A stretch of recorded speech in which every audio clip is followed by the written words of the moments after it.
Yeah. Good morning, everyone. We are back again. The Vice Chancellor, University of Nigeria, the Provost College of Postgraduate Studies of our dear university, senior colleagues here present,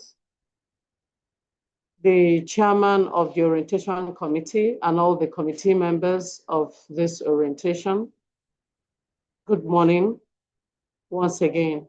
It is my pleasure to welcome you to this orientation organized by the School of Postgraduate Studies, University of Nigeria, for the newly admitted students for the 2025-2026 academic session.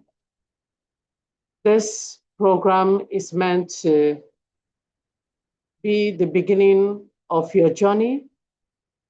It is meant to reveal the resources, the policies, the rules that guides the program you're about to start. I implore each and every one of us to listen attentively, put down your questions while we progress with today's event. And starting immediately, we are going to start with the national anthem. So may we all stand at attention wherever we are as we take the national anthem.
And this we count as gain, to hang on to our children, a banner without stain. O God of all creation, grant this our one request. Help us to build our nation where no man is oppressed, and so with peace and plenty, Nigeria may be blessed. The University of Nigeria song.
University of Nigeria, may for the sake of truth, where young men and women do seek for knowledge. Hail and rejoice for the sake of knowledge. the nation's potentials to brood in the nest.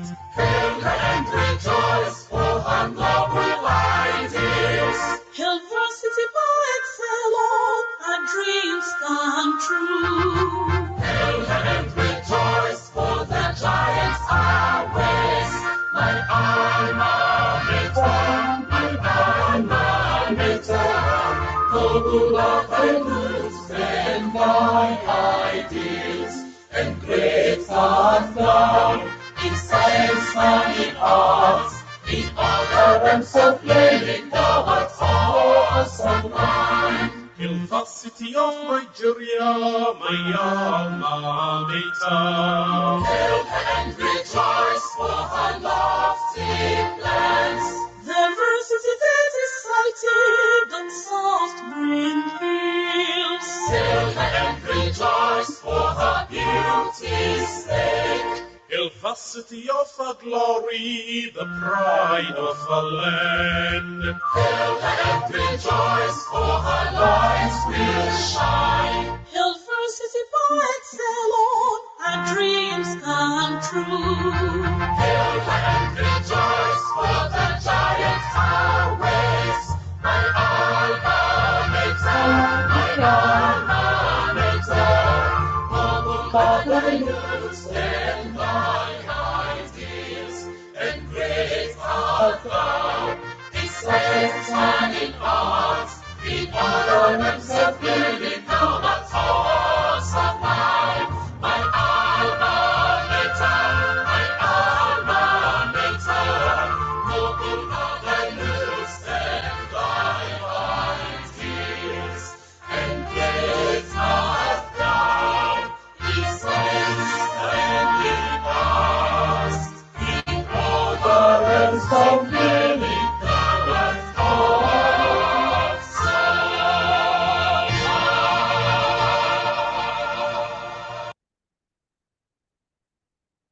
In other realms of learning, the University of Nigeria is also sublime. May we please take our seats?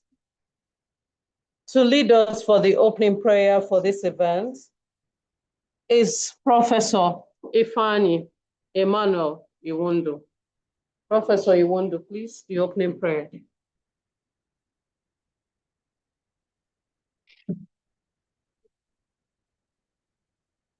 Let us pray. In the name of the Father, the Son, the Holy Spirit, amen.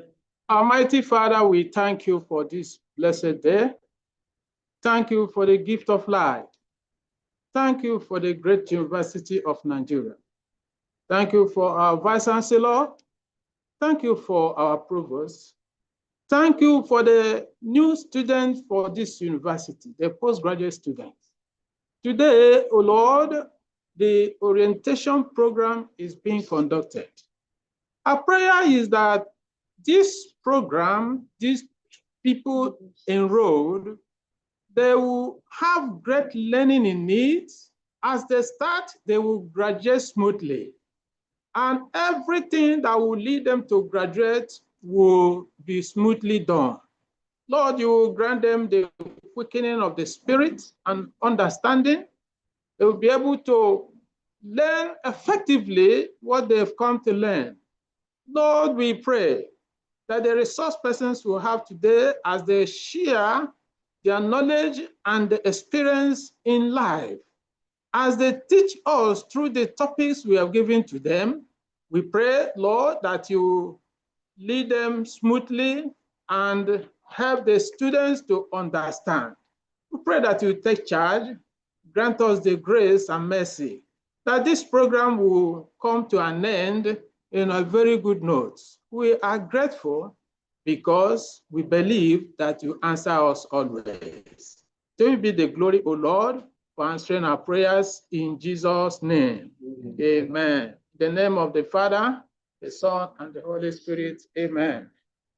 Thank you.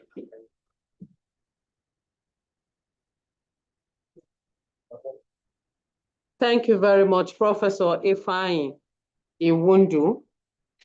I welcome you all once again as we've started. You are welcome to the den. We call ourselves the lions and the lionesses. We are happy that you are privileged to be having your program, your postgraduate program, with the Nigeria's premier university and the only university of Nigeria. The UNN is ready and is prepared to ensure that we get the best learning experience here in the Lions Den. So once again, I welcome you and implore you to listen attentively and participate strongly in today's orientation. The Provost College of Postgraduate Studies is here and is going to give the first address, welcoming the postgraduate students and advising us on the reason why we are here wholly. May I invite the Provost College of Postgraduate Studies, UNN, Professor Obioma Njoko. Sir, you have the floor.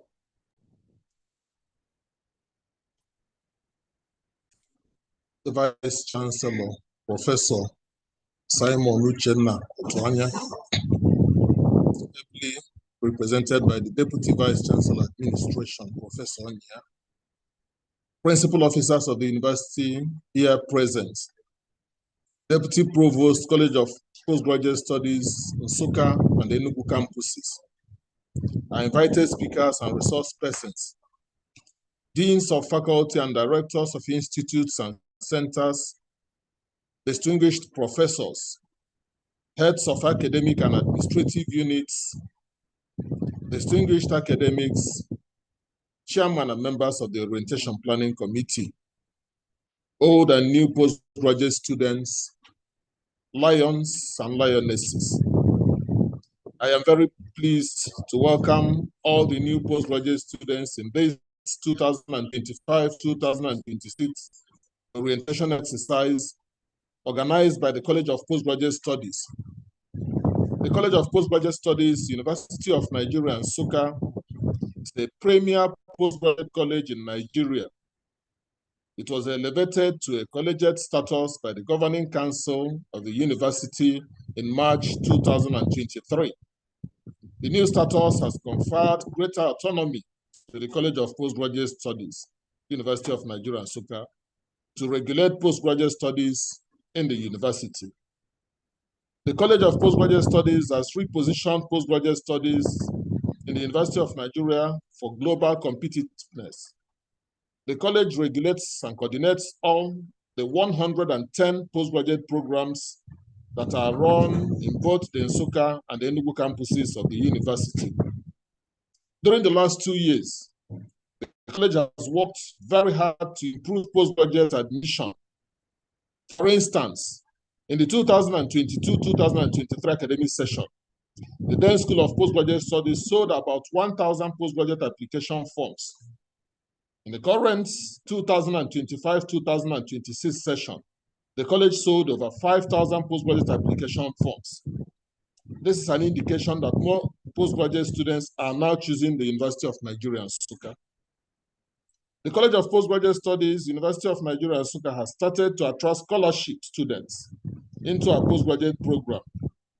The college was pre-selected by the Tertiary Education Trust Fund as one of the 3 postgraduate colleges in the Southeast Nigeria to participate in the local component of the academic staff scholarship.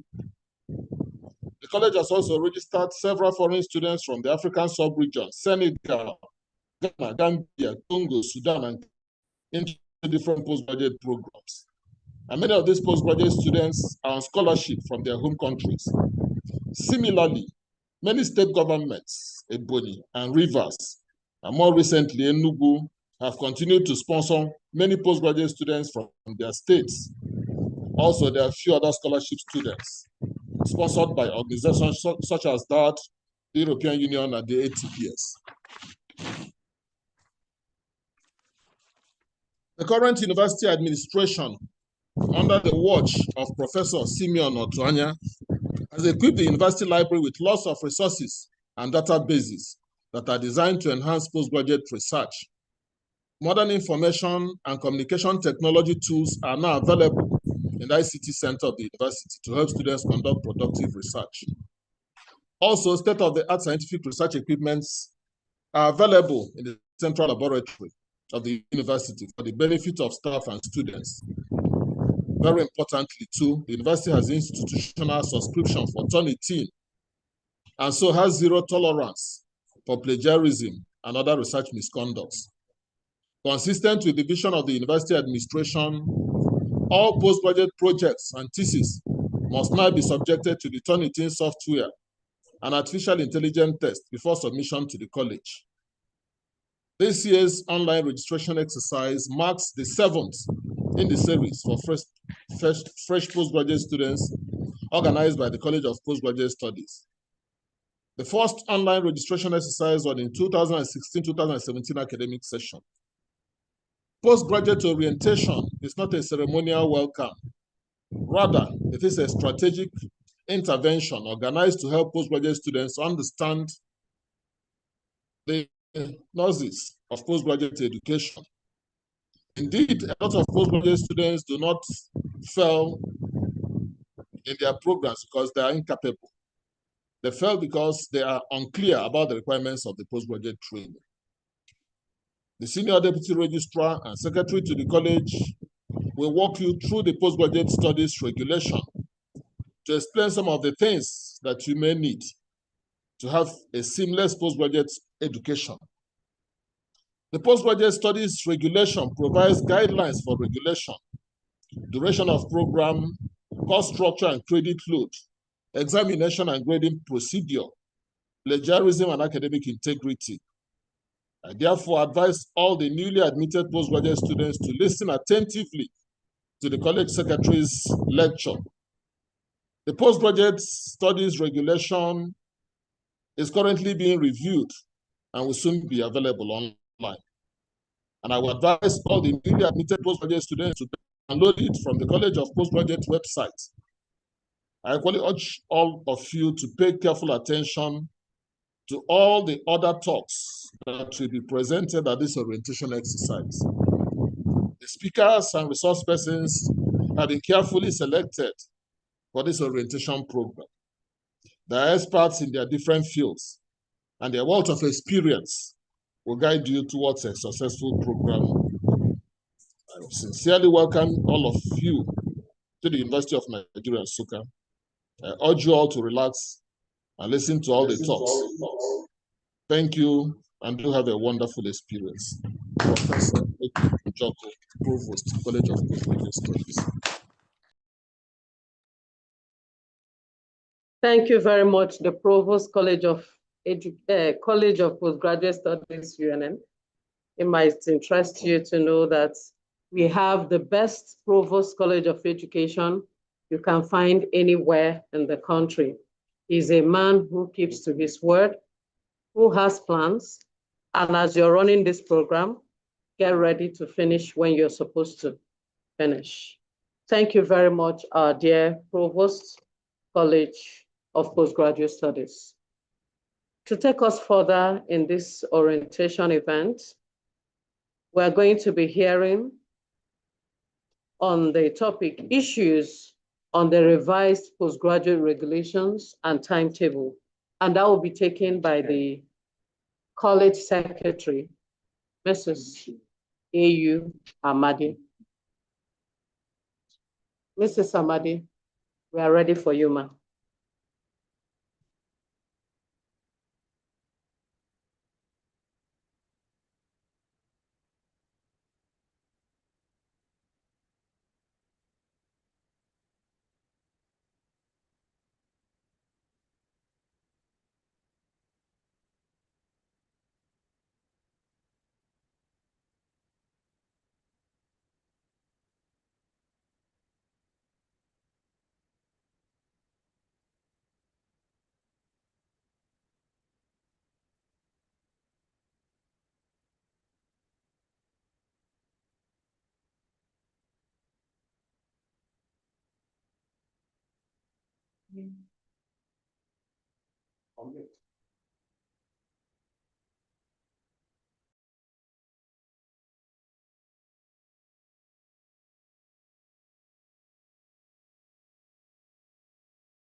Can I use my own?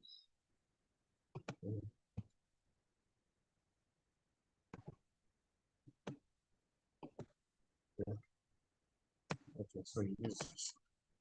I want to use this. Okay, right.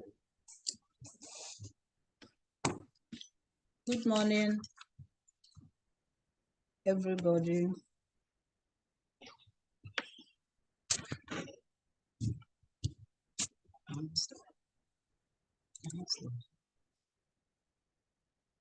The Vice Chancellor, ably represented by the Deputy Vice Chancellor Administration, the Provost, College of Provost, Deputy Provost, College of Justice, Enugu and Nsukka campuses, Chairman of Orientation Committee and his team, resource persons, new PG students, ladies and gentlemen, good morning and welcome to 2025-2026 orientation program for postgraduate students. My name is Antonia Kamadi, a senior deputy registrar and secretary to the college. I'll be taking, like the provost said, I'll be taking down on the postgraduate regulations. University of Nigeria ranks among the first generation universities in the country that are required to enroll.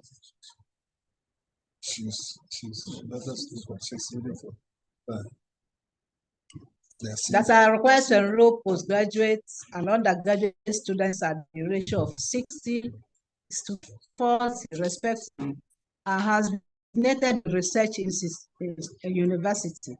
This therefore presupposes that postgraduate program is top priority for University of Nigeria, with a focus on research for national development.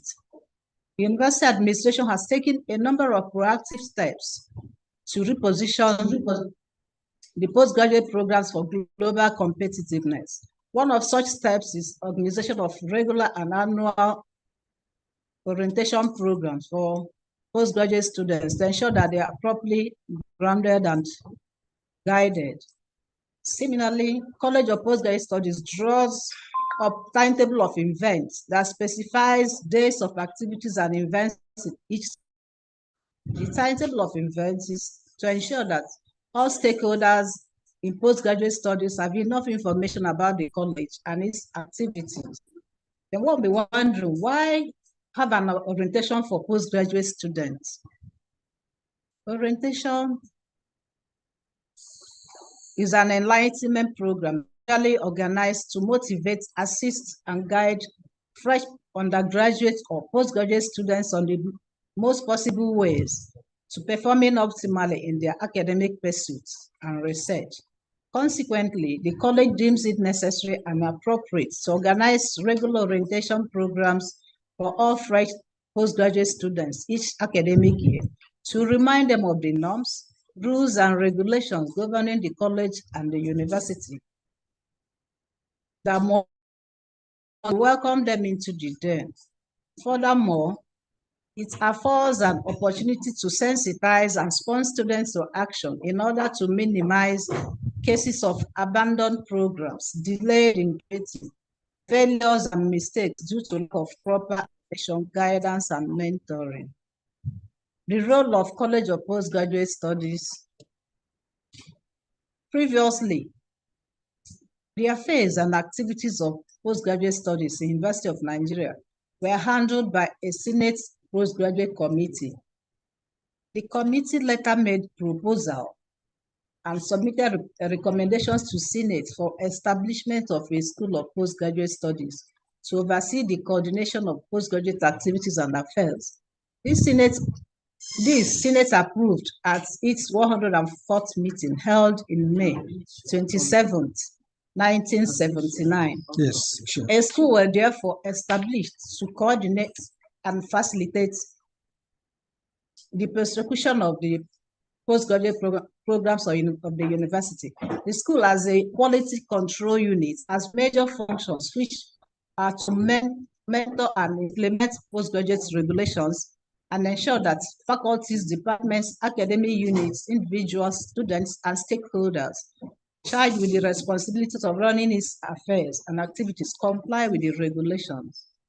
The aim of this is to guarantee production of highly qualified manpower that will be globally competitive, that will offer services to government for national development, knowledge to institutions and research institutes, provide specialized skills and innovation to industries and private sectors in Nigeria and beyond. From the days of Senate Committee on Postgraduate Studies to inception of the School of Postgraduate Studies as a semi-autonomous unit, Senate approved several guidelines recommended to it by the board to facilitate the realization of the vision and mission of the School of Postgraduate Studies. These guidelines,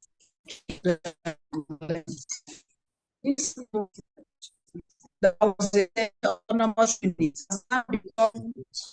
has been rated college in March 2023 and is now known as College of Postgraduate Studies, University of Nigeria, Nsukka. Vision and mission of the College of Postgraduate Studies. The vision statement: to strive through research and innovation to become a globally reputed first-rate College of Postgraduate Studies.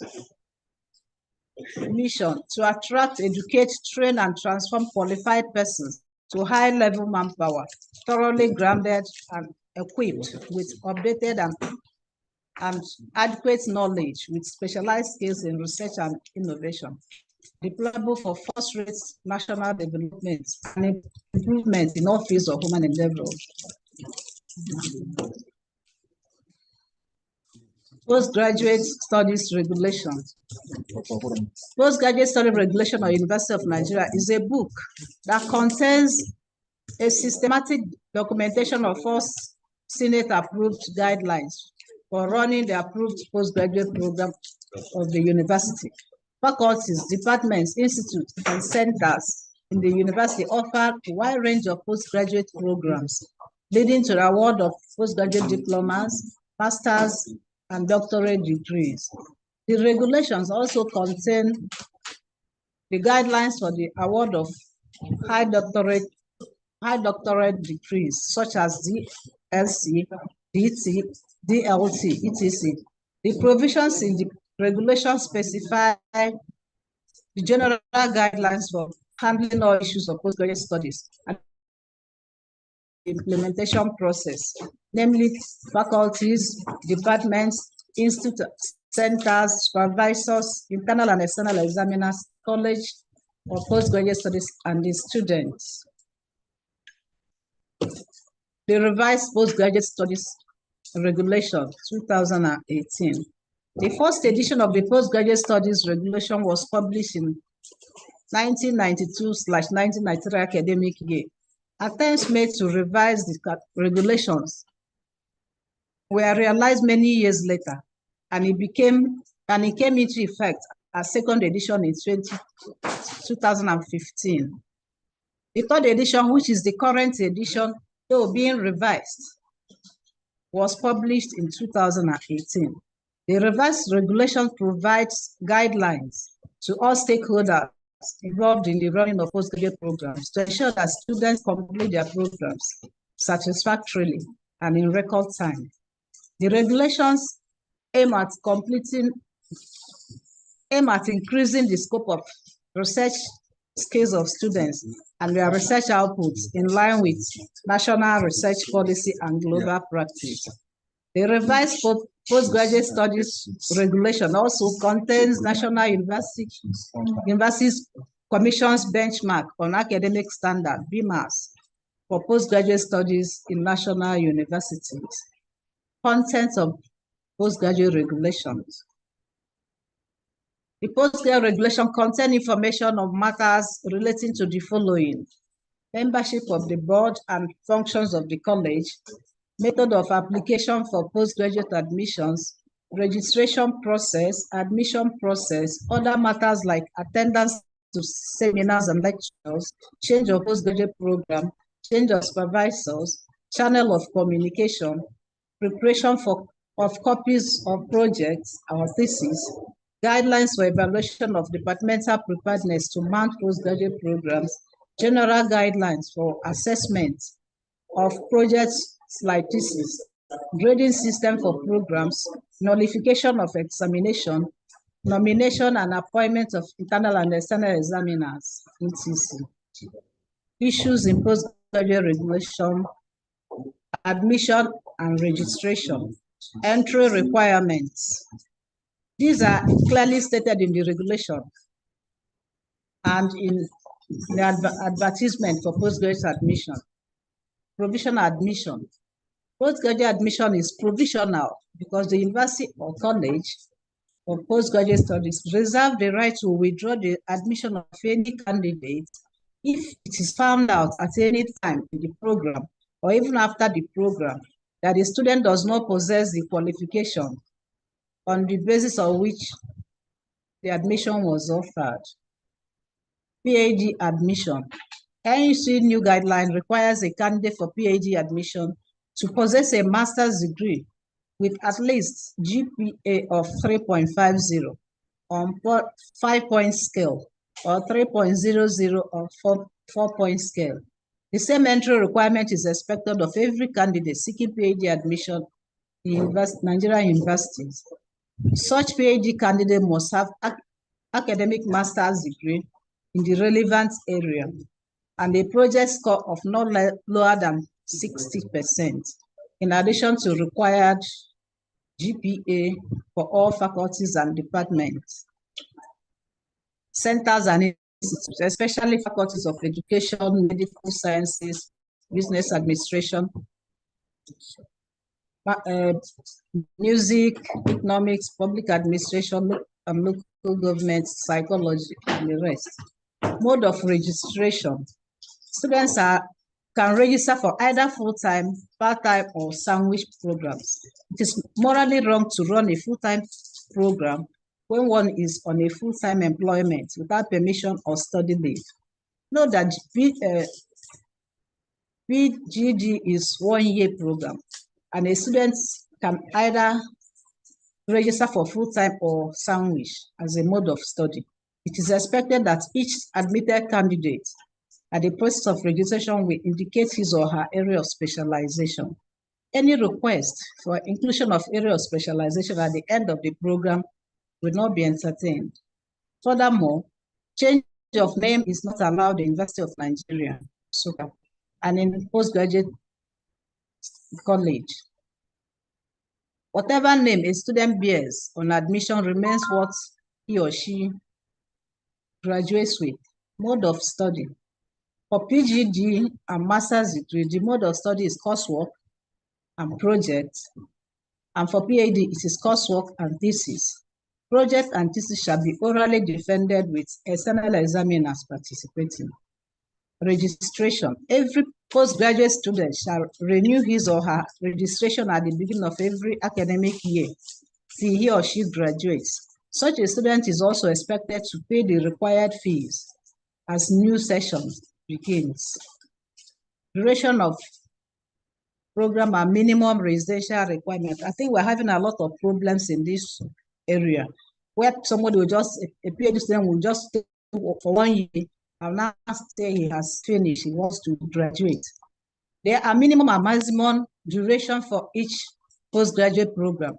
The minimum duration is the minimum residential requirement. No student is allowed to graduate without staying the minimum duration of his or her program. While students that fail to complete their programs beyond the maximum duration stand the chance of being disengaged from the university.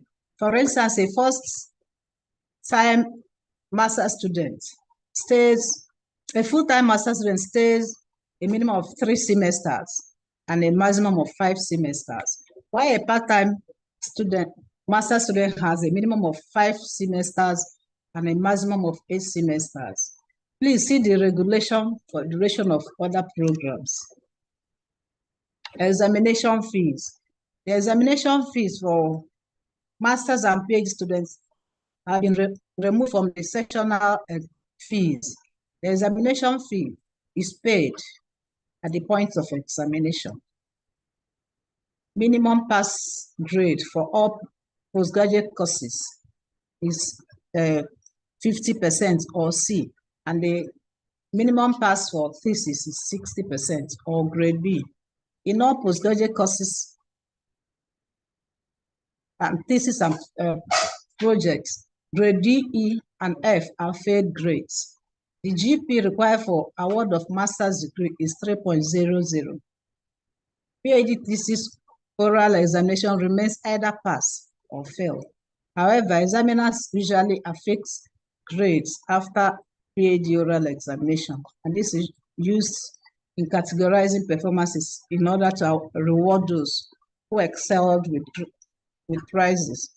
A PhD student is expected to make at least an average of 60% in his or her thesis to earn PhD degree. Completion form for entry into examination.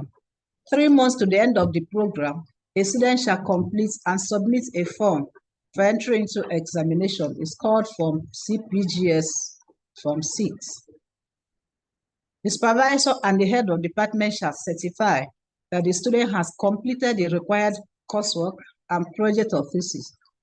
In the case of PhD, with effect from 2015-2016 session, the student shall have attended and presented a paper in at least one national or international conference or published in at least one national and international impact factor journal or in Google Scholar, and has completed the minimum period of study. The bursar shall certify that the student has fulfilled the financial requirements and regulations of the university. Hence, submission of duly completed completion form signifies end of the program and end of payment of fees. Therefore, if you know that your program is not yet finalized, please do not fill the completion form. Attendance at lectures and seminars. For all postgraduate students, attendance to seminars and lectures is mandatory. 70% attendance to lectures is also mandatory for students who have registered for taught courses. Approval of title of thesis. Before oral PhD examination is conducted, the title of thesis must be approved by the Senate. It's called synopsis approval. Oral examination of PhD thesis. Regulation 39(3) provides, among other conditions, that for a PhD thesis to be approved, there shall be at least an acceptance letter in any impact factor index journal approved by the university for promotion, or publication in a Google Scholar, or student must have shown evidence of attendance and presentation of paper in a national or international conference in his or her field. Missing examination. Any student who misses coursework examination shall register the course, retake the exam at the next opportunity. If a student misses project reports examination, he or she shall wait till the next opportunity or bear the full cost of the examination. Postgraduate diploma program. The classes of pass in postgraduate diploma are distinction, credit, and merit. Ordinary pass in postgraduate diploma is no longer awarded. Correction of project or thesis. This shall be done within 90 days from the date of examination, without which the student will be required to pay fees for the next session, represent his or her work, or another oral defense or examination. Receipt examination. There is no supplementary examination. Any student who fails a course or project or thesis shall register, run it for at least one semester, and thereafter be re-examined. Delayed examination of research work. Students are advised to consult the regulation on way to address this issue. Regulation section 34 will address it. Review of examination script, project or thesis. A student who feels aggrieved about the grading of his or her examination script, project or thesis may petition the Provost, College of Postgraduate Studies for appropriate action. See section 54 of the regulations for guidance. Plagiarism test. There shall be a compulsory plagiarism test for students' project and thesis. Therefore, all master's degrees, projects, and doctorate degree theses must meet the criteria of 25% and 20% maximum similarity index, respectively, before acceptance for oral defense or submission to the College of Postgraduate Studies for award of master's or doctorate degrees.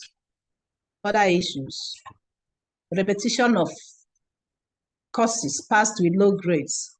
This is not allowed. That is, if you don't like the grade you've earned, there's no way, nothing you can do about it, provided it's a pass grade.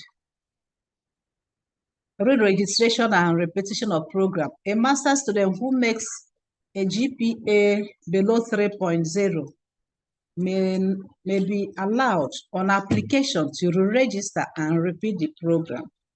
Withdraw from the program. A student can withdraw from his or her program on the following grounds: on academic reason, disciplinary withdrawal, voluntary withdrawal, on health grounds. But if you want to do that, if you want to go on health grounds, you have to apply for deferment of your program. Channel of communication to the Provost, College of Postgraduate Studies. All matters of postgraduate studies or those originating from postgraduate students, including application for change of postgraduate programs, supervisors, whatever that is, and that should be addressed to the Provost, College of Postgraduate Studies, shall pass through the Departmental and Faculty Postgraduate Studies Committee for appropriate action. PGC 601 and 701. PG 601 is a compulsory faculty course for the ICT and it's called Advanced Research Methodology or Technology for Development of Research Skills, designed for master's students, while PG 701 is a faculty course on research grant writing and synopsis writing for doctoral students. These courses are of two components: the online workshop organized by the college and the theoretical advanced research methodology organized in the faculties. A certificate of participation is awarded for the online workshop, while the students are expected to pass the research methodology at the faculty level before graduating. Use of simple ICT tools. Every postgraduate student is encouraged to learn the simple use of ICT tools in his or her daily operations to help in online registration of courses and payments of school fees to ease off the burden of academic activities and avoid unnecessary mistakes and delays. Revised timetable of events of the College of Postgraduate Studies, 2025-2026 session.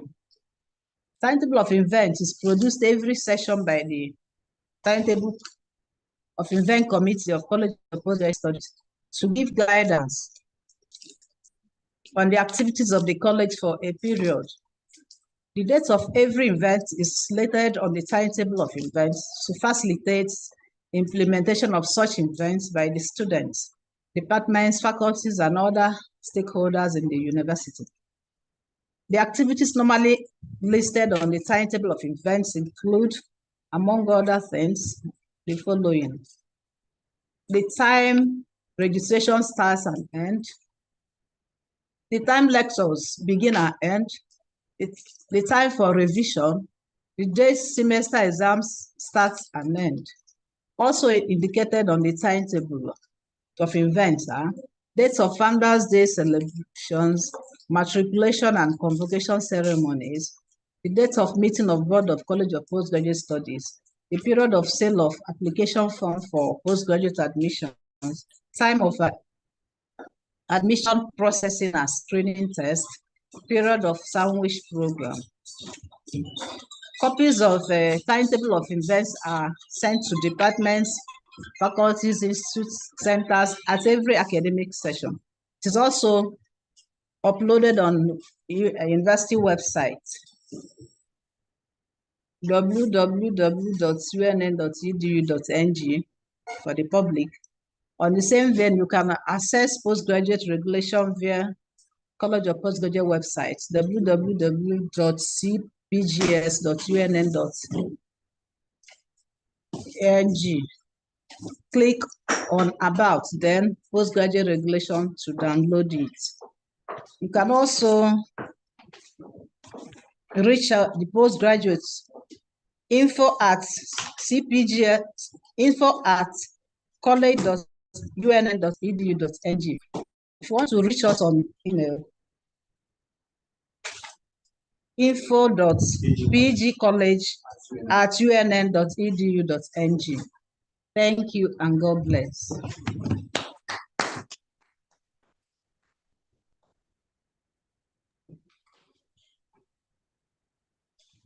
Thank you very much. The college secretary has really done justice to this topic.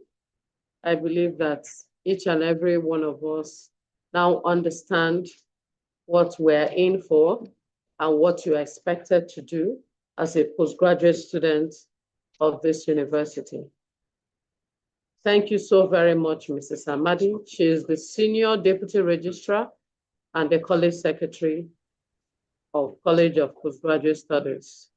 It might also interest you to know that the University of Nigeria was recently ranked second best university in Nigeria in the 2026 edition of Alpha Doja Scientific Index. You are lucky to be in the University of Nigeria, just to remind you that you are in the right place. At this point, we're going to be taking the keynote address. And the topic is Artificial Intelligence Tools in Postgraduate Research and Scholarship, the good, the bad, the ugly. Taking us on this keynote address is the first professor of social work in Nigeria, first professor of social work in the University of Nigeria, Professor Uzoma Okoye. Let's welcome her, please. Good morning, good morning, good morning. And I'm so glad to be here and to be part of your postgraduate experience. University of Nigeria and Nsukka have been known to have very wonderful postgraduate experience. And I know and sincerely believe that you are going to have one. Today, we are going to be talking about, if it's in Igbo, we say okwu akpụ n'ọnụ. It's what everybody is talking about now around the world. And I want to thank the postgraduate, College of Postgraduate Studies for thinking it wise that we discuss this topic today. AI, artificial intelligence tools in postgraduate research and scholarship, the good, the bad, and the ugly. It is something that you must know. It is something that you have to know, whether you like it or not, because artificial intelligence has come to stay, and there is nothing anybody can do about that. Our outline is very simple, because what we are doing today is very, very simple. We're going to discuss artificial intelligence and academic research and writing. Then we'll look at the good, we'll look at the bad, we'll look at the ugly, and then we'll make some recommendations on the way forward as PG students. How are we going to use this new technology, this AI that is everywhere? So what is AI? What is artificial intelligence? These are all the definitions, but I want to summarize it to say that when computers or machines are now doing what human beings originally were doing, especially thought processes. That is the LCM of artificial intelligence. When technologies or when computers, machines are now solving complex problems, equations, research, even ordinary writing that ordinarily you will sit down on your table and take time to think through it and write. That is, in a nutshell, what artificial intelligence is all about. It didn't start today. Since a computer came about, it has always been there, but then the technology is being improved until we have what we have today. And I'm sure there will be more improvements in future. Remember before that we used typewriter, or even before typewriter, we were using hand to write. When we had typewriter, we had computer, and so on and so forth. So the technology is improving, but even though the technology is improving, how do we as students, as postgraduate students, how do we key into it?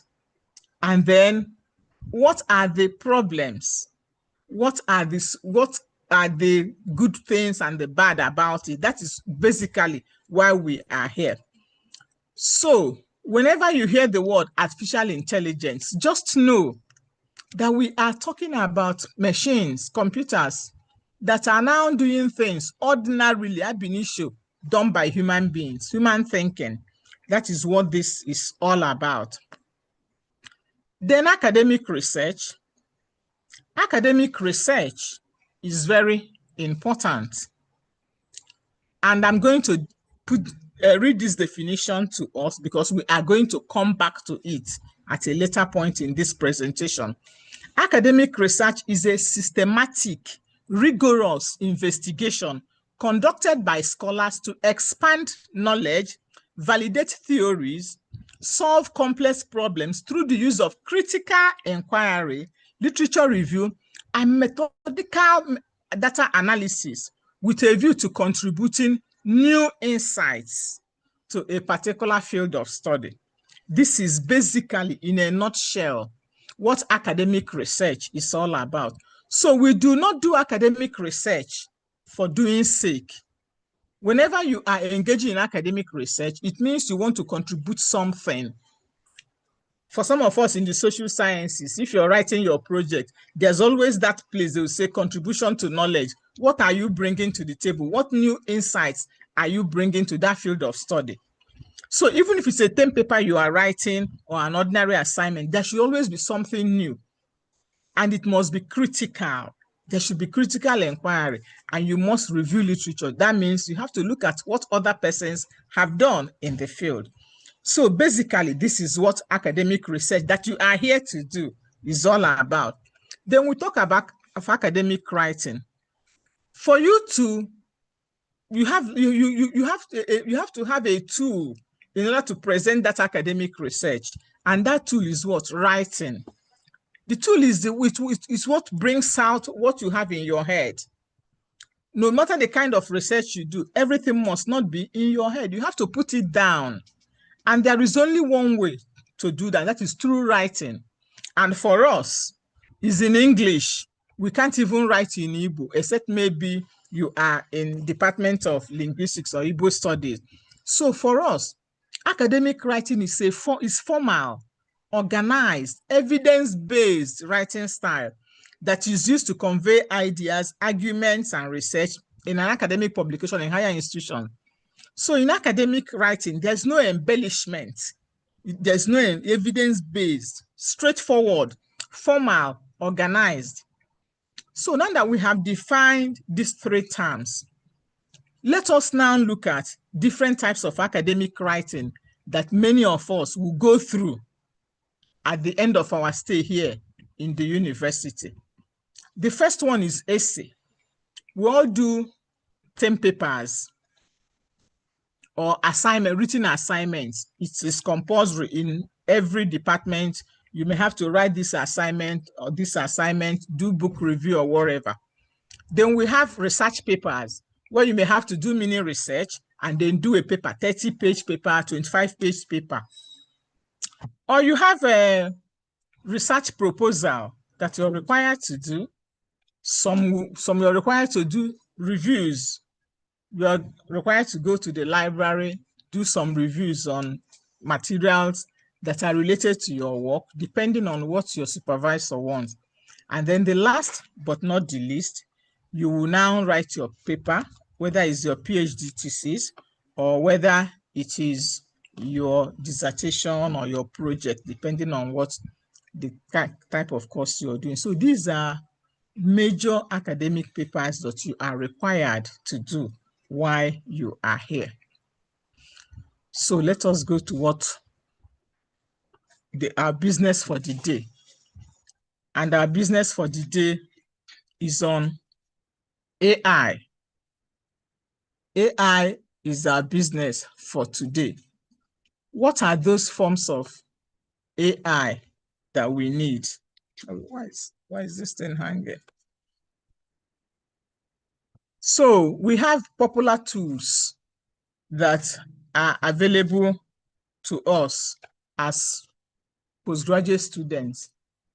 These are not the only ones we have, but I am looking at these ones because they are the popular ones among students.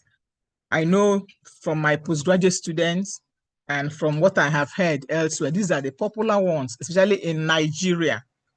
We have ChatGTP. I know that many of you use ChatGTP all the time. I hear people say, yes, this is what I did. I had to use it. Then we have Meta AI, the one that you have in WhatsApp and some other social media. We have DeepSeek, we have Cloud, we have Grok, we have Consensus.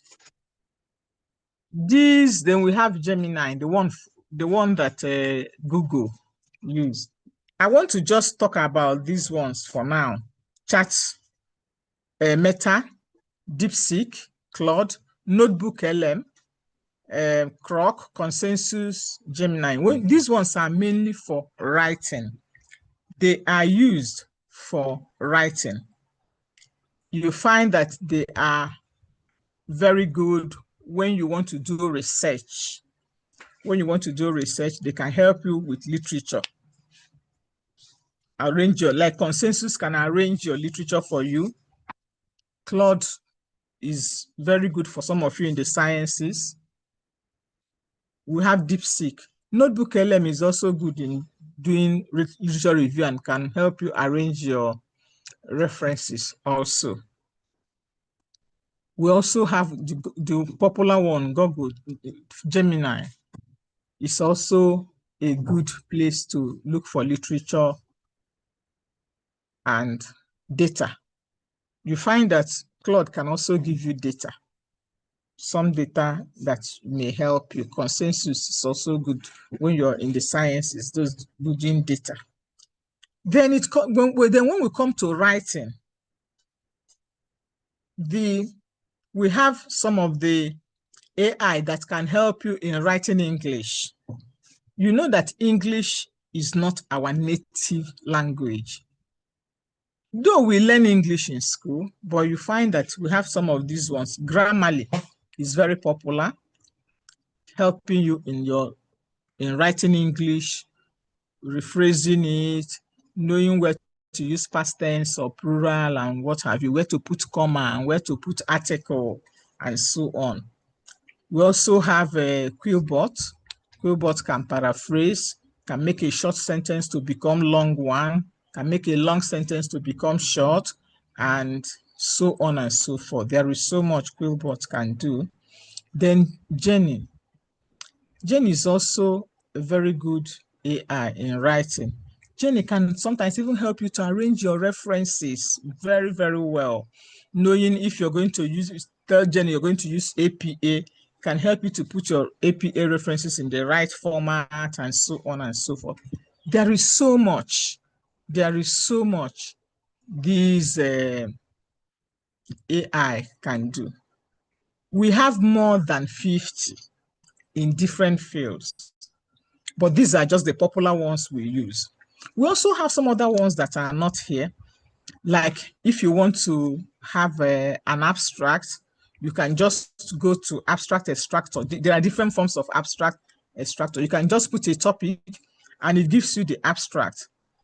Or you can have a whole written work. You have written the paper, put the paper you have written, it will extract an abstract for you. Can also help you to get topic. We have a whole lot. So these are the popular AI tools that are available to postgraduate students in Nigeria, even around the world, and many more. Many, many more.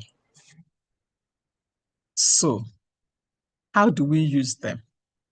I want us to look at the beautiful side of these AI. What are the beautiful sides? Why do we recommend them? Why do we talk about them? Let's look at the beautiful side of AI. One of the very first use of AI for some of us that are in academics or for postgraduate students is that they are very good in helping to generate ideas about what you even want to do. Sometimes you may just have an idea. You may not even have a topic. You could type in your idea in one of these AI and say, please help me to generate a topic, and a topic will come. Sometimes you may have a synopsis, but you don't have an idea of where to go. AI can help you. You can even say, okay, I have this topic. For this topic, what kind of subheadings should I have when I'm doing literature review? AI will help you generate subheadings. Then for this topic, what gaps do we have in literature that I should be going for? AI can help you to generate gaps in literature. You can see it's very useful tool. Another use of AI is that it can do what we call advanced literature search. Materials that you are not even aware that they exist. It can help you. You can even say, okay, I only want literature from 2012 to 2022 or 2015 to 2025. Can do that for you. It can summarize large amount of text. You may have more than 50 different journal articles that you need to go through. It can help you to go through all of them and summarize each paper. For this paper, please summarize it into one page. For this one, summarize it. AI can do all that for you. Isn't that beautiful? When you are doing systemic reviews, AI can even help you to produce a table of the literature using keywords, that these keywords, you can find them in all these references here. For the next table, these ones you can, AI can do all that for you, generating very wonderful tables for your literature at a glance, and you will see that that is, something AI can do for you as an academic. AI is also a writing assistant, like we talked about. Like I said, we are not native English speakers.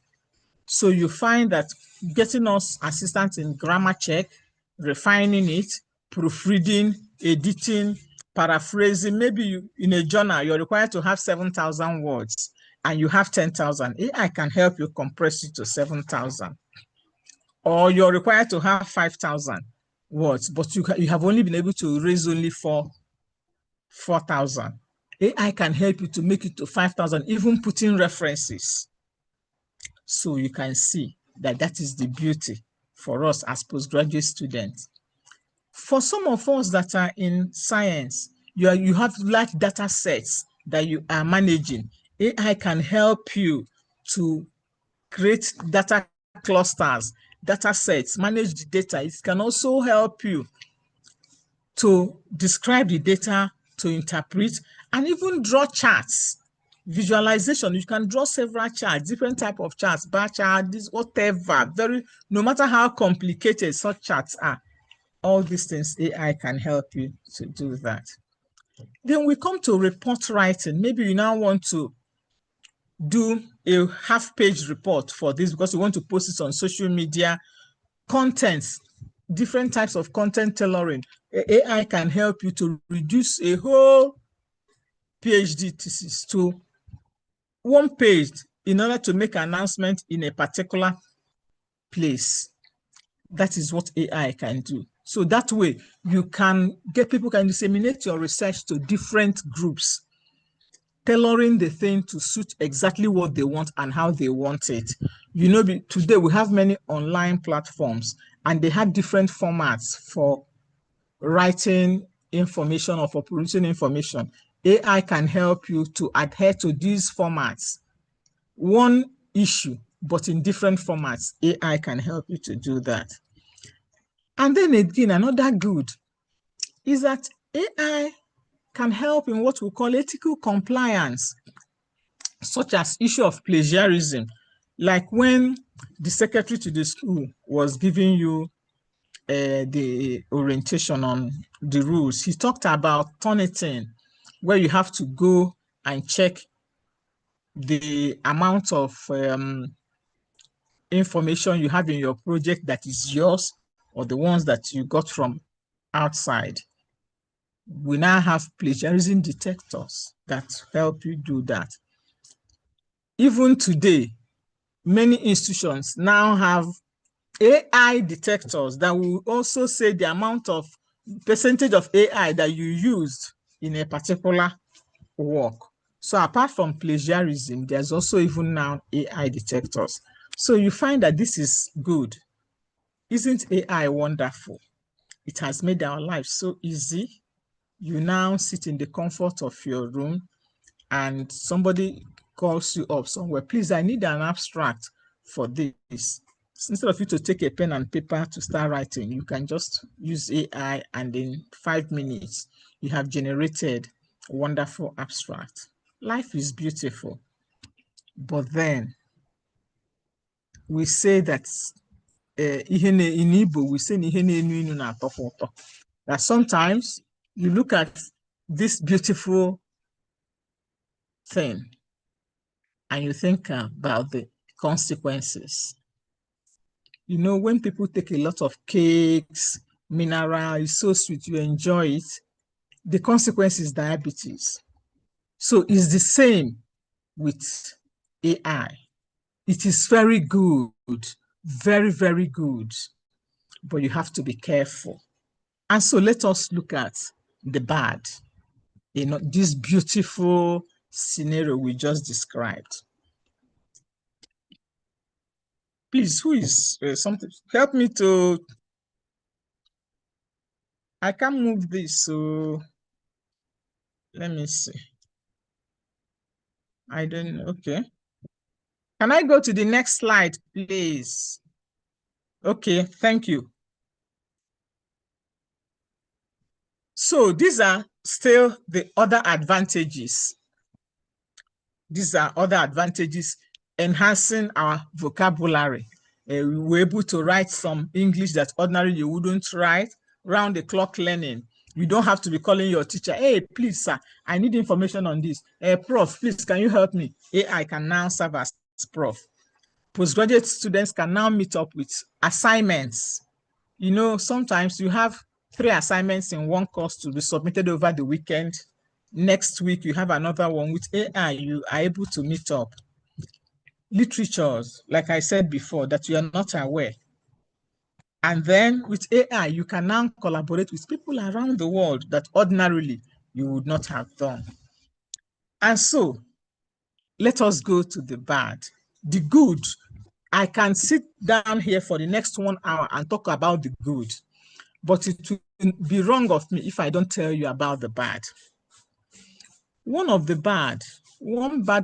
bad experience, or what we have noticed over the years about AI, is that critical thinking skills are being eroded.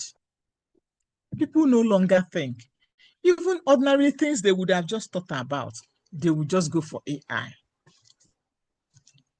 You have to remember that AI is not a human being. It does not have the kind of brain that you have. That your brain is still superior to AI. Critical thinking skills are being eroded gradually. People now are becoming so dependent that they've even forgotten that they have a mind, that they can think. that, you know, that there are things you can do. I know many of us are not Igbo, but there's this proverb that says, "Na before okwa abia, na anya da atampulu nsi ewu." In other words, we were doing all this before AI came. So what is happening? Many people do not now think. You just go to solve that problem using only AI. Then apart from that, apart from the critical thinking skills, problem solving skills, you go to ChatGPT, please, how can I do this? How can I do? Sometimes something that you even know that you can do, you are asked ChatGPT to help you. Every cut and paste, and that is not good. We are gradually forgetting that we are human beings created by God to solve problems. Our problem-solving skills, we are now giving it to somebody to hold for us while we just exist. And that is not the essence of postgraduate training. If you remember the definition, we're supposed to be critical thinkers. We're supposed to solve problems. But when we now push that problem to somebody else, AI, to do for us, then it becomes bad. It becomes a problem. We get to have a degree that we cannot defend. And that is not good. Another bad that comes out of AI is that people now produce the same thing. If you go to ChatGPT to ask this question, and I go there to ask question, we will all come with the same answer.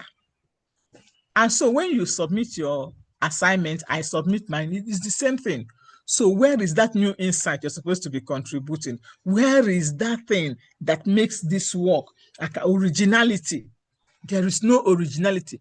If I had written the thing from my head and the other person from their head, it wouldn't be the same thing. It won't be the same thing because we don't think alike. But because we're using AI, we all submit the same thing. After marking one person's paper, you are marking the other one. And you're like, I've read this thing before now. Now AI, everybody is using the same thing. And it is killing academy. It is killing postgraduate training and postgraduate research. Another bad from the use of AI is what we say dehumanization of learning. The human touch in learning is no longer there. Remember that sometimes you hold class discussions, you're talking with your fellow classmates, you're beginning to even know who they are, you're learning from them, and they're learning from you. You're looking at their mannerisms. When we talk about university, we say that university you should immerse yourself in the university so that you go through the university and the university will go through you. But with AI, you don't even have to go through anywhere. You don't now have to go to the library to go and struggle for seat. It is that struggling for seat is even part of the learning curve. Now you're in your room, you're alone, you're pressing, asking for answers and getting it and doing submission. The human interaction, which is vital for our emotional and social development, is being, taken away on a daily, and that is not good. It's a big problem that we need to do something about. And so these are some of the bad. The bad are not done. There are still a lot of bad. There is now a gap between students and among students. If I can afford AI, I can afford laptops, I can afford to pay for one year subscription premium for Grammarly, premium for Quillbot, I can afford to pay all that. Then I have wonderful papers. And if my lecturer is not aware of AI, I'll be scoring A. Whereas that person who doesn't even have a phone, the phone he uses is a touch, the one that can only do touch. That is all. Can't you see that there is now a big divide? It is fostering inequality in education between students who can access AI and those who cannot access. And that is not what education is supposed to be. Education is supposed to be for all. But now you come for postgraduate studies because you can afford to pay for 1 year premium for all these AI tools. you are excelling, and the person who cannot afford to is not. That is sad. AI is now making us produce very lazy students. A student who will submit an essay, and while reading through that essay, you will see somewhere, if you want, I can rewrite the entire page in a more professional way. That is what AI wrote. The person didn't even know it. He printed the whole thing and sent to you. We are beginning, so the person didn't even read it to know that this is what that AI is asking, is telling you. If you don't write this output, I can do it in a more professional way. I can put it in a better touch. The person will submit it like that. We are beginning to see that a lot in assignments our students are submitting. And that is not good. That is not good at all. Finally, the bad.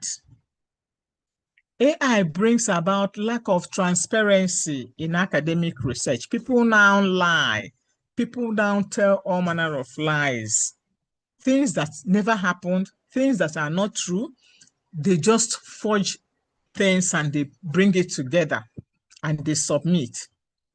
Remember when we're talking about academic writing, we're talking about data collection, something that is true, real. You know, you can defend it. But today, it is no longer so. And when there is lack of transparency in academics, then we are finished. Academic is supposed to be the place where you are, where full disclosure should happen, where you should be transparent. People will know and see what you are doing. But if we lose that, then we have a problem. And that is what AI is trying to do to our postgraduate studies. But there is even more worse, and that is the ugly side of AI. And that is where the problem lies. It is bad, but the ugly side is where the problem lies. I will just give you a little story about 3 PhDs I examined. One was in 2024, 2 last year. People who have spent like 6 years doing a PhD, and they were able to produce their PhD thesis, and I was called upon to examine the PhD thesis. And at the end of the day, these 3 persons failed. They didn't just fail. They were asked to go and get fresh topics and start all over, simply because of AI. Let me tell you what happened. For one of them, I was reading through and I saw a name that I know, someone that I respect in fertility studies, in demography. And I got excited. I'm like, oh, so this person is still writing. What did I do? I now went to check the reference to see, oh, so this man, he has retired now, so that he is still writing. Only to check the reference, and I saw a journal, volume 1, number 1. And I told myself, Prof cannot be publishing in volume 1, number 1, except if he's the owner of the journal. That there is no way Prof can publish in volume 1, number 1. He should be publishing for Lancet and, Elsevier, all those big journal, all those big names. And so that's my interest. I now went to look for the journal, and I didn't find the journal anywhere. I searched through the internet. I spent like 30 minutes typing different versions of that journal. It wasn't on the internet anywhere. And I called Prof on phone. I asked, hey, Prof, good evening. How are you? It's been a long time. Yes, sir. Sir, there's this journal. I'm looking for it. He said, I said, I know 2024. No, it couldn't have been me. I'm like, okay, sir. I now called some few persons to ask them what could be happening. They said, it is ChatGTP, hallucination. I'm like, what do you mean? What is hallucination? What is ChatGTP? He said, Prof, that look at what ChatGTP does.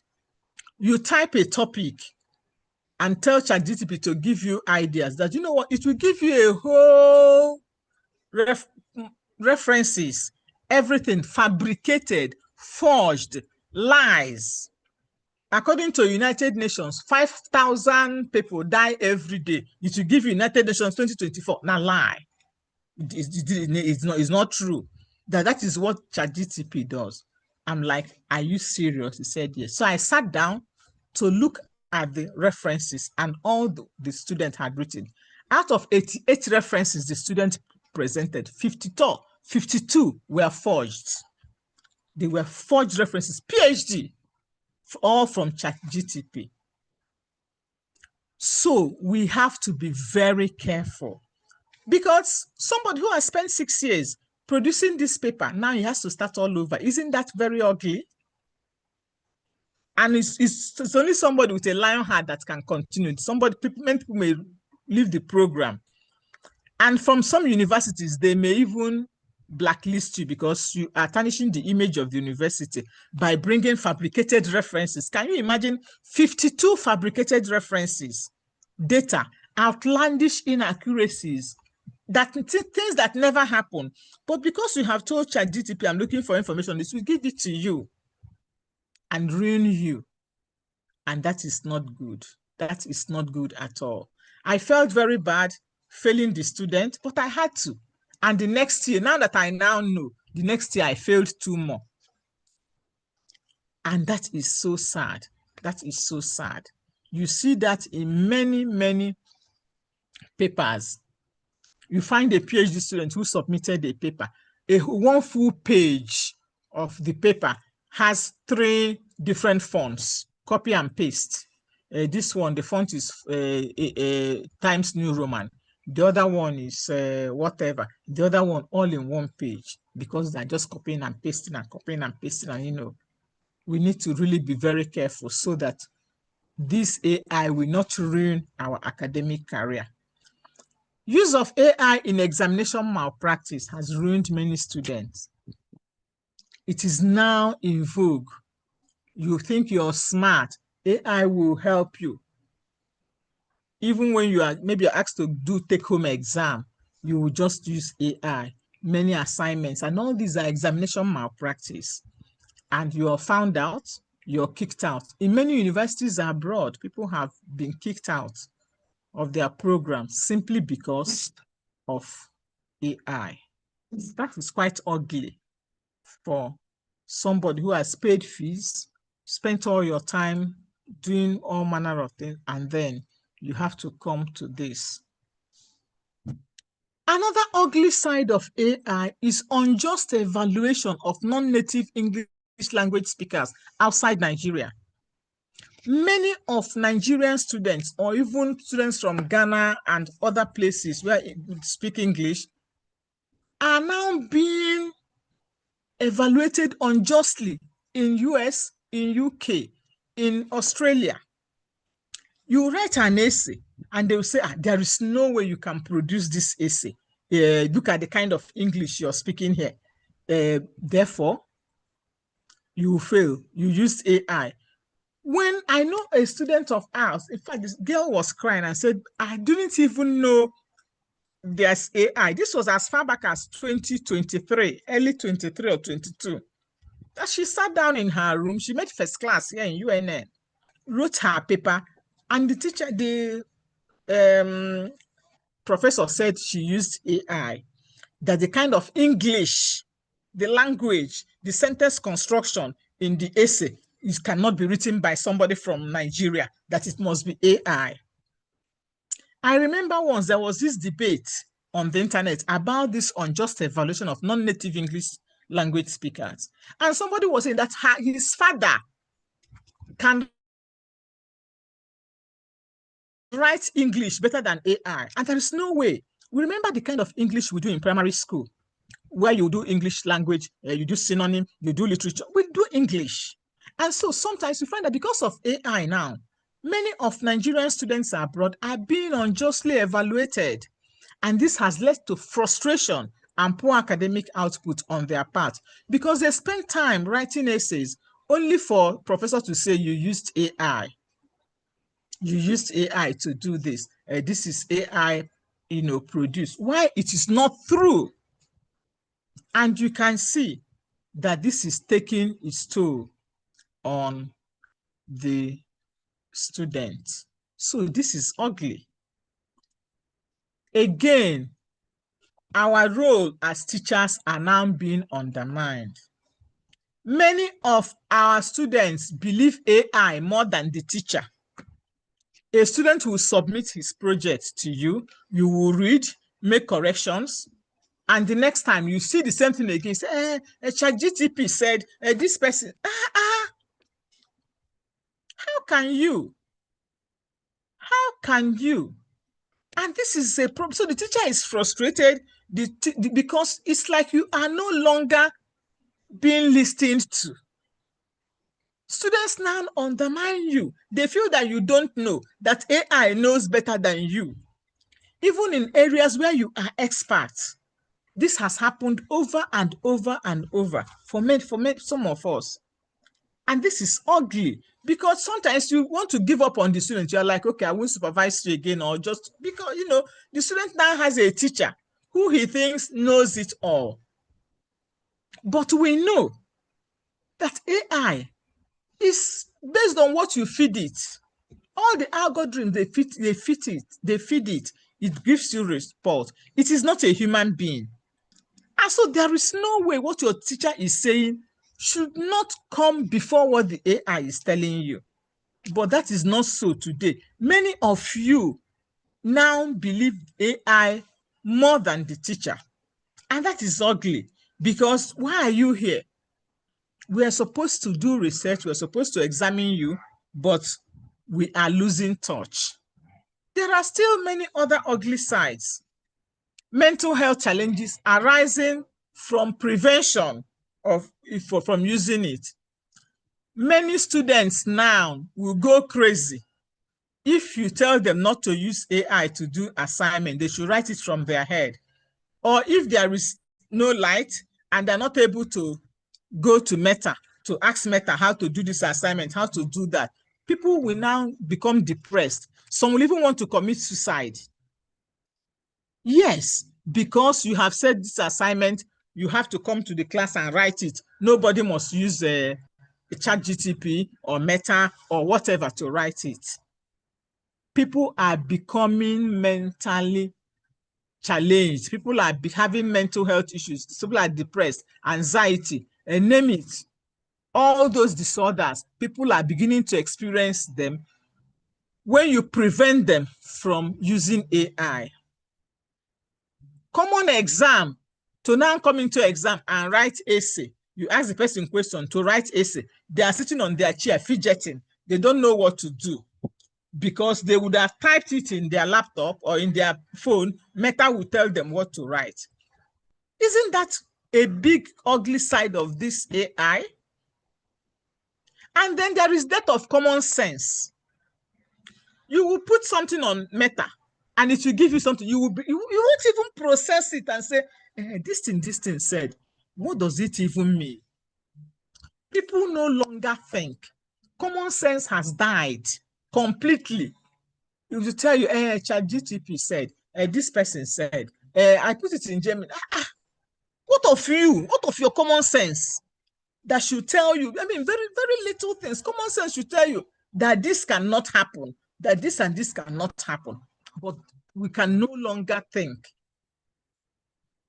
You read somebody's assignment and you will be wondering, did this person really think this through? We no longer think. We no longer think. Common sense is dead when it comes to academics, simply because people are using AI and they think AI is correct, it's everything. It is not true, my people. It is not true. Our brain, our common sense is still better than AI. Is supposed to be a tool to help. You shouldn't take over everything. Another ugly side is bias in literature produced. Sometimes some parts of the world may want to, remember, we don't even have our own AI in Nigeria. These are produced in Western countries. And so they may be targeting a particular type of literature. And so they feed that, they feed the machines, the algorithms, they feed it with the things they want you to see. So that when you are writing about a particular thing, maybe you are writing about colonialism or something, you only be seeing how colonialism helped us. That is the only information you will see, and that is what you will write. So it can perpetuate inequality in literature, whereas there are other literatures, but it will shield it. You will only see the things they want you to see. That is also not academic, but many of us do not know that. We can't even read. You have textbooks now that are written. Many people have never gone to a bookshop to even get textbooks that they can read and get information. It's only what AI tells them, not knowing that many of the time these things are coordinated. And that is really the ugly side of this. So we need to look at the good, we look at the bad, and we look at the ugly and ask ourselves, what are we going to do? What is the way forward? And somebody once said this, and now I think this quote is very apt. Whenever you are using AI, you must know what the output you are seeking should look like. Don't use AI blindly. You have a topic and you want to write an abstract. Yes, you go to abstract extractor. It gives you an abstract. You now sit down using what they have given is like guideline. You now sit down and now write what you think you want and how you want it. Don't just carry it hook, line, and sinker. You must know what the output you are seeking should look like before you use AI. Know what the final thing should look like. That means you still have brain. You can still think. Once you're able to know what my final output should look like, then you can now go to AI. When you get the output, you can now take it to where you want it to be like. That is what AI should do for you. You should not swallow anything AI gives you. We have said it can help make your work better, yes, but you can see that it can ruin you. It can ruin your academic career. And we don't want that to happen to you. That is the whole idea of this lecture. So we're making some recommendations. I said when you are using AI, use AI as if you are working with a smart child who is helping you out to do a chore. You know, at home, when you have a child who is very smart and that child is helping you to do some work, what do you normally do? You keep supervising what they are doing because they are what? They are children. The person is a child. Children need what? Supervision. So that is the way you should be using AI. You must use AI as a child who needs to be supervised. So you must be looking through the person's neck all the time to make sure that the person is getting it right. Don't just leave. You can't leave a child to say, oh, now you're doing this for me. Okay, continue. No, we don't do that even in our houses. We supervise children to make sure they get the work done. If not, the mess may be more than what you want. Therefore, supervise your AI. See AI as a child, that child did that method, that whatever one you're using, Grammarly. Sometimes Grammarly will give you one English. You know it's wrong. What you have written, you know what you have written. It will tell you that this one will plural. You say no. That is why you are a human being now. How can Grammarly tell you this and this, that this person, it should now be plural, but you know it is wrong. And you now say, after all, Grammarly said, no way. Or sometimes you tell Quillbot to paraphrase for you. It will paraphrase. After paraphrasing, the thing will have no meaning again. You say, after all, Quillbot. No way. You don't do that. Postgraduate teachers should demand to know the position of AI in submitted essays and theses. I think the time has come. The time has come. When after each chapter, you tell us this chapter, AI content in this chapter is this. I think the time has come. Even for essays, for assignments, we need to start demanding that of our students. We're not saying you shouldn't use AI. Let's know the percentage. Let's know the part that is AI generated. That will also help everybody, to help you, to help the students too. Then I said, ensure human oversight in data interpretation. No matter what AI says, remember that AI lacks true understanding of the context. The day you collected the data, maybe it rained, maybe there was increase in fuel price, maybe something happened. It may have affected the data. That is why you are a human being. That is how you will put it. Or maybe you were running an experiment in the lab and they took light for some time, or Iran and Iraq, Iran and US war happened, and so there was fuel increase, this and this. That is why you're a human being. These are the things you will bring in the interpretation of the data, not AI. AI wasn't there. He didn't know all these things. So there were things that they will write. You will say, no, this is still my data. I did this research. I remember that day that while I was in the lab, they took light for 20 minutes. It may have affected this result. So that is why your brain, your human touch must still be the key thing in when you're interpreting data in whatever form. Your humanness is still important. Always learn to criticize your AI and also allow AI to criticize you. It's a two-way thing. When you finish writing, you want to put it in AI to criticize.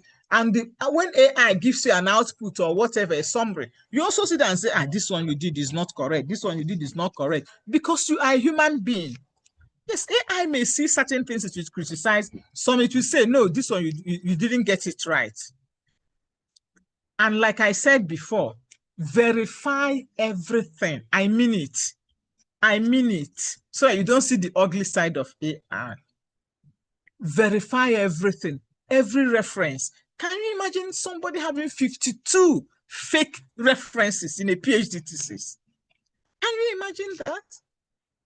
And then subsequently to all the other ones that failed, the same thing. One had a lot of wrong information that this, and incidentally, many of the information were about Nigeria. But because they went to generate it online, they were all wrong. All wrong.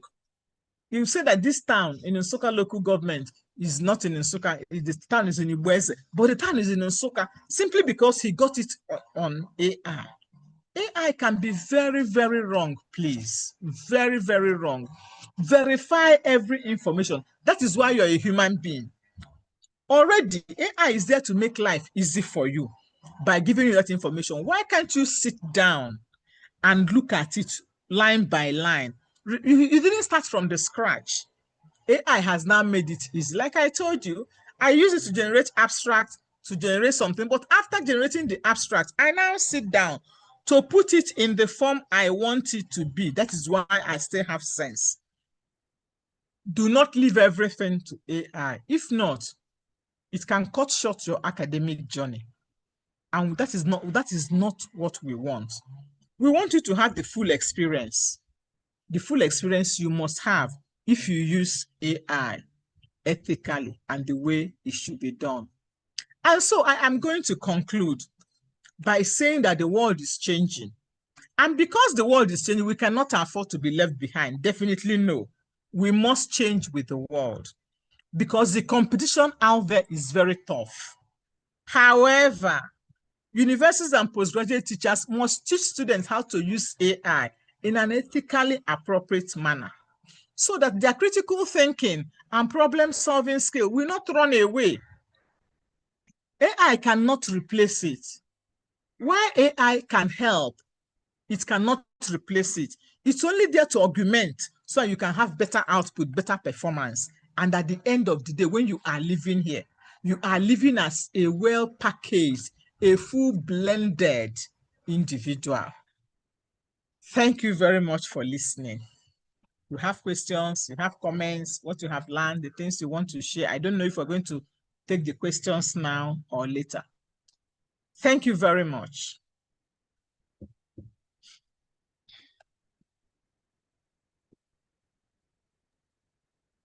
Thank you very much, Professor Uzoma Okoye. You did justice to this topic. We trust what you can do. We really appreciate your time. The questions will be taken later because according to the program, we have time for questions and reactions from students. Thank you so very much, ma'am. this topic, AI, the good, the bad, the ugly, was the way forward. Let's always try to supervise that our child, so the child doesn't put us into trouble. Thank you once again, our dear Professor Uzoma Okoye. Next, we'll be hearing from another professor. She is an entrepreneur par excellence. She has been doing this over the years.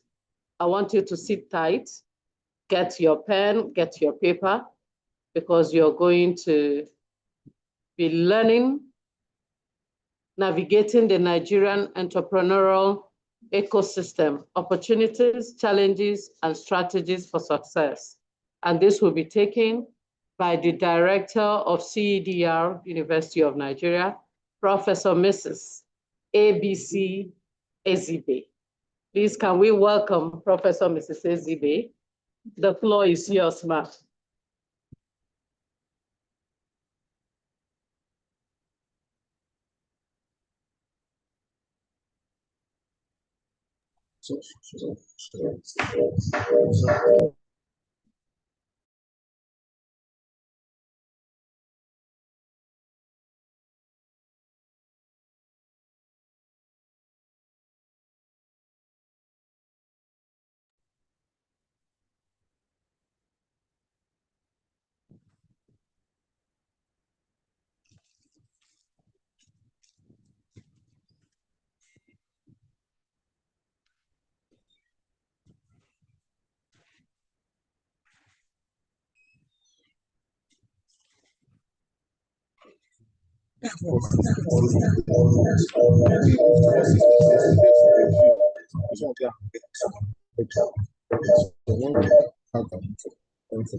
Can't see it.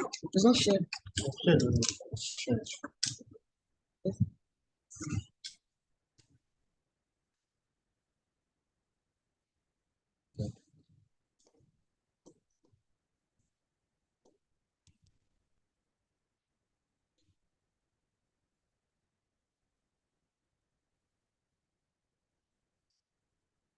Please. This one started. Can we use this system? No, we're good.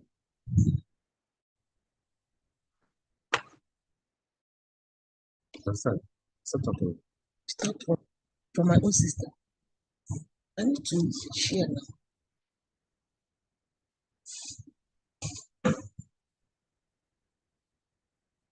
System.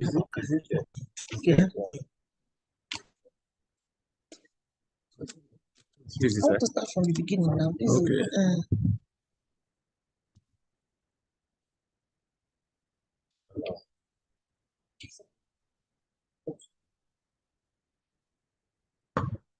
Oh, thank you.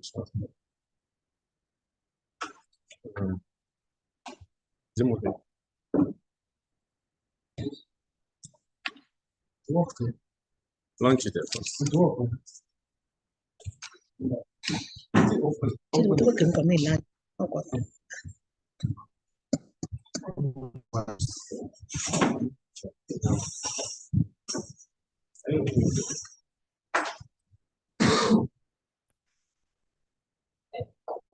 freezer.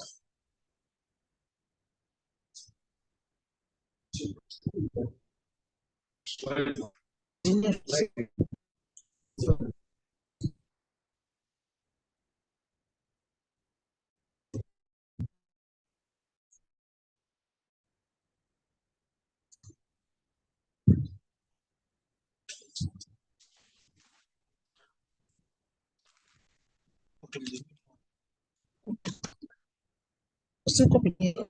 Copy here.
Nice.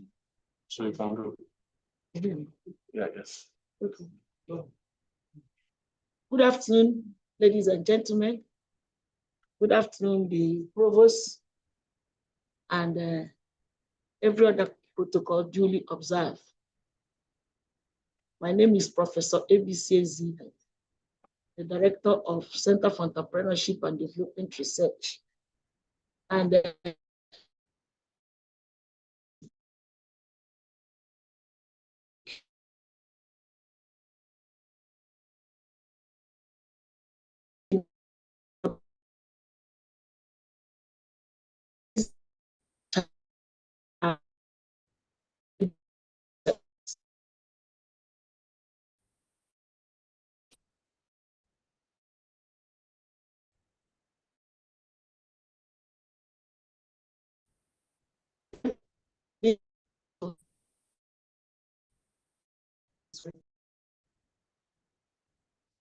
the discussion is going to be fun. I'm going to be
so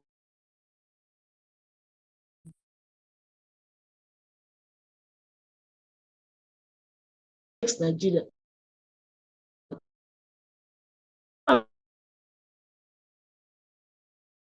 Domestic products. And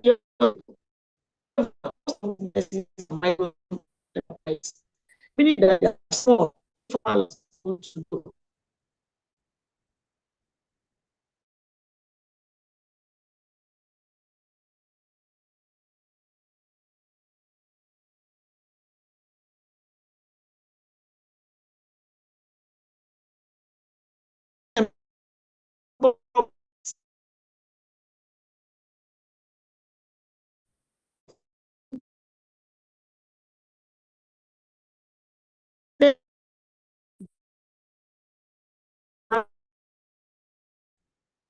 Lack of capacity and required skills to move the economy forward. And this high level of employment among these Nigerians has contributed to high rate of insecurity, violence, and poverty.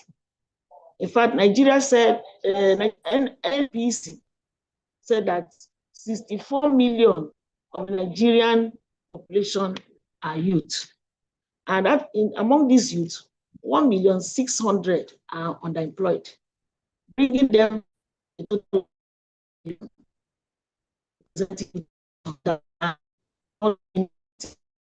under.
Confirm, please. Okay. Can speak now. Okay, I can speak. Give me my slide now. If it's not, I can use my hands. But it need to be small. Okay. Okay. Yeah, speak now. Okay. Can I go back? Or let me start from. I'll go back. Okay.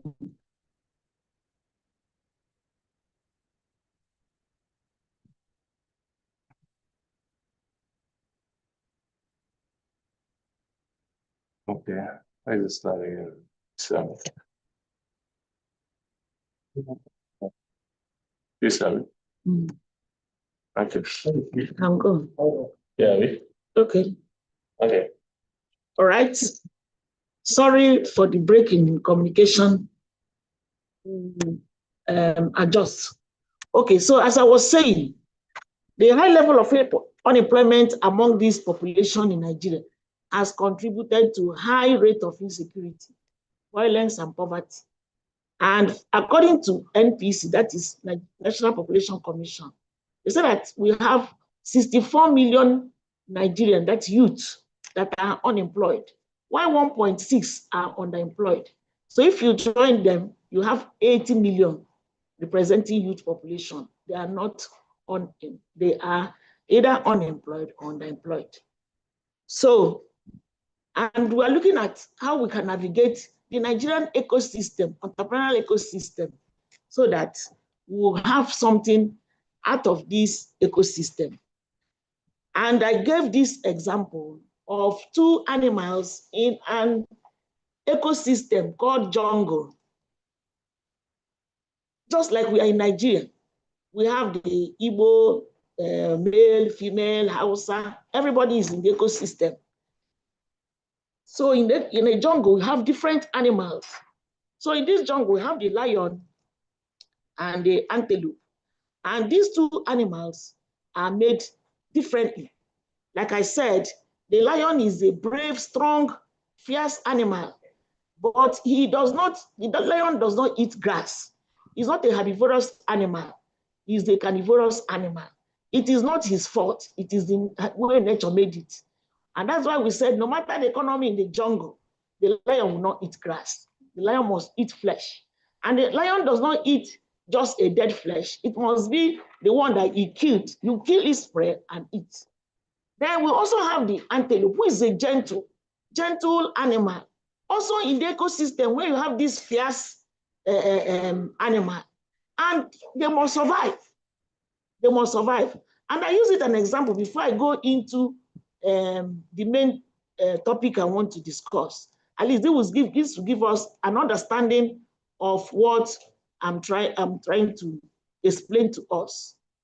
So the lion came out in the morning and prayed for food.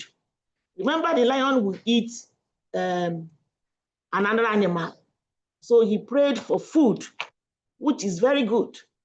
The antelope, on the other hand, did not pray for food. The antelope prayed for protection, because he knows that in the jungle, there are many enemies and there are many problems. So he needs to survive too. So in this jungle, these two animals that have prayed, I normally ask my students, who do you think God will answer his prayer? Is it the lion or the antelope? And the question is very simple. God loves everybody. God loves both the animals, and there is no way he will be partial to anybody. So what God has done is to create everything and say everything is beautiful. It is not left for the individuals to make out something out of it. So now, assuming in this jungle, the lion sees the antelope and sit down without going after the antelope to eat the antelope, the lion will be hungry and he may die of hunger. If you sit down and say, antelope, I command you, come here, let me eat you, you will go hungry. Or the antelope will see the lion and relax and said, I have prayed, no weapon fashioned against me shall prosper. You will remain there. The lion will come and eat the antelope. So the survival in this ecosystem is the person that will apply, that will be active to, make his own prayer work out. What do I mean? After saying whatever you want to say, you need an activity. After intending whatever you want to intend, in this ecosystem, there must be an activity that will make you survive. That is the essence of what I'm saying. So if the antelope runs faster, he will be thanking God that he has escaped death. Then if the lion runs faster and catches the antelope, he'll be thanking God for provision. So there's something that is constant, and that thing that is constant is what? Activity. You must do something for you to benefit from this ecosystem. That is the point I'm trying to make. If you set goal, whatever goal you set, in this ecosystem, you must hunt them. Don't sit down. You must walk and get your goals. You cannot be sitting down praying and being lazy and expect a miracle. No action, no result. This ecosystem needs people to be active for them to survive. That's what I'm saying. I have this saying that said, action changes things. ACT. When you act, that is action. It will change a lot of things. You don't have money, you don't have this and that. If you act in this ecosystem, especially on the entrepreneurial aspect, things will change. Now, the last animal example I want to give before I go in is the leopard. This leopard is a land animal, but when it comes to survival, this leopard will even do extraordinary things. Like assuming the prey is in the water, this leopard will enter the water and hunt for food for survival. He will go against nature. So in this, our ecosystem, especially in Nigeria, you don't become too comfortable. You do extra things. You do things that are, you know, if it means carrying it, I normally tell my students, carry your business on your head. The most important thing is that you are surviving and you're getting what you want. Carry your business for your head. Don't be ashamed of your business. So you defy your comfortability. You defy your first degree, master's degree, and hunt for your survival. Now, let us understand the entrepreneurial ecosystem. What is ecosystem? It refers to the network of institutions, policies, people, and resources that support business creation and growth. That is the ecosystem. So all the institutions, policies, people, resources that support the creation of a business and the growth, they are all the makeup of an ecosystem. Now,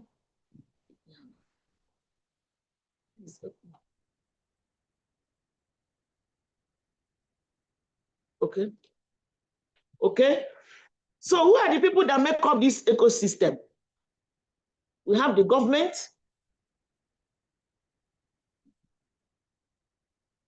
we have institutions, we have human capital, we also have we also have the market and customers. These are the people that are the key components of this ecosystem. We have financial institutions like the venture capital and the angels. Angels are the people that fund businesses, especially for young people. Now, why are we talking about entrepreneurship? Why are we talking about entrepreneurship in this ecosystem? It is because our educational system is subject-centered. We just come to school, learn, get the certificate. Are you an engineer? Yes. Can you fix a plug in the car? No. I have an engineer as a son. I use him as an example. My generator will spoil. I'll still go and look for somebody who did not go to school to come and fix my generator. I'm not talking about car because I won't allow him to touch my car before I'll get accident. But he's a mechanical engineer. Why is it like that? Because our courses are subject-centered. I've not forgotten one day. So let me just check my son's book. What I was seeing there was the y, the x. Too many equations I cannot explain. I was like, what does this thing got to do with mechanical engineering? Where people are supposed to get, form a car, repair a car. So that is the most important thing we should know.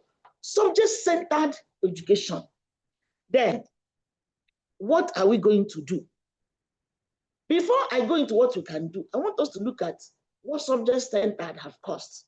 This is a crowd of people. This is where, I don't know which year, I've forgotten the year, but this was immigration interview. So this immigration interview was, I think they needed 5,000 people, but more than 50,000 attended. Remember from my introduction, we have like 80 million youths unemployed. So when there's a kind of opening, all of them will come. So in this case, in fact, the interview didn't hold. The crowd was too much. You would think is, in fact, even World Cup cannot be filled like this. People filled to the extent, people were jumping fence, they must enter the stadium, and some people died in the process.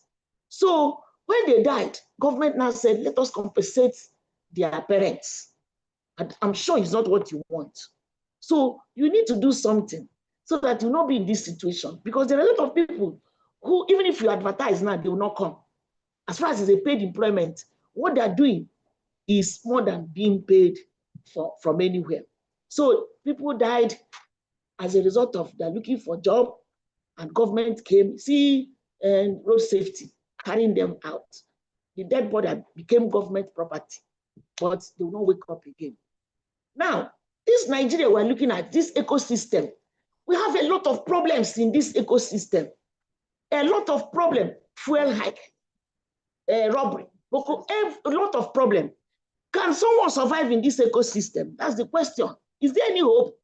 Yes, there is hope.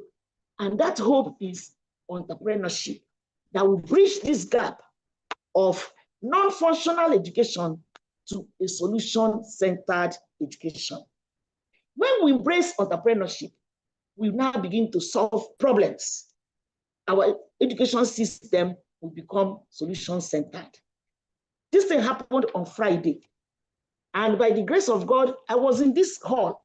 This is State Fund boardroom in Abuja. The Vice Chancellor and the Director of Entrepreneurship is supposed to be here. So the Vice Chancellor asked me as Director to go and represent him in this program. What is this program? This is 27th March, 2026. Federal government has mandated and introduced entrepreneurship certification in universities. They gave 14 universities mandate to start, and UNN happened to be one of the 14 universities. We are starting from April. The federal government, in fact, that one in the middle is this one raising his hand is Minister of Education. I took some pictures with him, and the other one is Minister of State and Education. The other one at the end is the Professor Tanko, the Vice Chancellor of JOS, UniJOS, but he's the chairman of all VCs in Nigeria. So they were all there, and they flag off this entrepreneurship certification program for university and mandated the VCs that by April, the Senate should approve it. What they're saying that whether you're entrepreneurship, whether you are engineering or medicine, as you're graduating with a different certificate, which is not your core area, but an entrepreneurship. They released $50 million through student grant forum and the back of industry. And the loan, or the soft loan, they can give a student up to 1 billion naira to fund a student-based business. So a new thing has been introduced to Nigeria, and that is what we must do. Why are they introducing it? Because they find that your certificate alone is not enough. You need something on entrepreneurship, and they want us to be competing to the developed world. That thing you're looking for in the UK, where everybody's running to, if you're in Nigeria now, you can achieve it by getting some of this thing. So it's going to take off. I'm even writing to the Vice Chancellor so that by April, because the minister said he's not going to joke with this thing, that in fact, it's starting from 100 level, they will start the process. By second to third level, they are already well acquitted with the program. Then in the final year, they must create a business. So we are not joking. We need to do something in this ecosystem. And I want to tell you, you are fortunate to be having this lecture and to cash in into what is available now. Now look at Human Development Index to tell you that environment is very important. Out of 100%, only knowledge, this thing you're coming to school to do is only 10%. Your certificate is just 10%. Your discipline and your character, 40%. But the environment makes up 50%. That means your survival, half of your survival is in the environment. That's why you should take it serious. Navigating the Nigerian entrepreneur ecosystem involves understanding the opportunities, the challenges, and strategies for success. The ecosystem is dynamic with a growing number of startups and entrepreneurs, particularly in the tech hubs, like in Lagos, Port Harcourt, and all the rest. Now, let us look at the opportunities. When we look at the opportunities, I told you Nigeria, from TAE, Nigeria is having 19%. 19% is one of the highest. So we have a growing market. Nigeria has a large and growing market with a population of over 200 million people. That means if you solve a problem, if you create a business, you must see people that will patronize you. I went to a place. In fact, I called it's my sister. My sister is a nurse. So I called her. I was hearing, wait. People were just shouting at the background. Yeah, give me this. It's my turn. I said, my sister Nkechi, what is happening? He said, too many people in my clinic today. Too many people. I have over 100 persons. I said, this 100 persons is 100 money coming to you. Yes, money is in people. Money is not in tree. If you create a system, if you create a business where people come looking for you because she has this gift of, pregnant women, this and that. So people are coming from Bayelsa. She's a Port Harcourt, from Bayelsa, from Cross River. On her clinic day, you will not see. And this is how money comes to her pocket. And she's doing very well. So anything you do that people patronize gives you money. It's not about you are a paid employee, and you're there. It is only that salary that will come to you. But if you create a business in this ecosystem with many people, my dear, you're going to survive in this ecosystem. Survival is not about eating food. Survival is about, I want to buy a car, you buy it. I want to build a house, you build it. My children want laptop, you buy it. Not when your children want something, tell them this is not good for you. Your age is too small to have it. It is not that they are too small, you don't have the money. You start looking for excuses. Vanity upon vanity, everything will vanish. Yes, we know what is vanity upon vanity, but don't excuse yourself by not having what is good for you in this life. We went for a program, and one woman, I saw one beautiful car, this new Highlander. I said, hey, this car is beautiful because I love cars. I'll buy this car. The woman said, let me hear, vanity upon vanity. I looked at that woman and said, what did you come to this program with? Motorcycle. And this motorcycle is also vanity. This Highlander I saw, I appreciate, is also vanity. I asked her, madam, we have many vanities here now. Motorcycle and this Highlander. Madam, please choose one vanity as far as you're on this earth. Let us make a choice. I am very sure if she's gifted that Highlander, she will go to church and thank God. But it doesn't come like that. Somebody worked for it and got it. And that makes her life, his or her life, easy. I don't believe that suffering is for you to make heaven, or suffering is for children. I lie. Suffering is for people who are not entrepreneurial. If you're entrepreneurial, there's nothing like suffering. And let me also tell you, some of us, all of us, will go to heaven. That's what I wish us. But you'll be surprised that heaven will be made of more than half of big and rich people. Because rich people, they don't have the problem poor people have. I'm telling you, I have been in the two sectors. I'm not rich, but at least I've left poverty. Because poverty have grade by grade. I'm not in the lowest grade now because I became entrepreneurial. And what we mean by entrepreneur is that at least you know what to do in every opportunity. Take opportunity. I told my students, you're a student, you must create something even in this class. Even if it is putting pen in your bag. Even if it is whatever that you know people need around you. I called my class reps for meeting, and I saw them carrying what is it called? All these chewable, changing this and that. And I gifted them. I said, I like what you're doing. And before they left that meeting, they finished selling it. Because they know they're going to meet people who may be hungry and would love to choose something. That is starting business. It's not like the money. Okay, so what we're saying that digital economy is also an advantage. We have the phones, the internet to help us. We also have government support initiatives and innovation. These are the ways.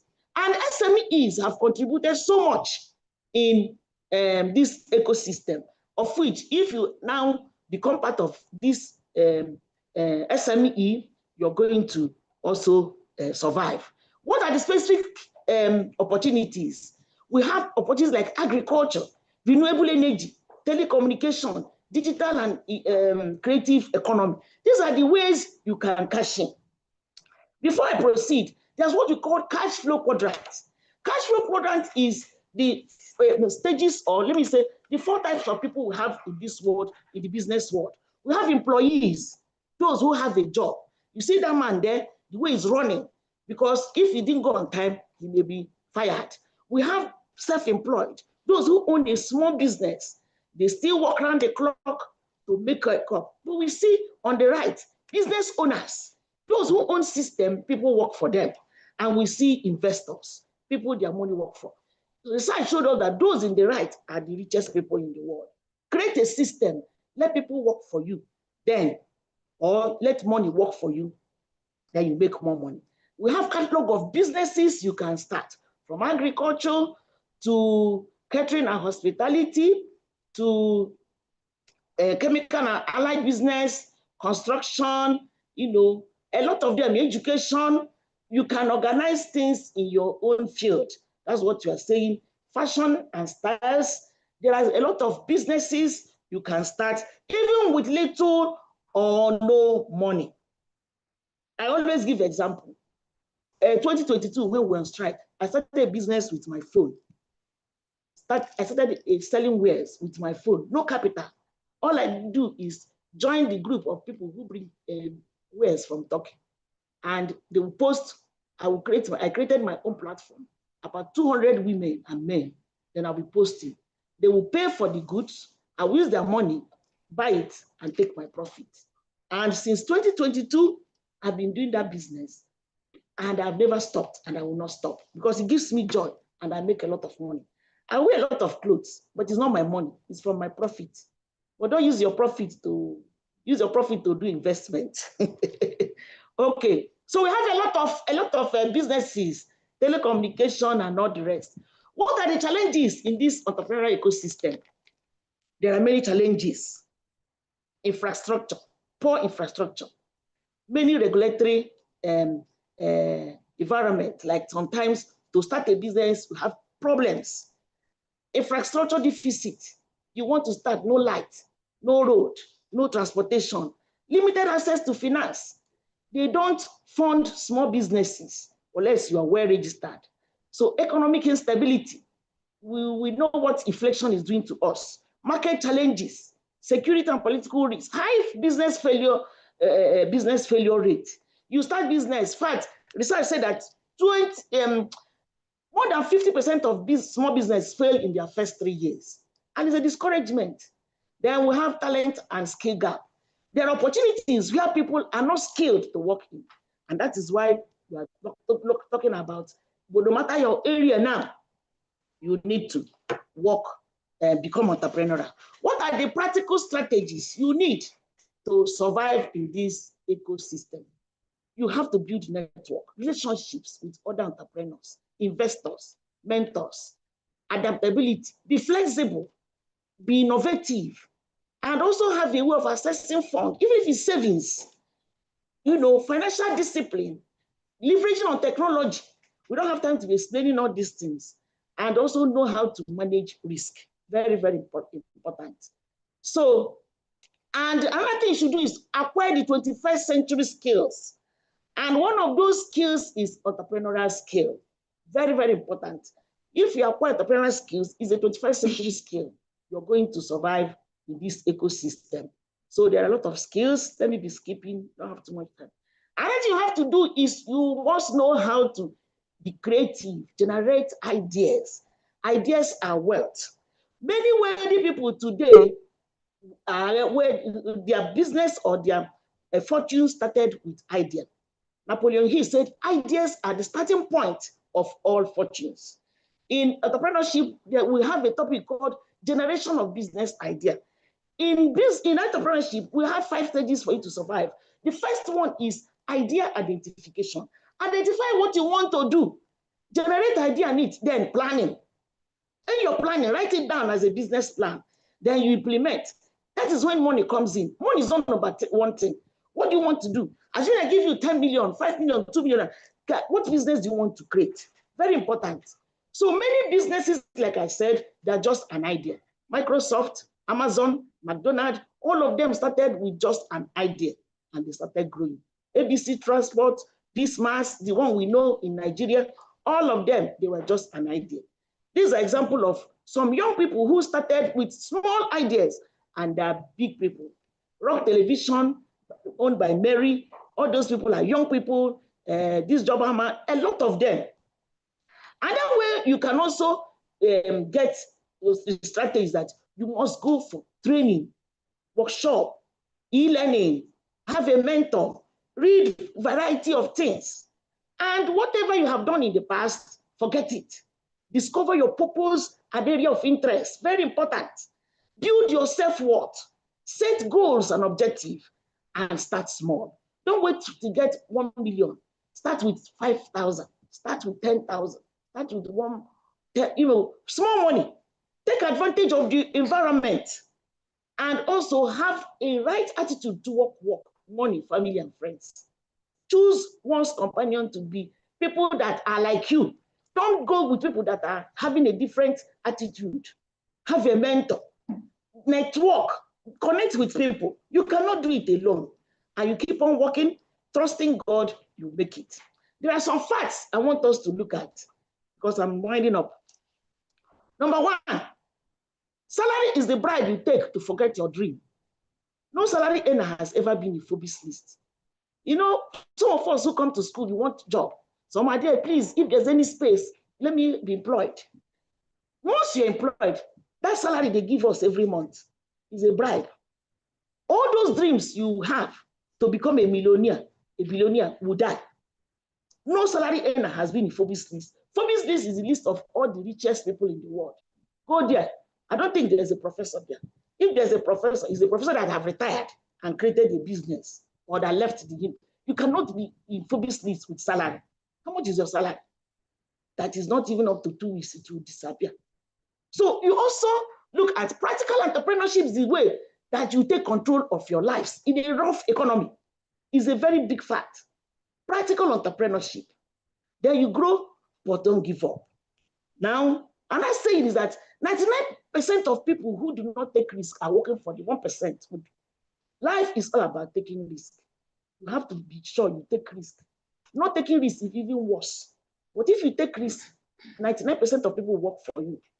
And the one that is interesting is that the second to the last says the second poorest people in the world, apart from beggars, are salary earners. So if you are a salary earner, you are classified as a poor person. And I want to tell you, some beggars are richer than salary earners. I was in a park, I don't forget that story. I was traveling, and one beggar was discussing with another beggar that he just needs either 2 bundles of zinc to finish roofing his house. And I was imagining in my mind, I just thought, a beggar roofing his house. How many civil servants have a house? Do you even have a land? If not for your father's house, who was a farmer, you don't even have anything. And you're a graduate, you're struggling with your siblings. It is time for you to rethink. So what are your dreams? What do you want to achieve? These things are good things one needs to achieve. But like I said, these things are not unusual. You can enjoy these things I'm showing you. You go for vacation with your family, you buy a good, this is Range Rover, buy Mercedes, buy all the top car. You deserve it. But you need money to do these things. Now let us do just small mathematics. Let me just do this. You want to build a house, 20 million house. I don't know whether in this economy, whether 20 million will give you a good house. But let me say it's a small 1 room or 2 rooms. 20 million. You want to buy a car, 5 million is third hand or fourth hand. Because there's no Tokumbo car that is 5 million. Let this motorcycle. Then you want to buy land because you build the house, you save, you train your children in school. We're getting like 60 million naira. Now you're a salary earner and you're a business person. Let me assume that as a salary earner, you save 100,000 every month, which you know is not possible. How much is your salary for you to be saving 100,000? In a year, you get 1.2 million naira. Then for you to get 60 million, it will take you 50 years. Assume you don't do anything, it's just this salary. It will take you 50 years. Then ask yourself, how old are you now? Do you have more up to 50 years? That means you will not achieve your dream. But assuming you're a business person, or you're doing one practical skill or the other, 500,000 is small for a month. This person is even a starter. It's a startup that will make 500. But let me use it as an example. You find that in a year, you're making 6 million. And within 10 years, you have achieved your dream. But people achieve it even less than 3-4 years. What is 500,000 for a good business person? So I want to tell you that the distance between your dream and reality is called action. And that is the entrepreneurial skill we're talking about. Don't just come to school and fold your hand. You have to start doing something. How many of you know these things? Boss, you're working for somebody. They say that boss means busy over someone's success. It is your success that your boss is bragging upon. You are the one working for him. You're the one giving him all the success. And they say that salary is something always low and reduces you. and this is correct. Something happened a few weeks ago. Please permit me to share this story. One of us, or let me say, when I say us, a salary earner was getting married, and his friends, his committee of friends are salary earners. They went for the marriage. You know, when you go for all these young people marriage now, when the young man comes out, you'll be spreading money. Then you'll be clapping. This young man came out because the friends are salary earners. He didn't spread any money. They were just, dancing like that. I was like, this is the first time I'm seeing this thing.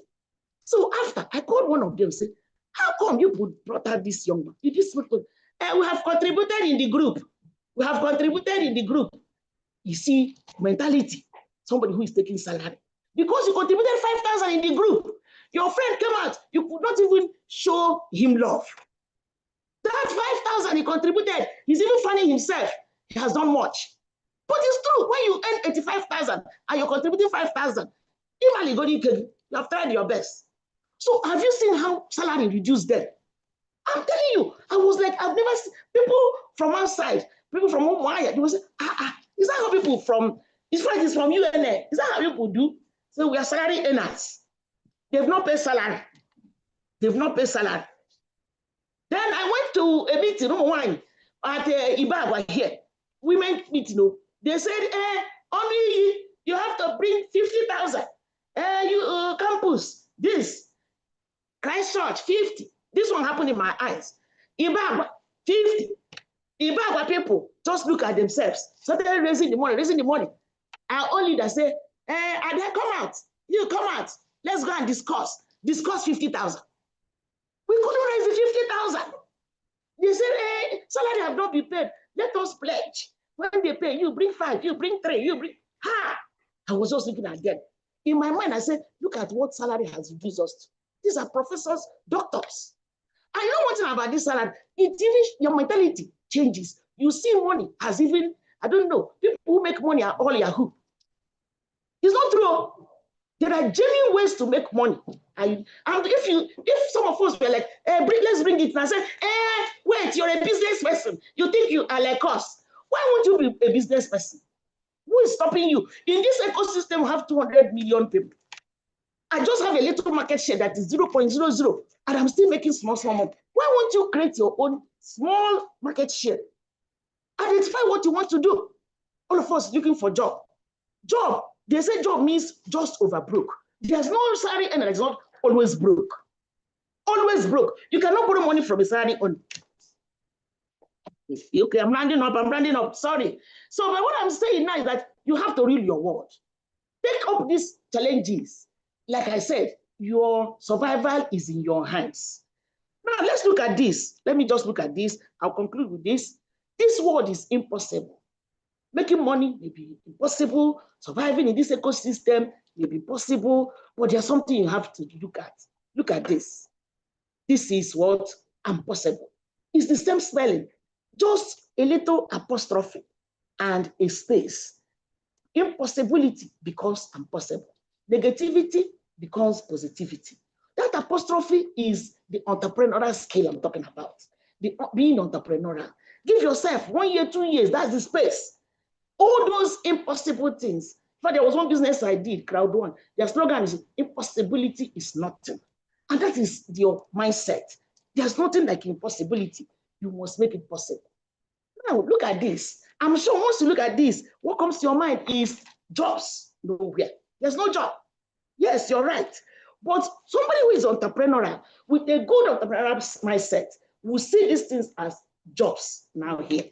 You create a job. You change this nowhere to now here. And that is the entrepreneurial mindset we are talking about. Everybody is made of greatness. I normally tell my students, you have all it takes. You are made for a specific purpose. This is biology that teaches us that for one to come out of this life, there is what they call genetic genotype and phenotype. And when a man and a woman met, the man releases about 8 million sperm cells, but only one will fertilize the egg. And once it fertilizes, that one will now create something around itself. No other person will penetrate. Meaning that you that came out, you killed more than 7 million people for you to come out. Then those people died because you ran first to fertilize your mother's egg. Then you're on this ecosystem doing nothing. You know you're wasting your time. And if I'm God, I will not even allow you to enter heaven because you stop people who would have made us better. You stop them from coming out of this world. The second thing is this thumbprint. Everybody is special, specific. You can never see two people in this world, meaning that you can survive. You can survive, you can make it. So what am I saying? What I'm saying that no matter how it is, some people say, I have suffered. I'm not coming from a good home. This is a farmer who wants a good flower and a good butterfly. But he woke up and saw cactus. Cactus is filled with thorns. Thorns everywhere. He was like, this is not what I prayed for. But do you know that out of this cactus, or the other butterfly is caterpillar? This one doesn't look good. But out of this cactus and out of this caterpillar came out a beautiful rose flower and a beautiful butterfly. What does that tell you? No matter the stage you are in a cactus stage, caterpillar stage, all you need is to keep on working. Very soon, your flower will blossom and your butterfly will come out. So don't give up. Don't say, I have tried for 5 years. Entrepreneurs don't give up. Focus on your destiny. Look at yourself, even as a student now. This is a cat looking at the mirror and said, I'm not a cat, I'm a lion. That is the mindset. And I am, after all, the cat and lion are in the same family. And he's going to face so many challenges. And he moved with that mindset. And passed through how many security dogs? Because in his mind, I am not a cat, I'm a lion. After all, lion is greater than dog. So, and before they will realize it, the cat have passed. So what am I saying? What I'm saying is that everybody is valuable. And I use this money to, give example. No matter how rough you do this one, as far as they've not done, as far as they're still there, no matter how dirty, even if you put them inside water, once it dry, the value is still there. So your value is still there. All you just need is gather yourself and start doing something. Then I'm concluding. In my conclusion, first of all, I advise you, acquire a skill. Thank God government have to say it now. Number 2, be entrepreneurial in whatever you're doing. Even if you're, do you know we have what we call entrepreneurs? Entrepreneurs are people who create business in a business. You're working for somebody, you're doing your own business. You are working for peace, but you have something. In fact, do you know that this courier service was people like drivers who generated it? They were taking away bill from people, collecting money. Peace now said, no, let us make it official. People make money inside a business. Start your own small business. I have this, my story of cooking my mind. I always tell my students, at any level, this is just a short story of a woman I met in Aberdeen. And the woman told us that he was looking for a job for more than 3 years, prayed, fasted, until one woman said, please go and start cooking moi moi. He was taking it as a joke. And people discourage her. And that's something I want to tell you. Anything you are not ashamed to consume, even if it is up, even if it is granite, sell it and make money. All you need to do is to package it. As you are talking to PG students, package your moi moi in the PG way. Once you package it, it becomes different. Like I tell you, I sell clothes, and I'm a professor, a director. But my packaging, my dear, you cannot match it. Because the way I do it online, I have a platform. In the morning, I put something that will make people interested. In fact, if you don't want to buy, you buy. One of the people that are my customer is the first person that gave this talk. You can verify. She so much love what I post, and she always encouraging me. So that is what is it. I know she has her own business. Everybody must not be in one business. But what I'm saying, I've packaged my own in a professional way. I'm not like the market people, but you will not know. And people say, hey, I like this. I said, do you want it? I'll bring it for you. So the woman, as I was saying, thought it was a joke until somebody encouraged her. There's nothing. Go to this school and be selling the moi moi. And she started with 500 naira. I don't want to go into details how it started, but that 500 naira moi moi was what this woman started with. According to her, immediately she cooked that moi moi and stepped out. Somebody bought all for their board meeting. And that encouraged her, and she started. Until today, she says she has never worked for anybody. I'm talking of tantalizers. Go and Google it, you know what I'm saying. She started with 500 naira. So you can start with 5,000, and start with 50,000. The only thing that she was consistent, and before you know it, she has grown. She's employer of labor, more than 5,000 employees, and there's no way she can work for somebody now. Now, Nigerian ecosystem is dynamic and concluding, and is full of potential. It combines vast opportunity with significant structural changes. Success in this environment requires more than a good idea. It demands strategic planning, adaptability, technological awareness, financial discipline, and strong network. For postgraduate scholars, understanding this ecosystem is essential for research, policy formulation, and practical business development. Finally, I wanted to join because I'm a network. I do a lot of business online. So they introduced me to one business one time. That was in 2020.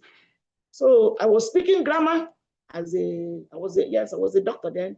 I can't do this and that and that. So one of us who is a lecturer in Ebonyi State University, who also understand what it means to do something extra from salary.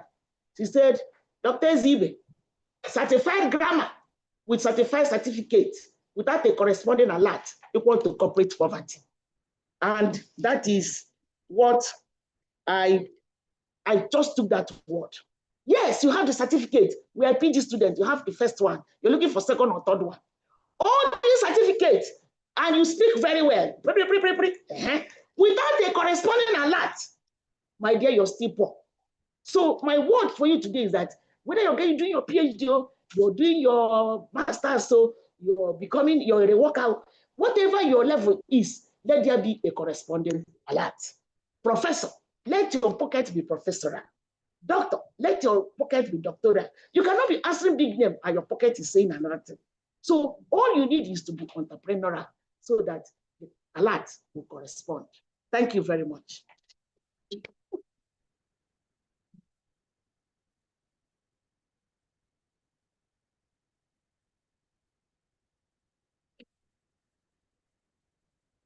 Sorry, I overtook my time.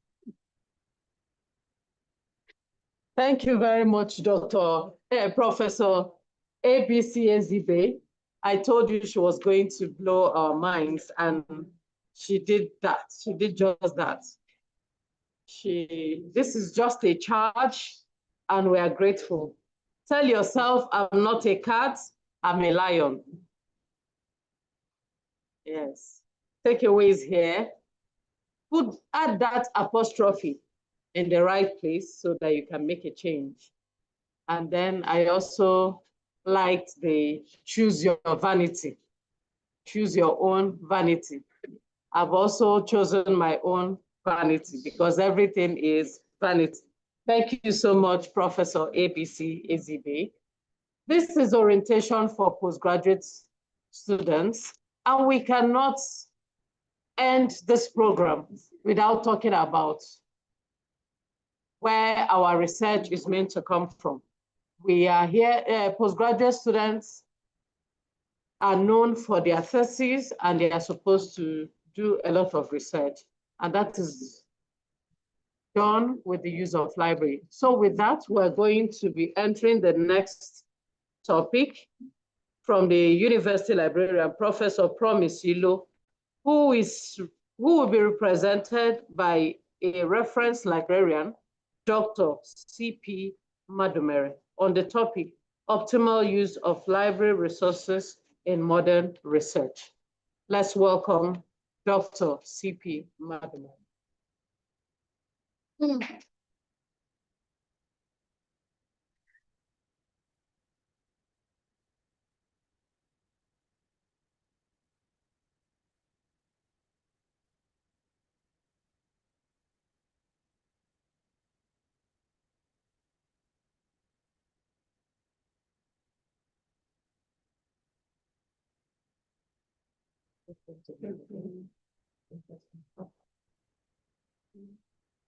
Good afternoon, the Provost, College of PG, the Deputy Provost, all staff here present, and PG students. My name is Dr. Mrs. Madumere, the reference librarian. I'm here on behalf of the university librarian, Professor Provost, to make this presentation on behalf of her on optimal use of library resources in modern research. Optimal use of library resources in modern research. For you to be an effective scholar, it is important that you will maximize the information materials that are available in order to navigate through research. So the library is a repository of knowledge. The library is the hub of all intellectual activities in the university. And the library serves as a brain box of the university. When you talk about information, you can't rule your world without information. Information is very, very vital in everything you are doing. For you to be successful in any area of knowledge, you need information. So as PG students, you need information. That's why library is very, very important, because the library provides information materials in different formats. Have the physical copies, have the digital copies for teaching, learning, and research. And it's very, very important. So the motto of this university is to restore the dignity of man. To restore the dignity of man. And that is what the library helps to achieve.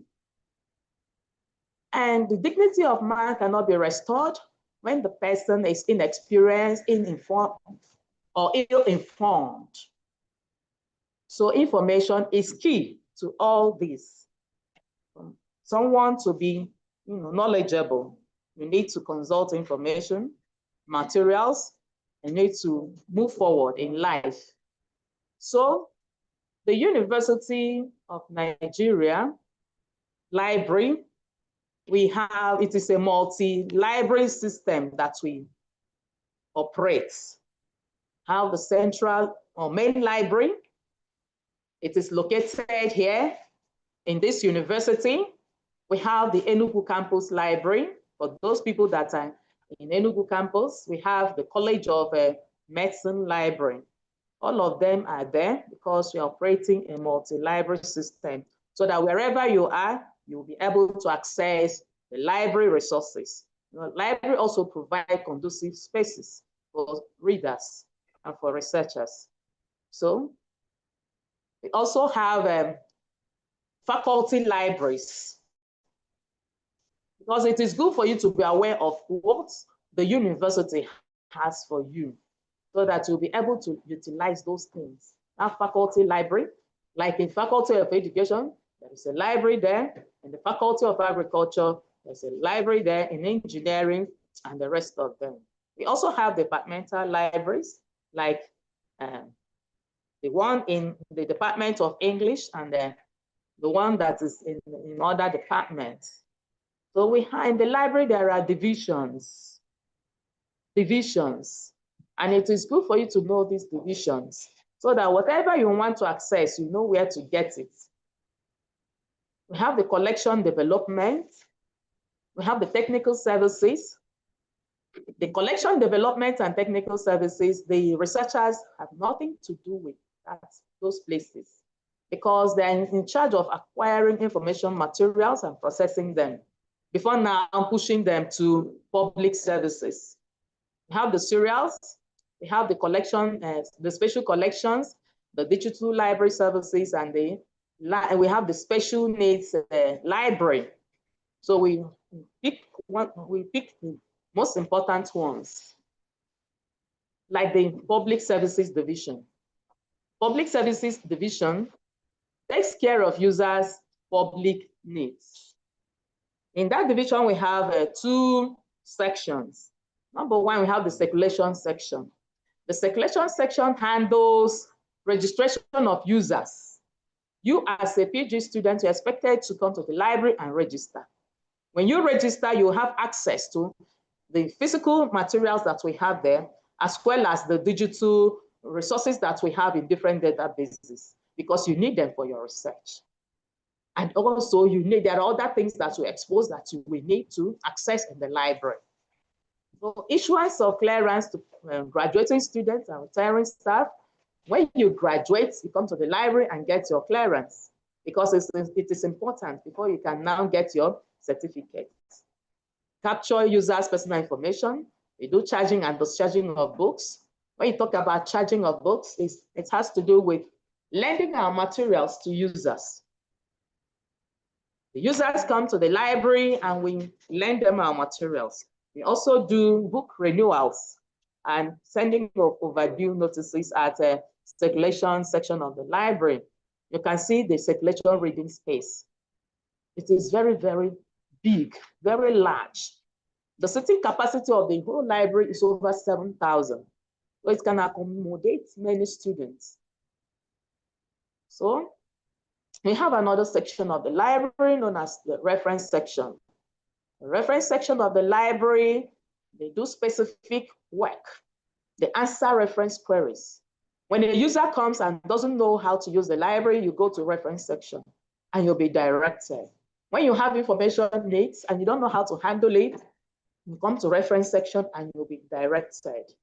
So at reference section, there are different materials that you can access physically. We have materials like encyclopedias, Encyclopedia Britannica, Encyclopedia Americana. These materials can give you background information concerning your research. You know, we're listening to the use of AI. You don't need to use AI all the time. You need to, cross-check what you are using. That's why it is important for you to come and make use of all those things. Then if you don't want to come and you make use of these physical ones, then we can link you to the digital library, give you username and password, and you do what? Access those materials online. Because we are talking about modern research. The researchers that we have now, they like making use of online resources very well. But it is good for us not to overlook the local and the physical resources that we have and the hard copies of the materials that we have in the library as well. So reference section, the users, we give guide to users of the library. We organize orientation programs for users, for them to be acquainted with the library procedures and use. And then we prepare bibliographies in various subjects to help users to know the materials that are available on specific areas of interest. Then we prepare readers' guide in different formats. So this one now is reference space. This one is a library space, particularly serials. This is to tell you that library has a conducive space for users, so that when you come, you sit down and read. So we have serials division. Serials division. Serials has to do with publications that come at interval, whether regular or irregular intervals. We have materials like journals, we have newspapers, we have magazines. And serials, they ensure that those materials are indexed and abstracted. They do abstracting servicing so that users will now, it will be easier for them to use those resources. And they ensure that the databases are subscribed. They ensure to the subscription of databases. So you can see newspapers, this newspaper, you can see the newspapers that are very old. People, researchers, they come for it, especially those people that are researching on certain things or archival things. The library preserves those materials so that users can access all of them, even materials of 1960s. It is very, very important, and the current ones. So this one, we have special collections. The special collections, there are 3 sections that made up special collections. We have the Africana section, we have the government documents archive section, we have the UNO publications. Africana section, when you talk about Africana section, it is where you get materials written on African subjects by Africans or non-Africans, but the subjects must be on African. So these materials, they are managed, organized, and kept there. We have different types, even projects, theses and dissertations, the physical copies, they are there for researchers to use. Then there are subunits in Africana section.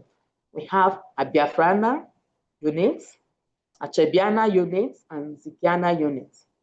Biafrana unit is a collection of documents about Nigerian Biafra Civil War of 1967 to 1970. We have a Chebiana unit.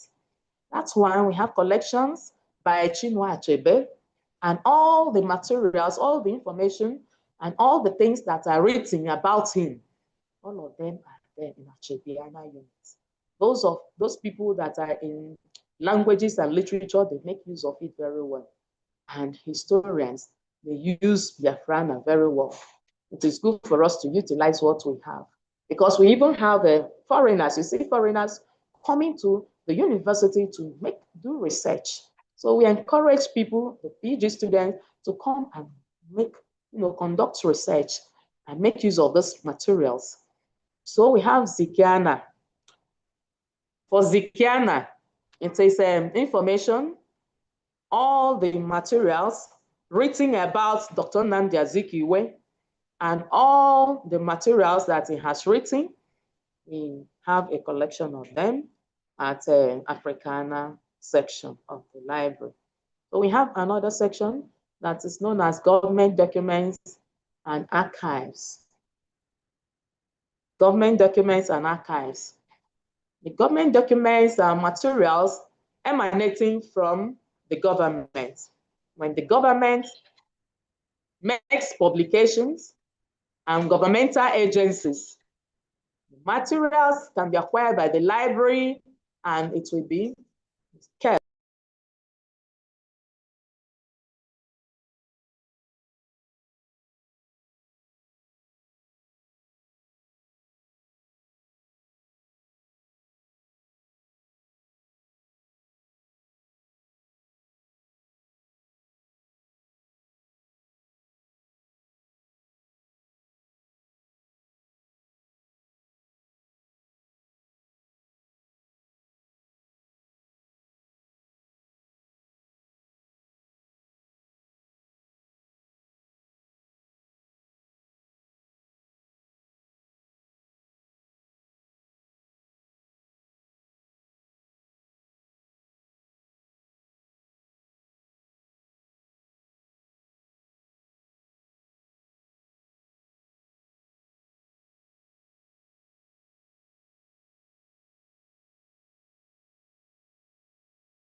Okay.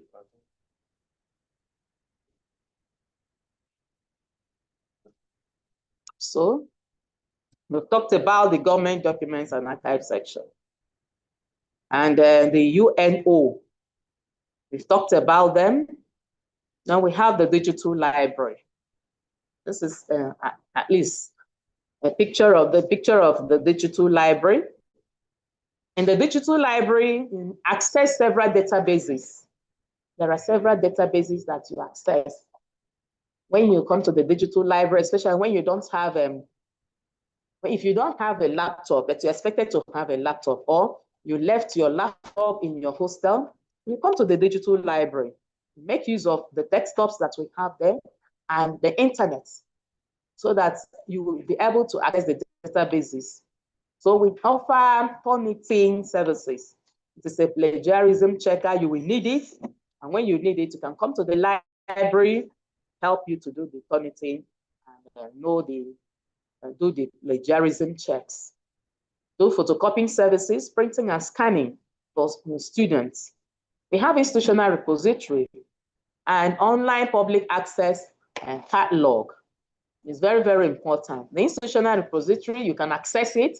When you access it, especially when you are doing your research, you will know the areas, what people have done, and know the areas that you can cover in your research so that you will not reinvent the wheel. So talking about library hours and days. The library opens on Saturdays from Mondays to Sundays. From Monday to Fridays, it opens by 8 a.m. and closes by 10 p.m., given to all enabling conditions. If there is steady light, then it will close by 10 p.m. On Saturdays, it opens by 8 a.m. and closes by 8 p.m. Then on Sundays, the library opens by 2 p.m. and closes by 6 p.m. So on official public holidays, the library does not open. So it is good for you to know all these things so that you know when to access the library. And there are fundamental rules that you have to keep when coming to the library or when using the library or library materials. And it is good, not only just for this university library, but for other libraries in the whole world. You don't enter your bags with the library. When you're entering the library, there is a space provided. We have book rack. We have back racks. So whenever you want to enter the library, you keep your bag at the back rack before you enter. But it is good for you to safeguard your things. If you have your phone, if you have your money and your valuables, you hold them. You don't have to drop them there because it is a public place. So always surrender yourself for search while leaving the library. Don't leave the library in a haste. Anytime you want to go out, surrender to yourself so that porters will check you out. Because if you rush out, it will be as if you are hiding anything or you are going with any library material. So it is not good to eat or drink in the library. This is because it makes our books to be vulnerable. When you are drinking and you are reading a library book, there is chances that water can pour on the books. And when water pours on library materials, it will expose it to humid conditions, which can accelerate deterioration of the material. So that is why we say don't drink inside the library. So you don't eat inside the library because when rodents, when they smell the food, they will be attracted. And when they're attracted, they will come inside. And when they come inside, they eat up library books. That's why we say don't drink or eat inside the library. You want to eat or drink, you go outside the library, do that, then come inside. All the books that you have consulted, you consult many books, don't shove them back. Leave them on the table so that we have professionals that can do what? Shove them back. So do not write or make any mark inside a book, inside a library book. It is not good. Anytime you are reading library material, don't dog-ear it, don't deface it by making marks. Many people have used those materials before you, and now it's your time to use it wisely. Don't make marks, because these marks can make them deface the material. So you don't have to wear noisy shoes inside the library because it has the capacity of distracting another person. Because library is a noiseless zone. It's a noiseless area. You see people, thousands of students reading, researchers reading, lecturers reading, and then conducting their researches. So when you wear noisy shoe, it will distract them.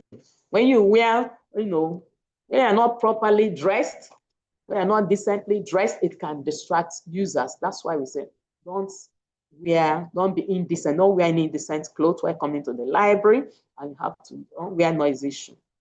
So, and another thing is that you don't have to, do not go out of the library with books that are not properly charged out. If you want to borrow any material, there are processes. You follow the due process and do what? The materials will be given to you. So you have registration, the registration and usage. Registration is open for all categories of staff and students of the university. So what you are required to do is just to bring your passport. You bring your passport, you come to the library, you'll be given forms you complete, and you'll be given a library card. So when you are giving a library card, you use it to access, you use it to be coming inside the library, and when you want to borrow, we give you borrower's card with your library card. That is what is required. So with your borrower's card, you'll be accessing the library materials and borrowing with your borrower's card. Anytime you want to borrow, you use your borrower's card to borrow. But anytime you want to come into the library, you use your library card to have access to enter the library. So this place is the porter's desk. The porter's desk. So at this porter's desk, you will make you can interact with them. They will let you in, and when you are going out, they will let you out, check you before you go out. Then this place is bag rack area. Bag rack area. This is where you drop your bags at your own risk before you enter the library. So we have escapist units. This escapist unit is a unit that is created so that anytime you are reading and you are bored, you come and sit down and relax for some time. And when you refresh, you can now go back to reading areas and continue your research. And also, when you want to do something like a group reading, that's discussions, there's also another bigger area provided so that students can now sit down and do discussions, because discussions are not allowed in the reading areas. Because when you discuss in the reading areas, you can distract other readers. But when you want to have a group discussion, then you come out and sit at a escapist unit or the other collaboration is now. So all these places and the places that you can stay and relax and have your group discussions or refresh before going back to reading areas to read. So this one, what happens at porter's desk? Students and staff, they present their library cards at porter's desk. You present your library card, they will let you in. The porters will let you in. Then when you are going out, you present the books that you have, and they will see it, and you will go out. The external users, they present introductory letters. External users, when they come to use the library, they come with introductory letters from their own universities. You present it there, and you'll be directed. The person will make use of the resources that we have. You make general inquiries at that porter's desk. So we have traditional library catalog. The catalog is the first port of call. When you want to use material, you go to the catalog and make use of it. This one is the traditional catalog. So it is arranged by subject and by authors.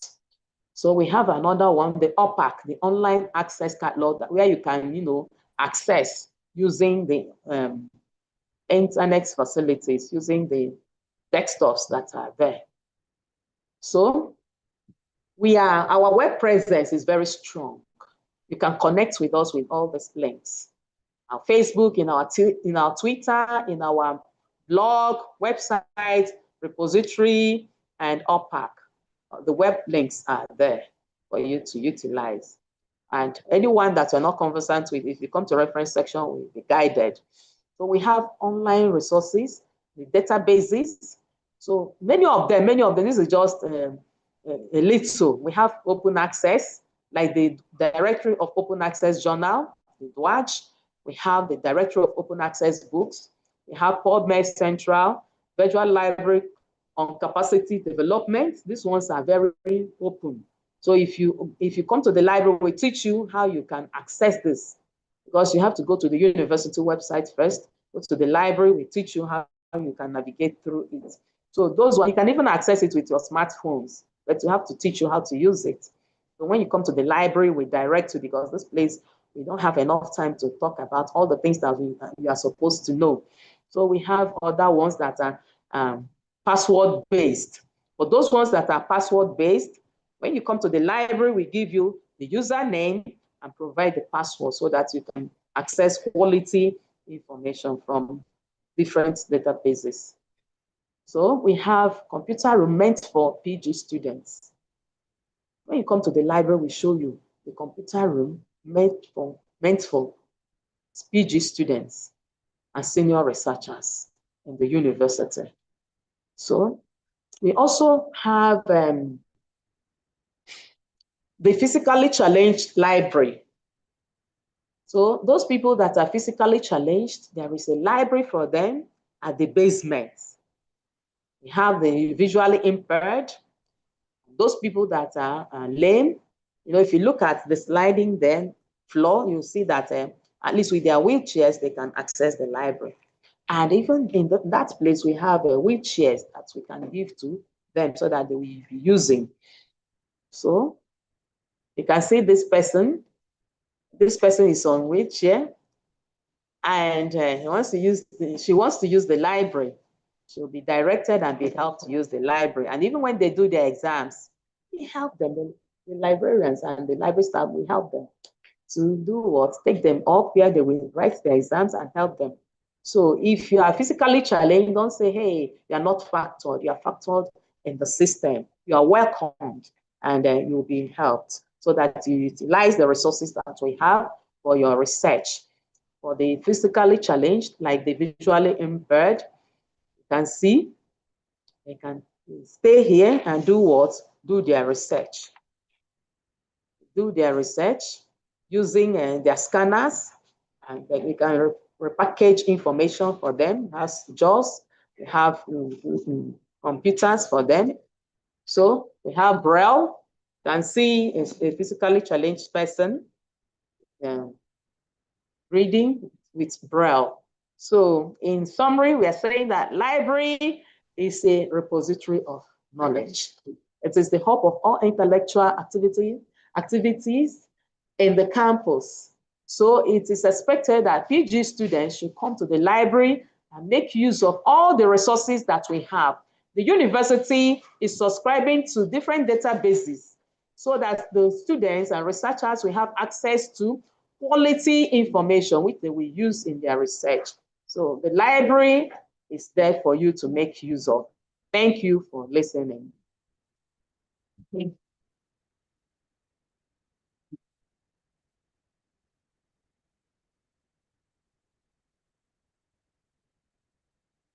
Thank you very much, our librarian, represented by Dr. C.P. Madumere. We're progressing, and I think this just finished topic is very vital for this orientation and for postgraduate students.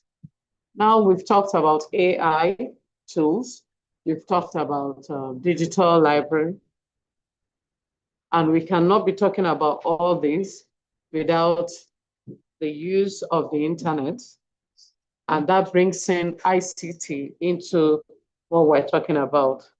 Speaking to us today on ICT tools available on campus for postgraduate study and research is the Director of ICT, Mr. Paul Orano, who will be represented by Dr. Chukwuma Mboji. Please let us welcome Dr. Mboji to take us on the topic I just mentioned. You have the floor, sir. Thank you so much. Okay. All right, thank you so much. Good afternoon. I want to stand on already existing protocol. So very quickly, we would go straight into our discussion for today.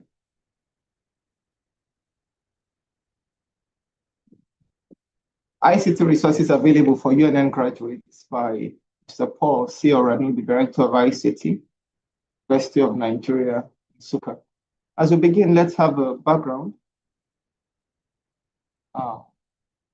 Basically, what is ICT? Information and Communication Technology. And we have different components of ICT, computer systems and accessories, hardware, all these. I would not bore you with all these details.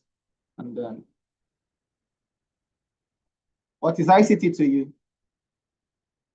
ICT is what you make of it. It's either it's a useful tool or it's a destructive tool. So it's either a useful tool or a destructive tool. Why is it a useful tool? It could add to you. A destructive tool. It could push you on the wrong path. So today we see people who learn various ICT skills. It becomes a useful skill and a useful tool. Then we also meet people who have turned the ICT platform as a platform for fraud, as a platform for learning wrong vices. So ICT is whatever you make of it. So for someone, it's a useful tool. And then for another, it's a destructive tool. So let's quickly run into ICT in education. Various aspects of the computer, network, software, act as a tool for teachers and students by supporting learning and instruction. As a student, you must maximize the use of ICT. All right? You must maximize one, the website, you must maximize our e-learning platforms, and then you must maximize our collaborative tools. Now, for every postgraduate student, one thing you must learn from the very start is that you must know the university website. 2, you must seek for information on the university website. 3, you must validate communications on and from the university website. So whatever is circulating, wherever you find it, if you have not seen it on the university website, then you know that it's not valid. All right. So I must go to the website. I must make use of the e-learning platforms. And then I must make use of the collaborative tools. Now, what are some of these ICT resources available for teaching and learning resources in UNN? We said the UNN website. The UNN mail is another. Now, we advise every student to get a University of Nigeria email address. And this is available, all right? For staff, it's UNN, it's first name dot surname. For the students, it's the first name dot surname dot registration number at unn.edu.ng. It's exciting that you're able to collaborate, you're able to share information with people. So the UNN mail helps you in document sharing. It helps you access Google Apps and then contact management. So you're able to save your contacts to Google, all right? Maybe there's a loss or there's a change of device, you're able to use the UNN mail. And then we have the internet resource. The internet resource is for exchange of information. Once you have paid your fees, you have access to login details on the UNN, the Lionet. Okay, our internet resource on campus is called Lionet. All right, you're able to access the Lionet login. For postgraduate students, you can access it from your hostels also, and then make use of the internet. And then we have a UNN Zoom educational account. Why is this of utmost use to you? All right. For lecturers who want to have online classes, they make use of the Zoom account. And of late, most of the external examiners would prefer to examine their students virtually. So the Zoom account has been another major tool that has helped our postgraduate students. We've also had cases where some departments, if they wanted, have allowed their students to log in from whatever their location is for the external examination. But the most important thing is that you are sure that you have a stable internet and you're able to connect and navigate your way around that process. Now, also available as teaching and learning resources are learning apps. Okay, these are learning materials prepared as apps that enable learning, even with mobile devices. All right. So, we want to take learning beyond the classroom. We want learning to go beyond the regular teacher face-to-face learning. And then we can take advantage of learning apps. When Professor Okoye was talking today, she tried to help you maximize artificial intelligence. All right. So CAL talks about computer-aided learning, all right, and computer-aided instructions. So we're able to pick up our phones and then maximize some of these apps, all right, that would help us better our skill set and become more grounded in our areas of specialization. And then we have for document processing and preservation, we have the basic ones we know, like word processing, spreadsheet, and this we would always say to every postgraduate student at this level, it is not advising, it is compulsory. Every one of us must have a basic knowledge of Microsoft Word, Excel, and PowerPoint. It will be very painful that a postgraduate student cannot be prepared a good PowerPoint slide, all right? It's very painful when a postgraduate student cannot use basic Excel, all right? Beyond the age, beyond the lack of exposure, at this junction in your life, you must look for how to learn this. And one way to maximize this is one, look for opportunities around the campus environment to pick the skills. One thing I can boldly tell you, learning a skill around the campus environment is far cheaper than when you leave this place. I'll give you a typical story. I studied computing. While I was in school, I needed to learn hardware skills. Then I went to a particular person and they gave me a cost. I felt it was too expensive.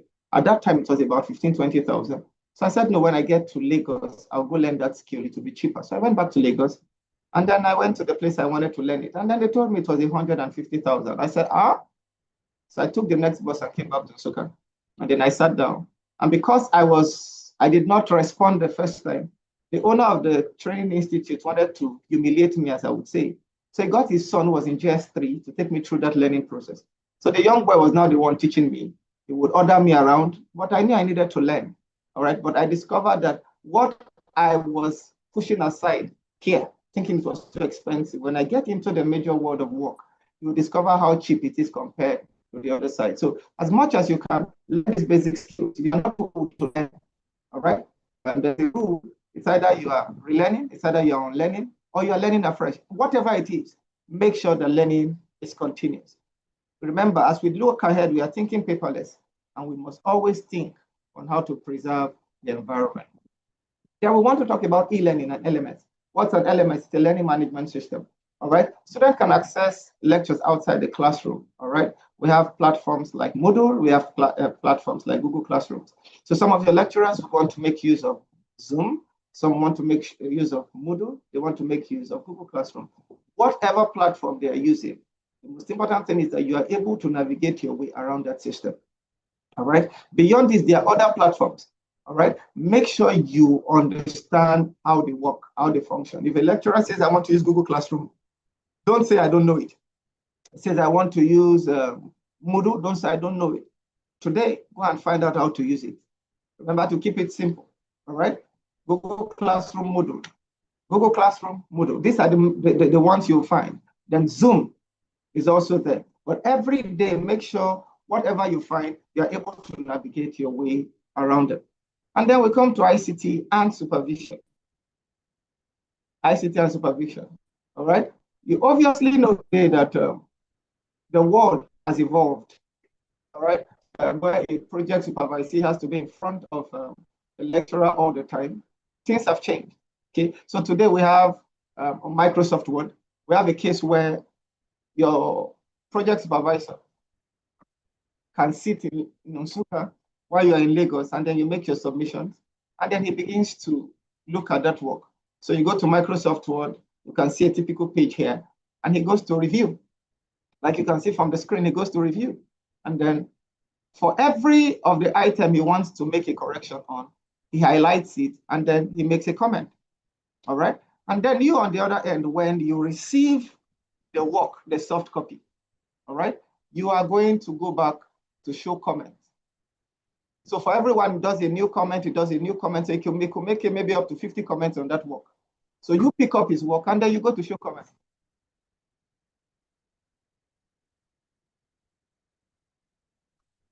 Just a moment.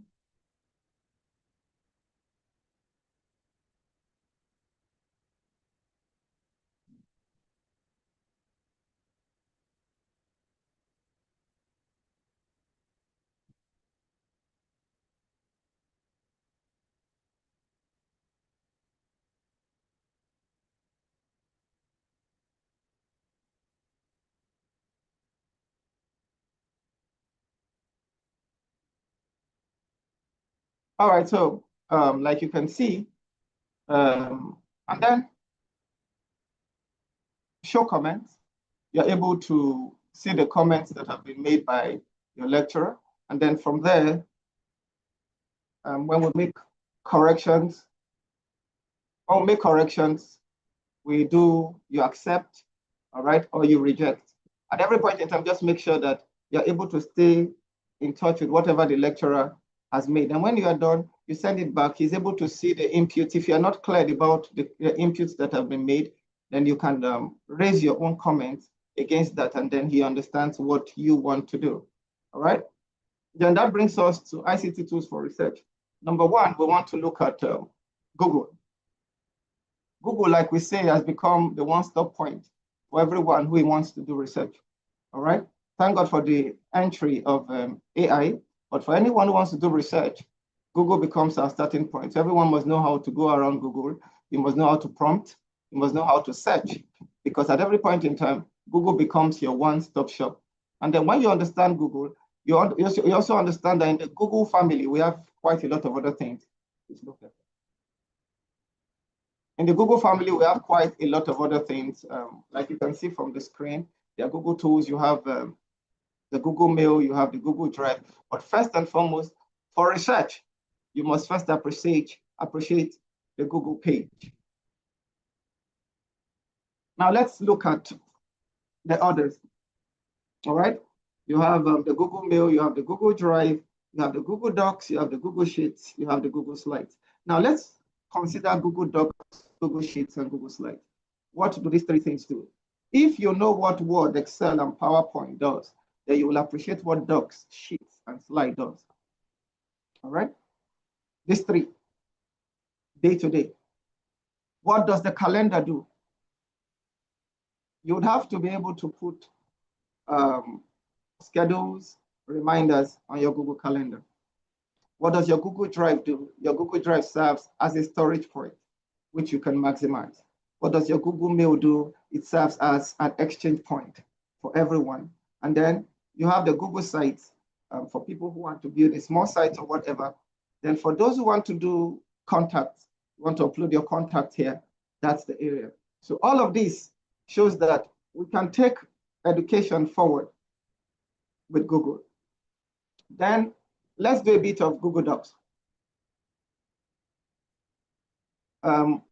Using Microsoft Word, I said earlier that we could use Microsoft Word to correct students' work. Now, on the other hand, Microsoft Word could also be, Google Docs could also be used to correct students' work in real time, all right? Correction is seen immediately. So the lecturer is at a location, he corrects your work. Whatever he corrects on that work is seen on the other end. And then you know what? Another beauty about Google Docs is that we can use it for collaboration. So take, for instance, we have a group of people, maybe 3 or 4 people who are working on a document, all right? When A makes an input on that document, every other person who is collaborating with on that document will be able to see the changes that have been made to that document real time, all right? So the beauty about this is that unlike Microsoft Word, where I would have to make the corrections and send it back to the student, on Google Docs, if we are collaborating, the beauty is that every correction that I make is seen by the student, and then every correction that is made by the student automatically appears on this side of the table. And then this brings us to another very major one, which is Google Form. All right. Every postgraduate student will have at one point or the other have to solicit for data. All right. You would have to create a questionnaire. You want someone else to fill it so you can access data. All right. And this gives us Google Form. All right? You cannot get to every location per time. You cannot get to every location per time. But we must also understand that when we talk of Google Forms, there are also locations you cannot reach with Google Forms, especially those rural areas without any form of internet. So Google Forms does not take away the fact that there will still be cases where you have to print physical questionnaires. But if you want to solicit for information, now Google Form becomes a ground. How can I create this questionnaire? So on Google Forms, you can create a typical questionnaire. That physical questionnaire that you share, you can create an e-version, all right, and share them via emails, and people would fill them. And you know what? Their responses would appear on your Google Sheet. Okay, so you can work with them going forward. Google Drive. You must take advantage of your Google Drive. Why is Google Drive excellent? This is your storage point, all right? One thing that Google Drive will do is that it enables researchers, students, and supervisors to store research materials in a cloud storage space and share it, all right? Now, on the other hand, when you store it on that space, it is available on the go. So every time you log in on the system, let's assume you're somewhere, you're not with your physical machine or your physical system, you're able to access the materials you have stored in the cloud, all right? So Google Drive is just one of them. We have Dropbox, we have SkyDrive, we have Wuhala, whatever it is. But once you have the university email address, you have access to our Google Drive where you can store your information and then make them available to you on the go. Now we must deal with this responsible use of ICT. Now deal with exposures. The first thing I'll quickly say to you is make sure that in the use of ICT, you are able to maintain a good password. Maintain a good password, all right? So, and then that would ensure that there's unauthorized, that you are preventing unauthorized access.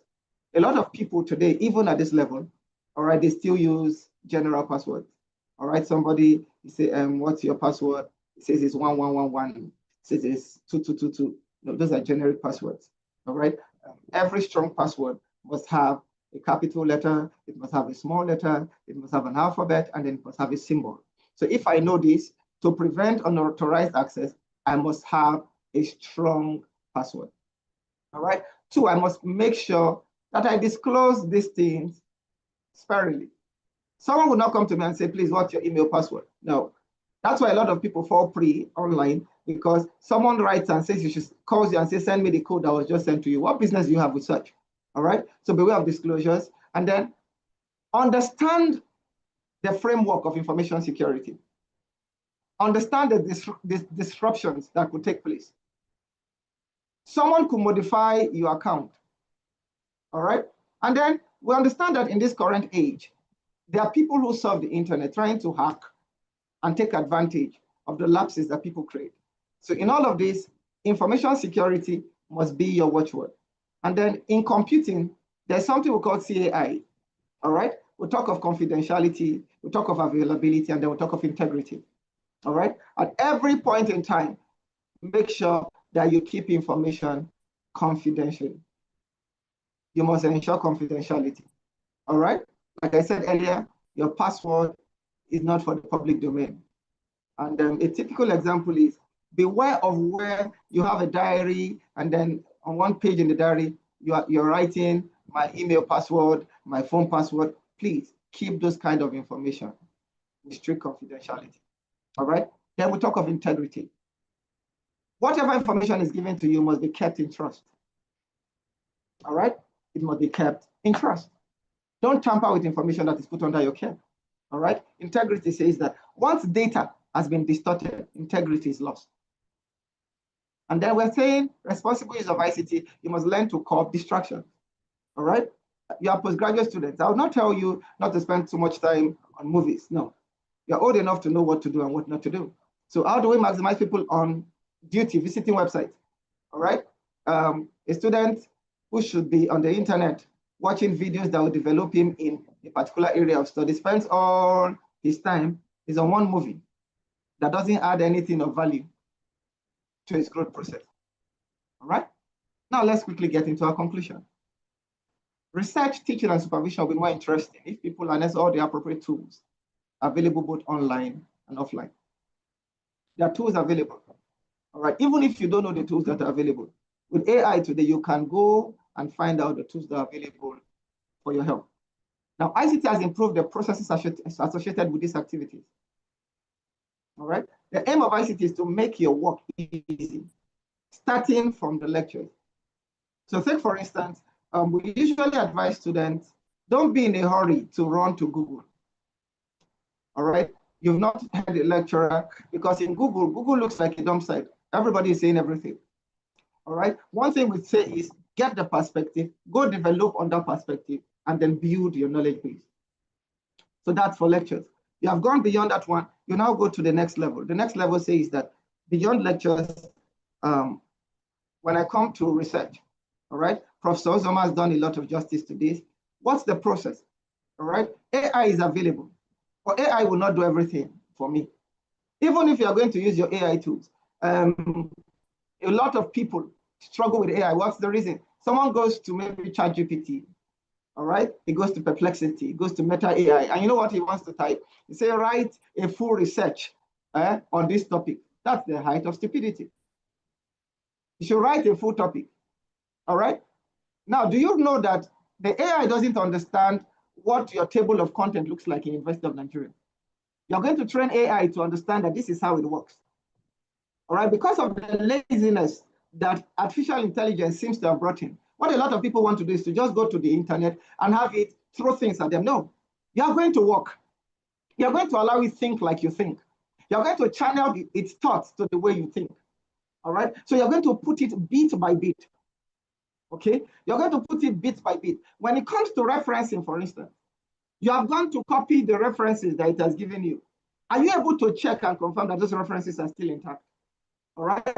When you post those references in your work, are you able to edit it according to the APA style that your department wants? Is it the 6th edition or the 7th edition?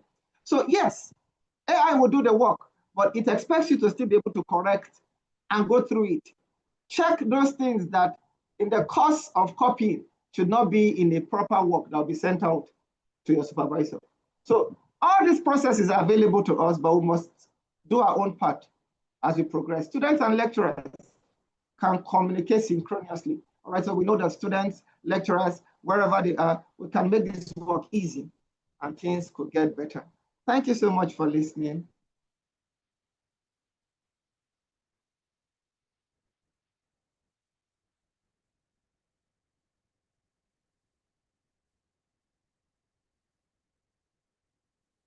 Thank you very much, Dr. Chukwuma Mboji. We appreciate your time, and we have learned a lot. The tools available for us as for PG students to help and aid their research. Thank you. We really appreciate you and your time. We're running very fast, and we thank you also, Dr. Mboji, for keeping to the time. Next is this PG program, this orientation program is for postgraduate students. And because it is for students, we cannot do without having the Dean of Students be part of this program. So next, we're going to be listening to the Dean of Student Affairs talk to us on the role of Student Affairs Department in postgraduate students' welfare, progresses and challenges. May I welcome our Dean of Student Affairs, Professor Christian Ezibe, to please take up this role. Thank you very much, sir. Is it coming?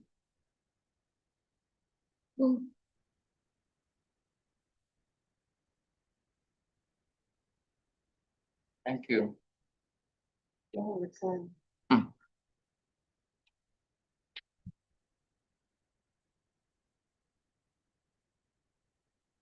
So, good afternoon, students.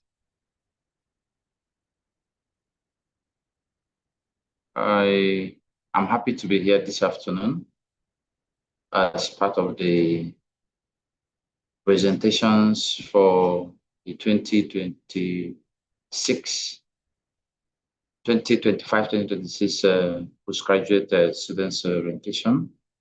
Postgraduate students orientation. So I will start this section of mine, like the compare said, with congratulating the students who have made it to the University of Nigeria, Nsukka.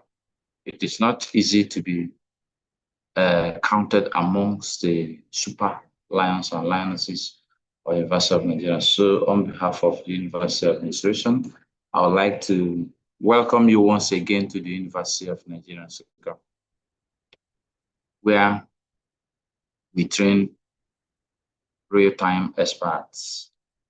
So I'm going to be talking on the role of Student Affairs Department in postgraduate students' welfare, progresses and challenges. Of course, we have done different levels of other studies. This is not the first time we are coming to a university.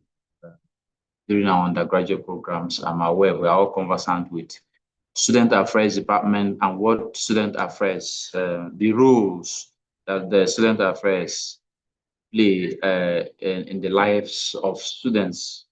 And in fact, nothing has changed with respect to these rules at postgraduate level. So, and for the purposes of my presentation today, I would try to be very brief with respect to some of the things I'm going to be talking about. So in Student Affairs, University of Nigeria, we have a team of professionals who are dedicated to supporting students' academic and personal development. So, and our office is located strategically in the campuses of the University of Nigeria, that is in Nsukka, Enugu, and the Chukwueze campuses. In strategic locations in these campuses, our offices are usually easy to locate. And the reason for easy location of our offices in these campuses, so that no student will be able to say that, see, I searched for Student Affairs and I was unable to locate Student Affairs. And all our staff are well trained and they are professionally trained to attend to students' needs from the hours of 8 a.m. in the morning to 4 p.m. in the evening. That is in the office. But beyond these hours I've talked about now, Student Affairs, you can be rest assured, is open for student services 24 hours, 7 days, and then all the times. So we are just a call away to attending to every student's problem, every student's challenge, and all problems are issues for us. And then if we are called upon at any point in time, as Student Affairs will intervene and then will make a very serious provide solution for whatever problems that the students may be facing. So some of our service reach, I've talked about that. We serve both undergraduate students and we also serve the postgraduate students. And of course, you are postgraduate students. So we also serve you. The reason why we're here is for your welfare. The core mandate of Student Affairs, of course, is students' welfare. And when we talk about students' welfare, you see, welfare is a very, very humongous concept. It's a very big concept that it captures almost every aspect, every facet of life, ranging from psychological aspect, ranging from academic aspect, ranging from physical aspect, that is infrastructure, ranging from welfare, social amenities, extracurricular activities, discipline. We do quite a lot of things, but the core mandate, we want us to keep it as welfare. So Student Affairs exists for one thing, for students' welfare. So I've talked about our presence in the campuses, both in Nsukka and Enugu campuses. So we are alive in these campuses, whether a program is running in Enugu campus or in Nsukka campus, we are alive in these campuses 24/7. And then provide quite a number of support services for our students. Our department will support both students in the campus and those students that are in off campus. So we are aware that not all students live inside campus. Many of our students also live outside the campus. So outside the campuses, but the services we provide for our students are quite enormous, and then we're going to look at some of them. So our welfare coverage, our goal is to ensure students' comfort and, of course, their well-being. I've talked about that. So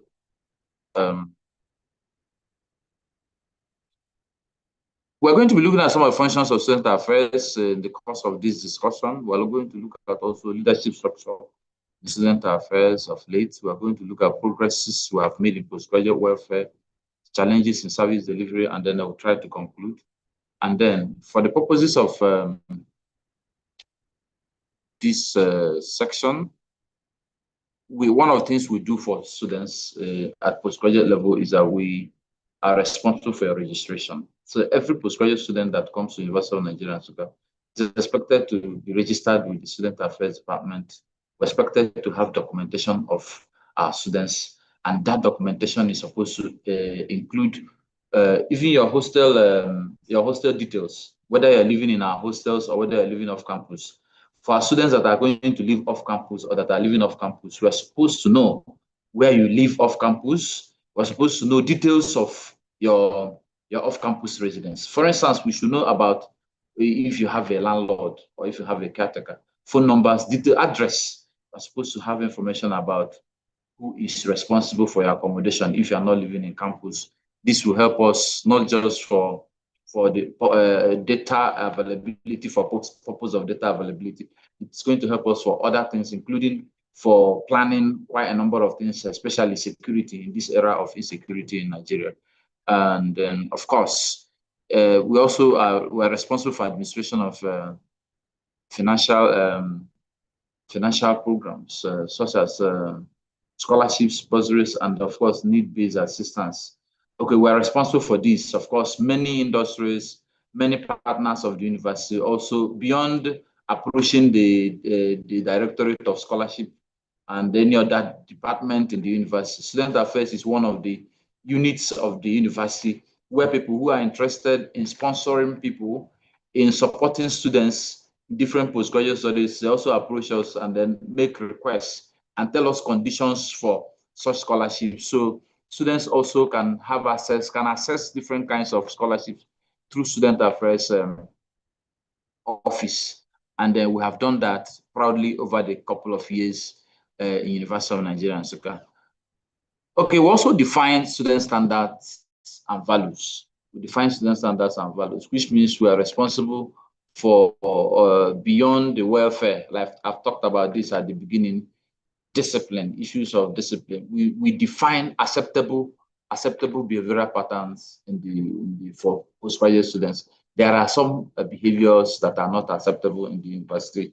And then if a student, even at postgraduate level, is found to be wanting with respect to behavior that is below the acceptable standard of the university, Student Affairs is going to identify that. And then, of course, we have what we call the Code of Conduct, Students' Code of Conduct in the University of Nigeria, where we cover academic offenses and non-academic offenses and punishments for all these things. So students can actually go to Student Disciplinary Committee, and the unit and the department that usually champions students' discipline in the university is also Student Affairs Department. So while we give you carrots, we also can use stick as the case may be. So we also participate in orientation programs like we are currently doing. We are participating in the orientation program that is being facilitated today by the School of Postgraduate, College of Postgraduate Studies. So, and what we do in such programs is, for instance, it's not all the students that are here today that are listening to us today graduated from the University of Nigeria Nsukka during their first degree programs or second degree program, or as the case may be. So you find that we have students who are coming from outside Nigeria and from other universities, University of Nigeria Nsukka. So in this program, what we try to do, this kind of program, is that we also try to get you familiarized with the environment of University of Nigeria Nsukka, Enugu or Itukozala campuses, so that you'll be at home with what is obtainable. So you be conversant with your environment, because it is all about environment. If you don't understand your environment I am confident that you may not be able to understand any other thing that may come out of that such environment. So we also coordinate and supervise postgraduate students associations and elections. So student affairs also, yes, because we try and provide a working environment for you in your hostels. There is no student union government. I repeat, there is no student union government at postgraduate level in University of Nigeria. What we have is hall government leadership. In Nsukka, it is a orderly hall, and we have a hall governor. He is not the SUG president of student union at postgraduate level, so that you don't make mistakes about it. So he's just responsible for the whole government. Okay, and this is very important. Student affairs is responsible for conducting of such elections. It's not just governor that they have other positions. They have a constitution. Of course, they have a vice president and other that makes easy governance and leadership of the whole. That is all the whole government stands for, to make life better, to improve welfare of people who live in the hall. So beyond that, we are responsible for other associations, because beyond whole government, people also register different kinds of associations within the university. Student affairs is also responsible for registration of such associations. So you may find things like all former graduates of non-UNN graduates of Nigeria and UNN. They will come and register. We will know them. How do we register them? We register them. We require them to give us a constitution by which they will be held responsible for their actions and inactions. We also require them to give us the list of their membership and contact. And their membership should also sign, so that we know that these people have agreed that they are members. And they should also tell us who is their staff advisor. Among other requirements, with respect to registration of such associations, students associations, University of Nigeria and Nsukka. So it is responsibility of student affairs to also register associations. So you don't just, in fact, membership of any association in University of Nigeria as postgraduate students, if you're a member of any association in University of Nigeria, students association, and it is not registered with Student Affairs Department, it's a secret code. Membership of any association in university that is not registered with Student Affairs, and that association is supposed to be a students association, and we are not aware of it, it's a secret society. And I want students to be careful with that, because many have told that part, and they didn't stay back in the university to tell the story, because punishment for membership to unregistered associations ranges from rustication to expulsion. So, and then it wouldn't be good at this level, when we already know our level from our postgraduate level, that someone is asked to withdraw from the university because it belongs to an association that the university is not aware of. If you are going to be a part of any association, the university must be aware of that association. And if you are going to be the leader of such association, you know that we live in a terror-infested era. It can easily be classified as a terror group. So if you're a leader of such group that is not registered with Student Affairs, you know that you can easily become a terrorist or leader of a terrorist group. So we must be careful with membership of our associations. The university, good enough, the university has provided an opportunity for postgraduate students to be able to contest for elections in the hall, so that they will help to, and as student union, as what do you call it, as leaders of the hall, as all officials in Odele or in any campus, you are first and foremost a student. Then you become a leader of in the hall, one of the hall officials. When you become a leader of the hall official, you are no longer an exclusive student. You become a model, a role model. That role model is supposed to not just represent the students with respect to in relation with administration. You also serve as role models for undergraduate students that are around the university, so that you show the undergraduate students this is how it is done. So if you have an issue, for instance, in the hall, for instance, and the hall leadership should be able to interface with the Directorate of Accommodation and Housing, the Provost of College of Postgraduate Studies, and Dean of Student Affairs, to be able to solve whatever problem that you have as hall officials. And then by the time you interface with these categories of people, categories of leadership in the university, I am sure that there's no problem that these people will not be able to solve. Then if he fails, if they are unable to solve it, then we have a deputy vice chancellor before we get to the vice chancellor to solve the problem. And I always challenge students at postgraduate level and undergraduate level that the first response to any form of dissatisfaction or infraction is not a protest. It's not a protest. Rather, negotiation. It is better to judge up than to war. So, please. So now, the other functions that student affairs also perform, you also find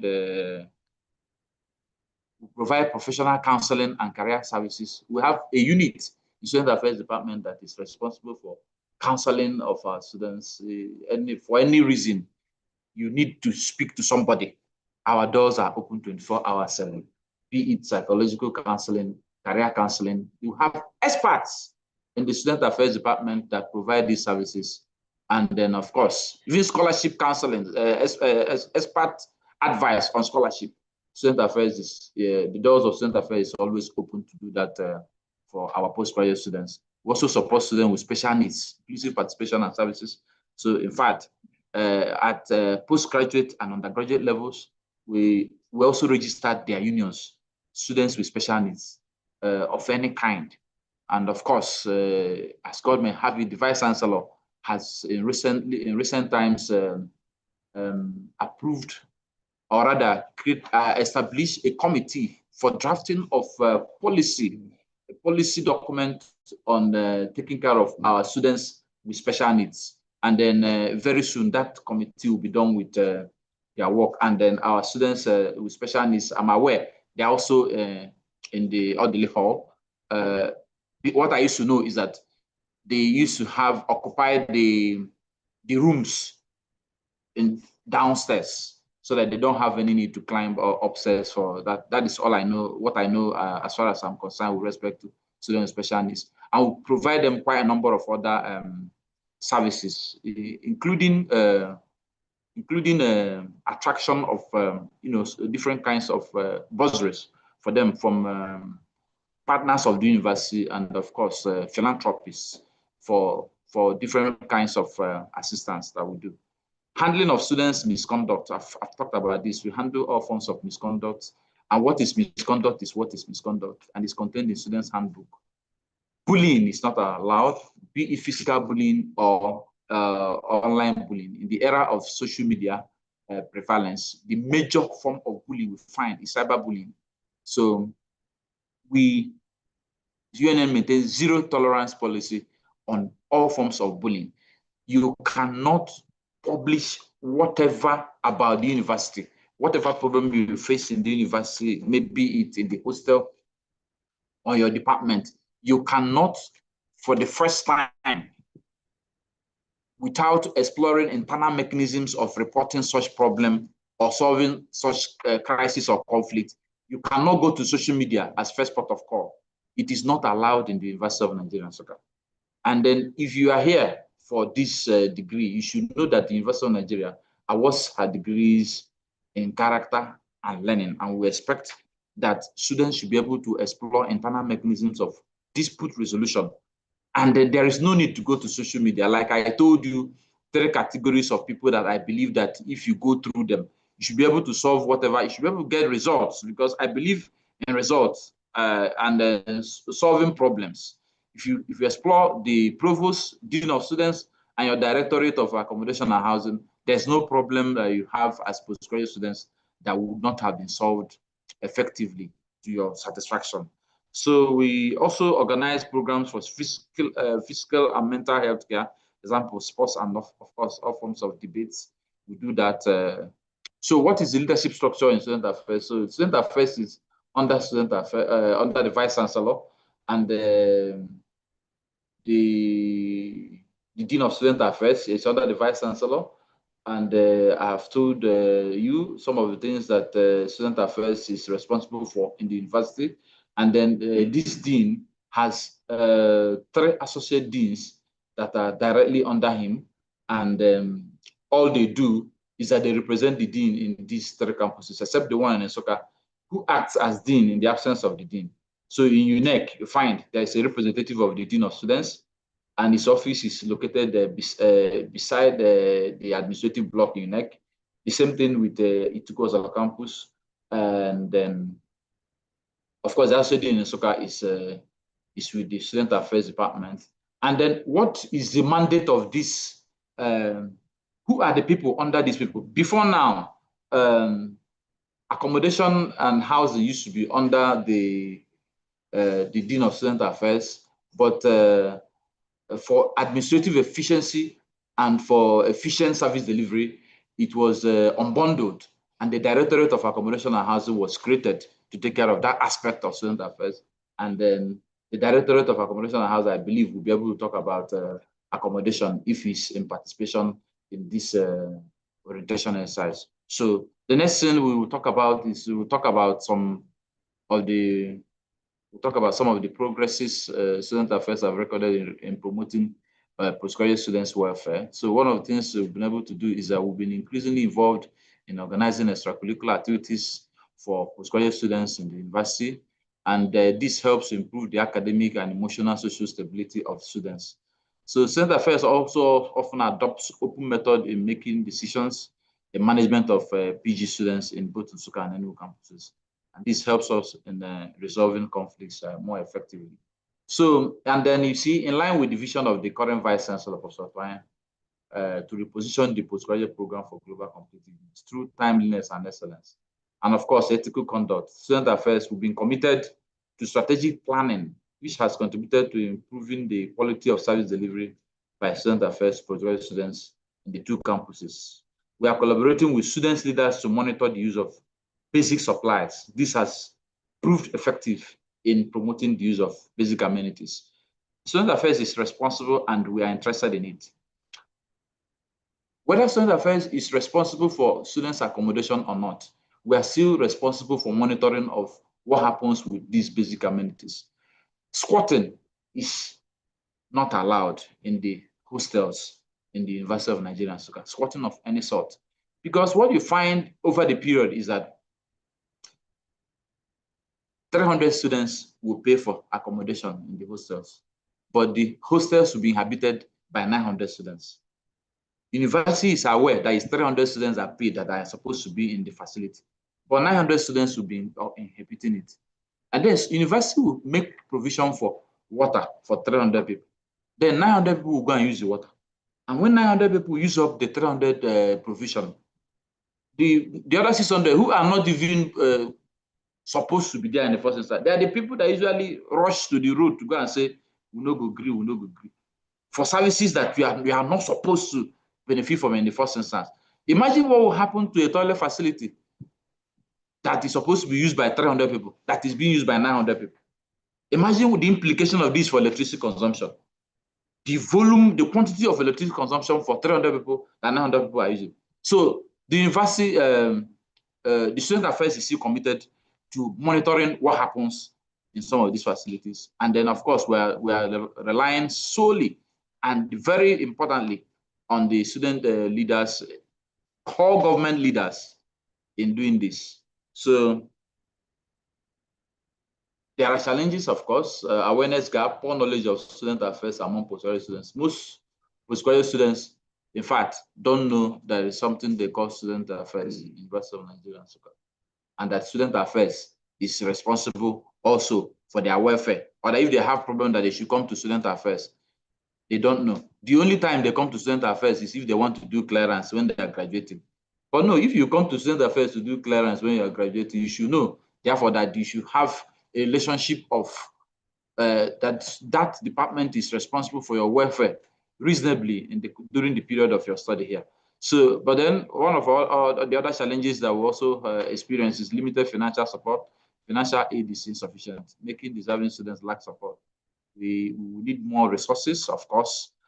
These resources will be essential in providing bursaries and all forms of scholarship for indigent students, and then outstanding students in the course of their independent programs.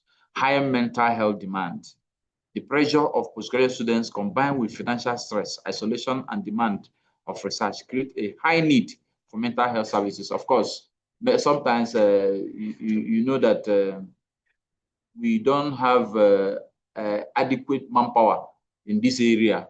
We don't have adequate manpower in this area that will be able to take care of the high demand of students who are largely involved in research, to be able to provide different forms of services ranging from advice to, of course, other psychological attention for students who are having different forms of mental health need. Inadequate counseling capacity, the University Counseling Center, operating under the Student Affairs Department, we are understaffed and, of course, sometimes under-resourced. So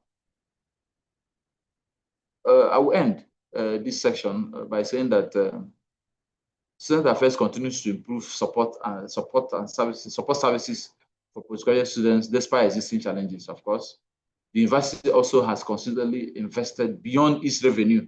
University is spending above its revenue in maintenance of the hostel facility in Student Affairs.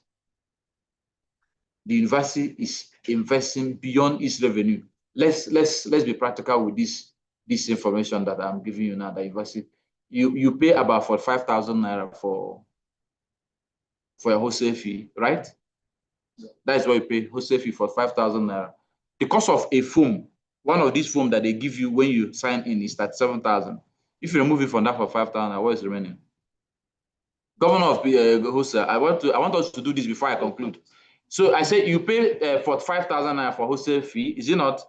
And the form that they give you when you sign in is 37,000. If you remove it from 5,000, how much is remaining? 8,000. Pillow is 2,500. They give you pillow. How much will be remaining? Huh? I'm asking now. 5,500 will be remaining. Now, it is that 5,500 that university is using to clean your toilets, fumigate the hostel. It is that 5,500 that university is using to pay for water, to pay for electricity,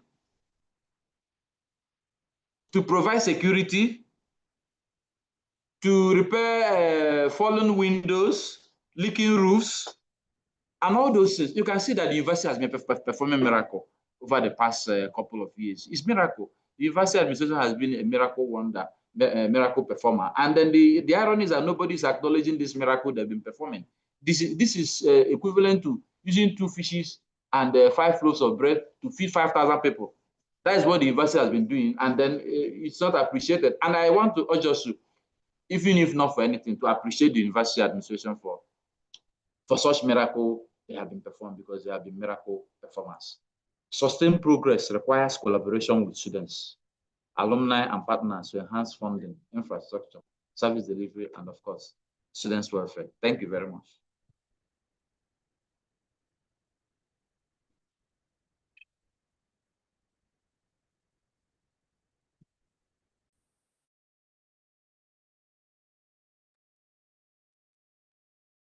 Thank you very much, our young and vibrant Dean of Student Affairs. And I think at this point, we should give a round of applause to the miracle working administration of University of Nigeria. Yeah, they deserve that applause. Thank you so much, the Dean. And at this point, we talked about the hall governors, not the SUG president for postgraduate studies as we've been cleared, but the PG Hall Governor of Nsukka campus, that is the Orderly Hall. He is here, he is one of us, and he will be speaking to us very quickly on self-care and care for others in the postgraduate hostel. Join me as we welcome Bako Kefas, the Orderly Hall Governor, to speak to his fellow students.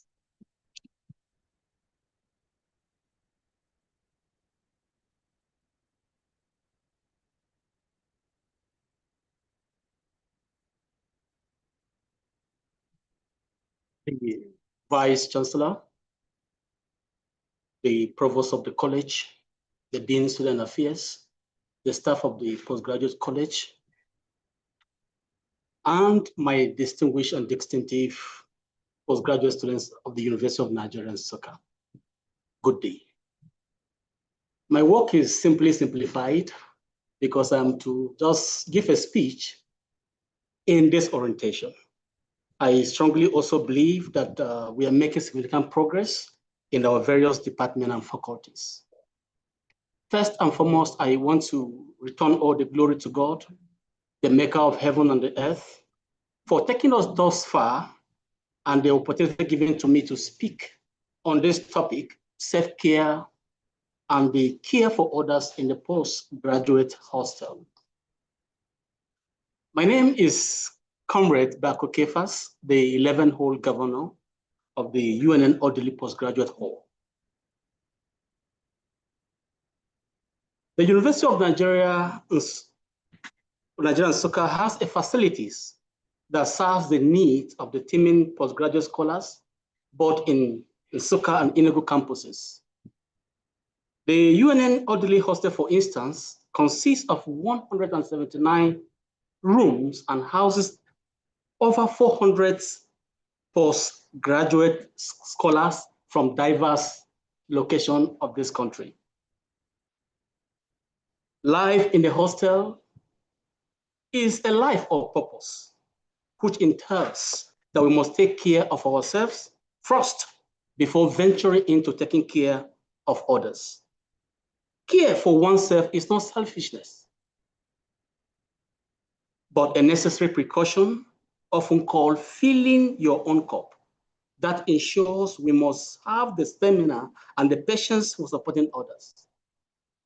One thing we must note is that our purpose in life is not what we do, but it is what happens to people when we do what we do. Please, scholars, don't betray yourselves. Caring for others entails you nurturing your own physical, mental, and emotional health to enable us provide better, more compassionate care for others without burning out in our determination to assist others. While we make plans to reside in our hostels, we have to take note of the following. Ask for help. Asking for help in the hostel is very important. Reason why we cohabit as scholars. There is no academic problem that has no solution as long as life in the hostel is concerned. However, while seeking for help, we must do it in a clear and respectful manner. And those who desire help also must be thankful for the help given, because the melodious sound produced by the keyboard is the mixture of the functionality of both the black and the white keys. We do not care which is producing what sound, as long as the sound is produced. Just like our academic success, nobody will care to ask who taught you what as long as you succeed. Please surround yourself with people whose eyes light up when they see you coming. Also, time management is sacrosanct, and because of the sacrosanctity of it, it is necessary in all our endeavors. While you're making your plans, please make lists of your tasks and complete them on time. Also, while rendering help to others, please impose limits on the help given. I want to take our minds back to the pages of history. In 1982, our father, W.F. Kumuyi, wrote a book, 4 Ds of Success and also 3 Ds of Failure. He says, and I quote, that for one to be successful in life, he or she must have a desire. You must have a determination, you must have a discipline, and also you must have diligence for you to be a success. Also, in contrast, doubt, discouragement, and despair are the high side for failure. As a postgraduate scholar, I wish and hope you choose the 4 Ds of success. That means your desire, your determination, your diligence, and your discipline in managing your time to achieve your whatever goals that you set for yourself. And also, we have to take note of this. We should maintain healthy habits.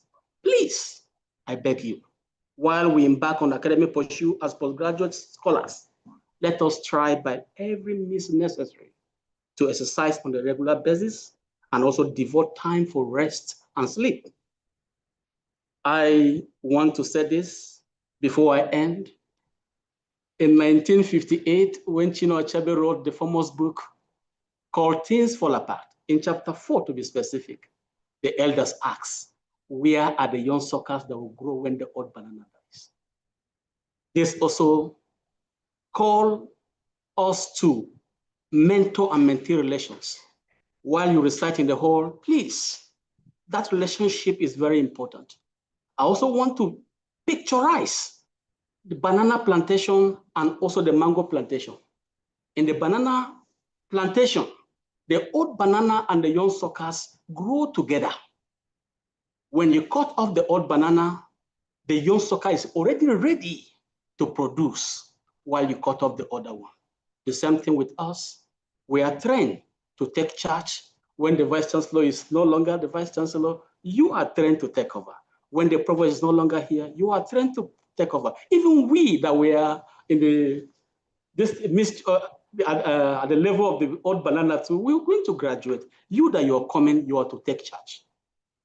Please, please, be of good behavior. The university is trying her best. The hostel is comfortable enough that we can be able to utilize all this facility and make the best of ourselves. Before I end, I want to say, please let every one of us bear in mind that there's no one like you.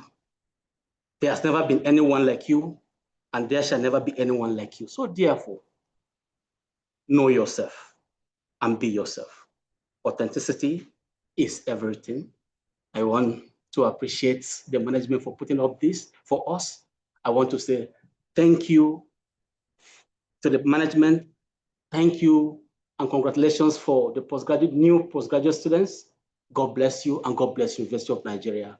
I want to stop here.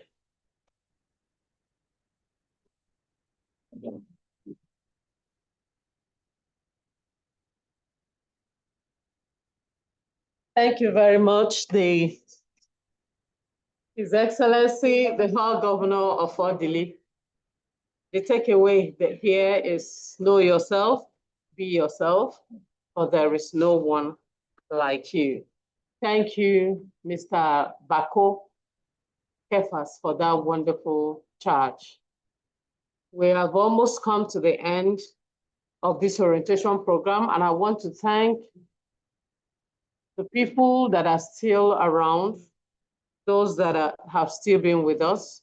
We had up to 300 participants joining through Zoom, but now we have about 176. And to the 176 that stayed till the end, we say a very big thank you to you. This is the point where we'll take questions and reactions from students. Because of want of time, we'll be taking from just 3 persons.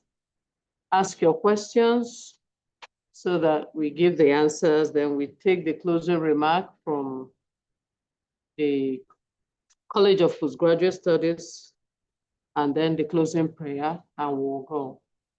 So if you have any question, you can raise your hand or you send a message. I already have one question while I'm waiting for people to indicate. While I'm waiting for people to indicate, I have a question from someone that joined through YouTube. And I want to read her question. It says, my name is Helen Nneka Okpala. My first question goes to Professor Uzoma Okoye. She says, Prof, thanks a lot for your wonderful presentation on AI tools. Please, where is the official place for us to run similarity check on our PhD thesis? Is it the UNN library? That's the first question. I don't know if Professor Uzoma is around, is still online. That's the question. Then the second question goes to Mrs. Amadi, Senior Deputy Registrar and Secretary to the College of Postgraduate Studies. And the question says, Ma, please, is the College of Postgraduate Studies organizing or giving award to the best thesis or dissertation during convocation prize giving day? I'm aware undergraduates get these awards, and I think it's encouraging to students. If yes, please, what are the criteria? And if no, why can't it be introduced to encourage the students and also invite individual and corporate sponsors? Yeah. So that's from a YouTube, from a participant that joined through YouTube. So do we have more questions from Zoom so that we take down the questions before the answers begin to come?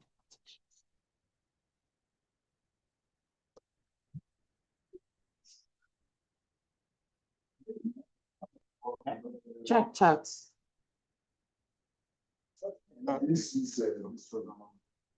No, but check. I saw whether.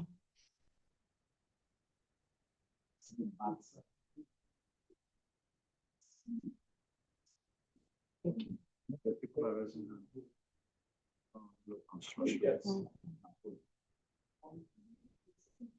let's see those that raised their hand.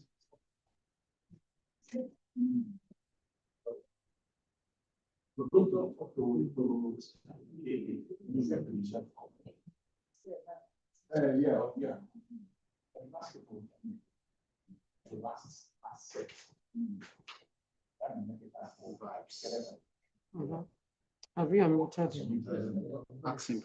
Okay, Vibes, you can ask your question. Unmute yourself and ask your question. Vibes.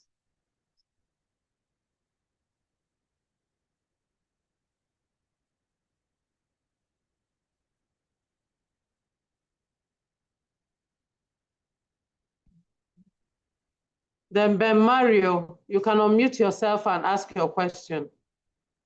Ben Mario. Okay, good afternoon. Can you hear me? Yes, we can hear you. All right, thank you so much. Is that Vibes? Or no, Ben Mario? Okay. Ben Mario. Go ahead. All right, thank you so much. Not really a question, but I forwarded the message. If we can have a replay, kind of, so I can go through the information is too loaded, so we can have time to go through and then ask you. Thank you so much.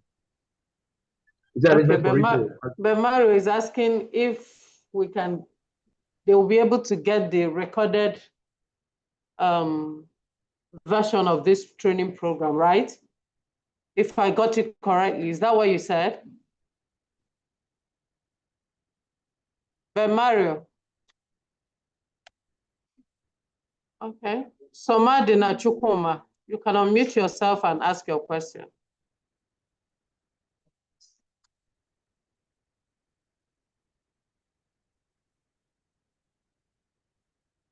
Okay. You can't get it. Okay. Okay, Pastor Israel Joseph. Yeah. You can ask your question. Okay. Good afternoon, ma. Good afternoon, no. Please, I want to ask, what are the criteria for scholarship? Then number two, most of the time, students are not aware of this scholarship. Is there any way you can make the information open for us to be aware of scholarship? And then what are the criteria for this scholarship, to access scholarship? Okay, thank you very much. We have heard your question. Criteria for scholarship and making students aware. Yeah.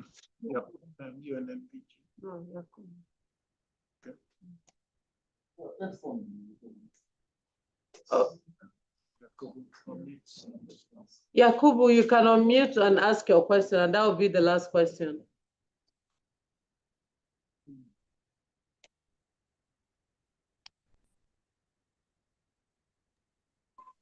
Good afternoon, everyone. Good afternoon. Please, my question is, how can we access hostel accommodation at UNEC campus?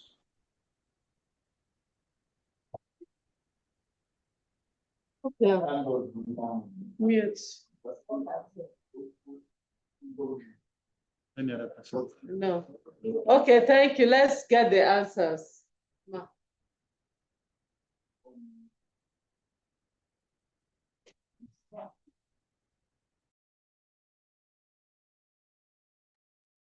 Any postgraduate students is ready to go and has his or her project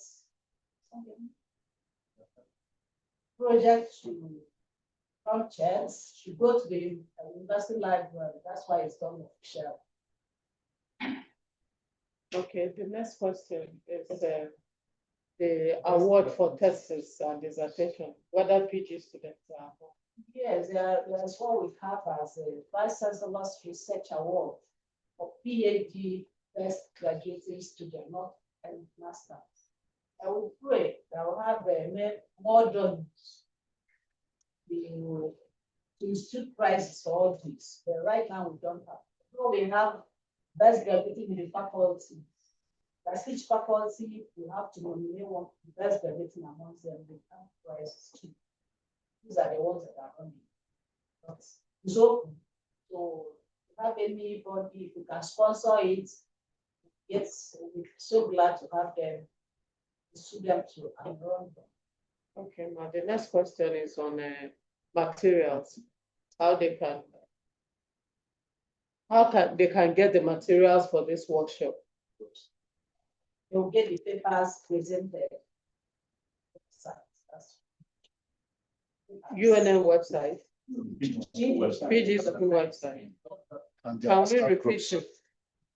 Can we repeat the website? Yeah, the website is www.spgs.unn.edu.ng. Yeah, the materials for this workshop also would be dropped in our official WhatsApp platform, so students can have access to them. Yeah. And the last question is scholarship. How they will be notified if there is scholarship and the criteria. It's a global village, so they should engage with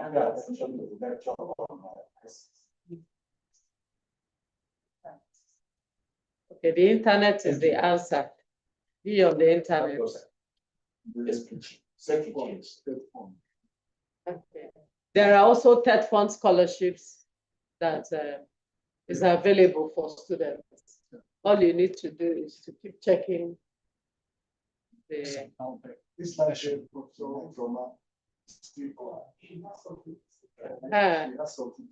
So how do we bring in Professor Zoma? She wants to answer.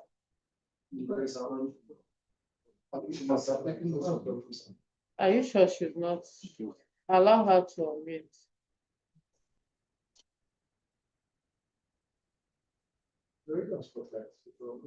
Okay. Okay, Professor Okoye, Professor Zoma, you can please unmute yourself and talk.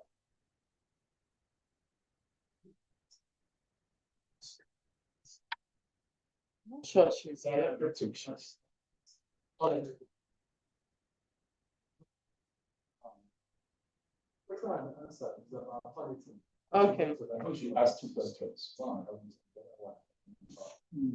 No, she has answered the second one. Is on this award for postgraduate.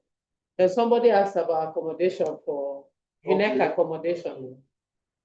Send the most standard.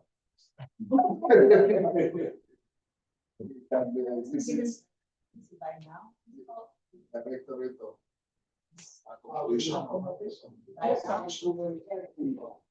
Almost entering their first semester exam. There's still a lot of people keyed into that, so they should have more space. I think that would be all. You understand? Okay, so may I call on? Thank you very much. I hope we've been able to answer as much questions as you asked. You can also continue to visit the website like we advised.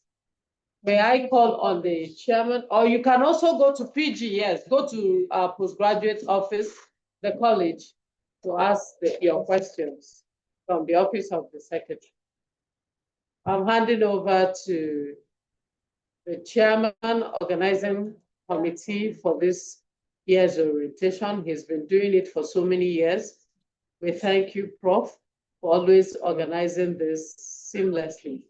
I hand over to Professor Lawrence. Professor Lawrence Amase. Thank you. So please say the closing remarks and then do the closing prayers as well. Thank you, Abuju Akamibo, and I thank you all for having me. Bye. Thank you. Thank you, our able PRO anchor for this program, Uju Akamibo. She's been doing it also for some time now, and so we are happy that she does it very well. So, ladies and gentlemen, we want to, at this point, draw the curtain. We hope that we didn't disappoint you for this program. And we also hope that you paid rapt attention and that you must have gained a lot of information that would facilitate your academic program in this university. Well, some of you who didn't do their first program, maybe your first, what's it called, first degree, or even second degree in UNN, is now well armed with all the necessary information that you require to do well. So the ball is now in your own court.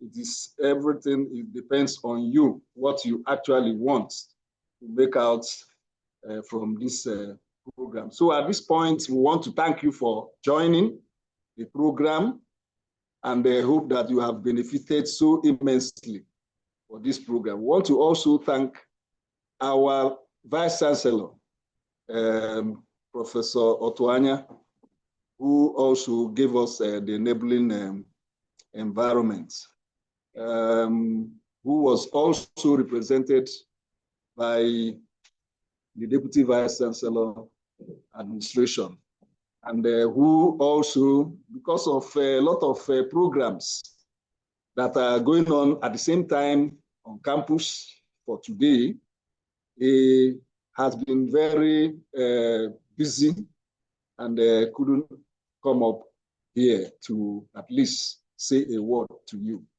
But our able provost, the provost of College of Postgraduate Studies, who was here and was here for a very long time, represented the Vice Chancellor and the DVC. So we want to thank them.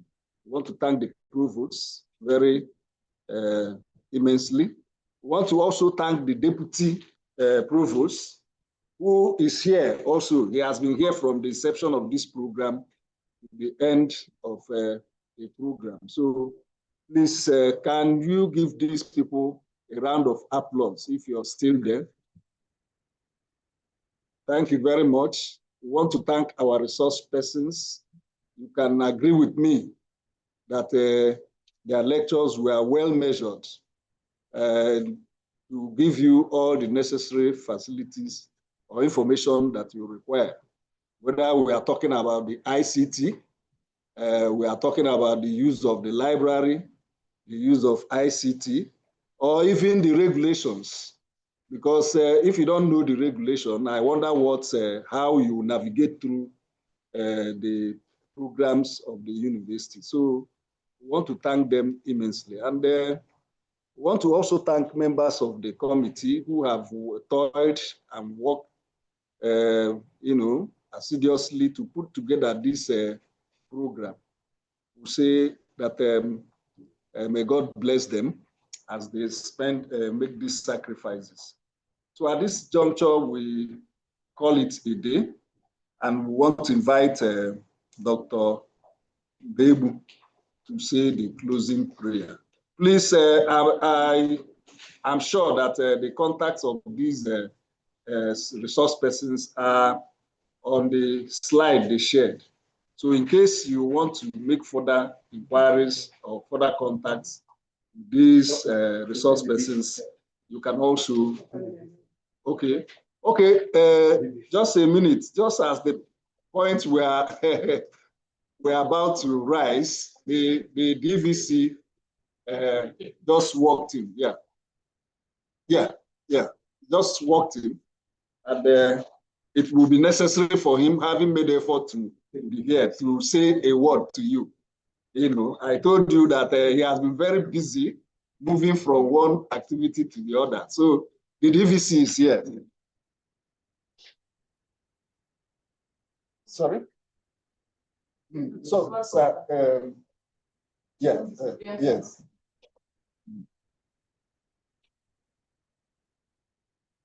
Thank you. Yes.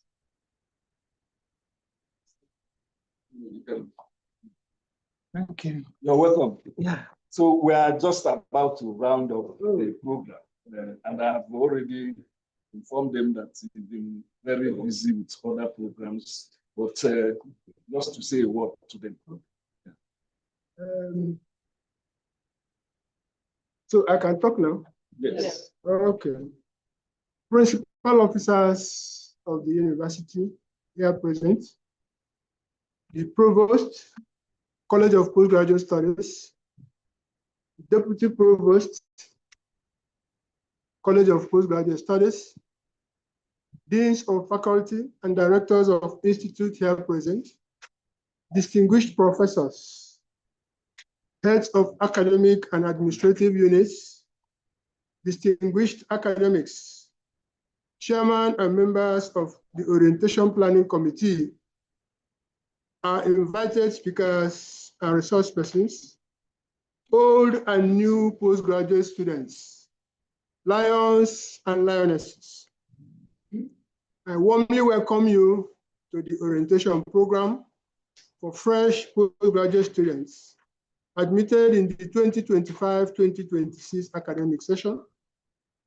This is the 7th edition of this strategic activity organized by the College of Postgraduate Studies of this university. The orientation program is structured to acquaint new postgraduate students with the necessary procedures and regulations that govern the pursuit of postgraduate studies in the University of Nigeria, with a view to ensuring that they register for their programs and graduate as and when due, thus enhancing timeliness. The University of Nigeria is one of the foremost institutions of higher learning in the country, with a mission anchored on research, innovation, and academic excellence.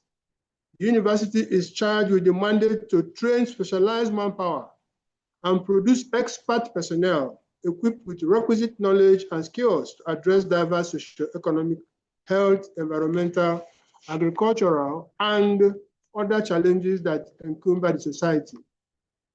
Consequently, postgraduate training in the University of Nigeria is strategically designed to turn out candidates whose research outputs are novel and innovative and relevant to provide solutions to the problems of our environment. The university is committed to producing graduates who are globally competitive, ethically balanced, and entrepreneurial in spirit.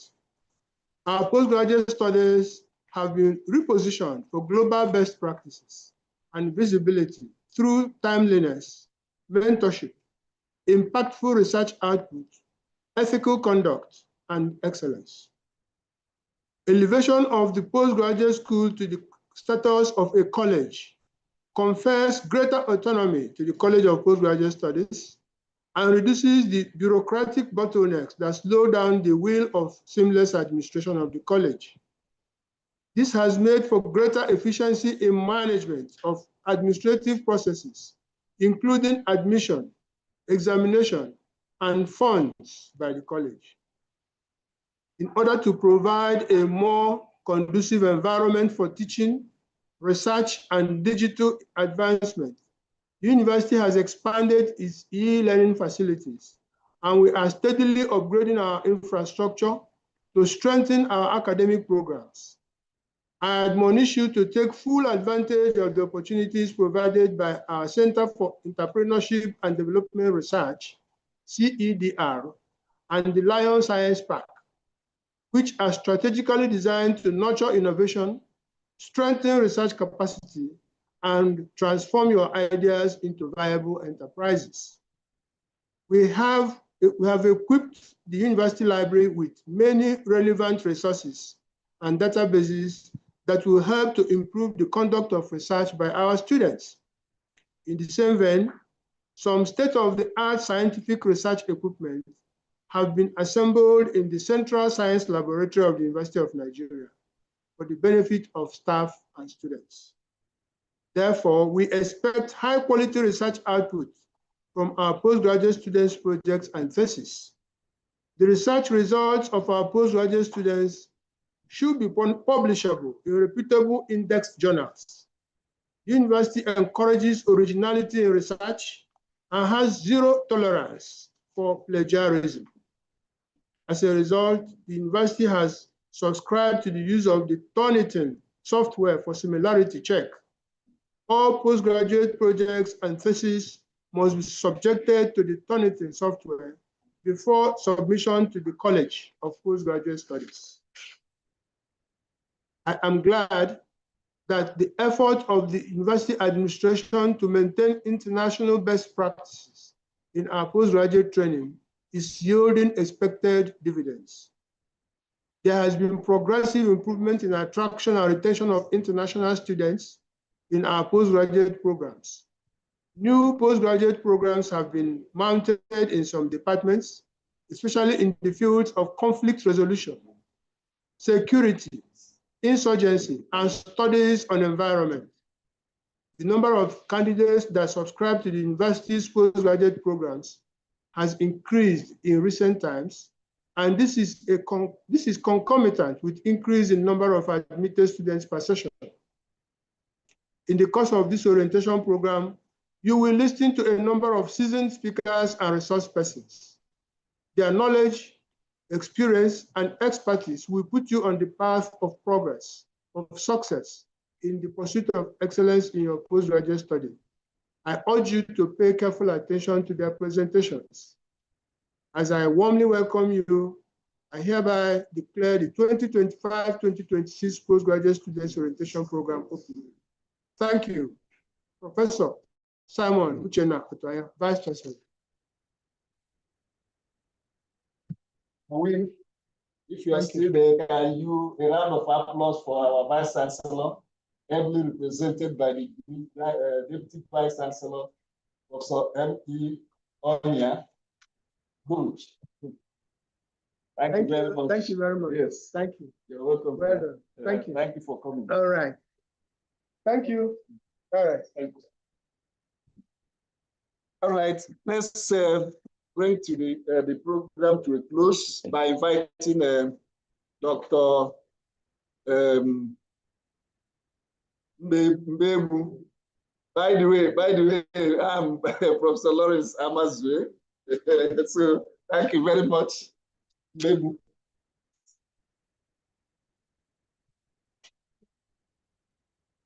Let us pray.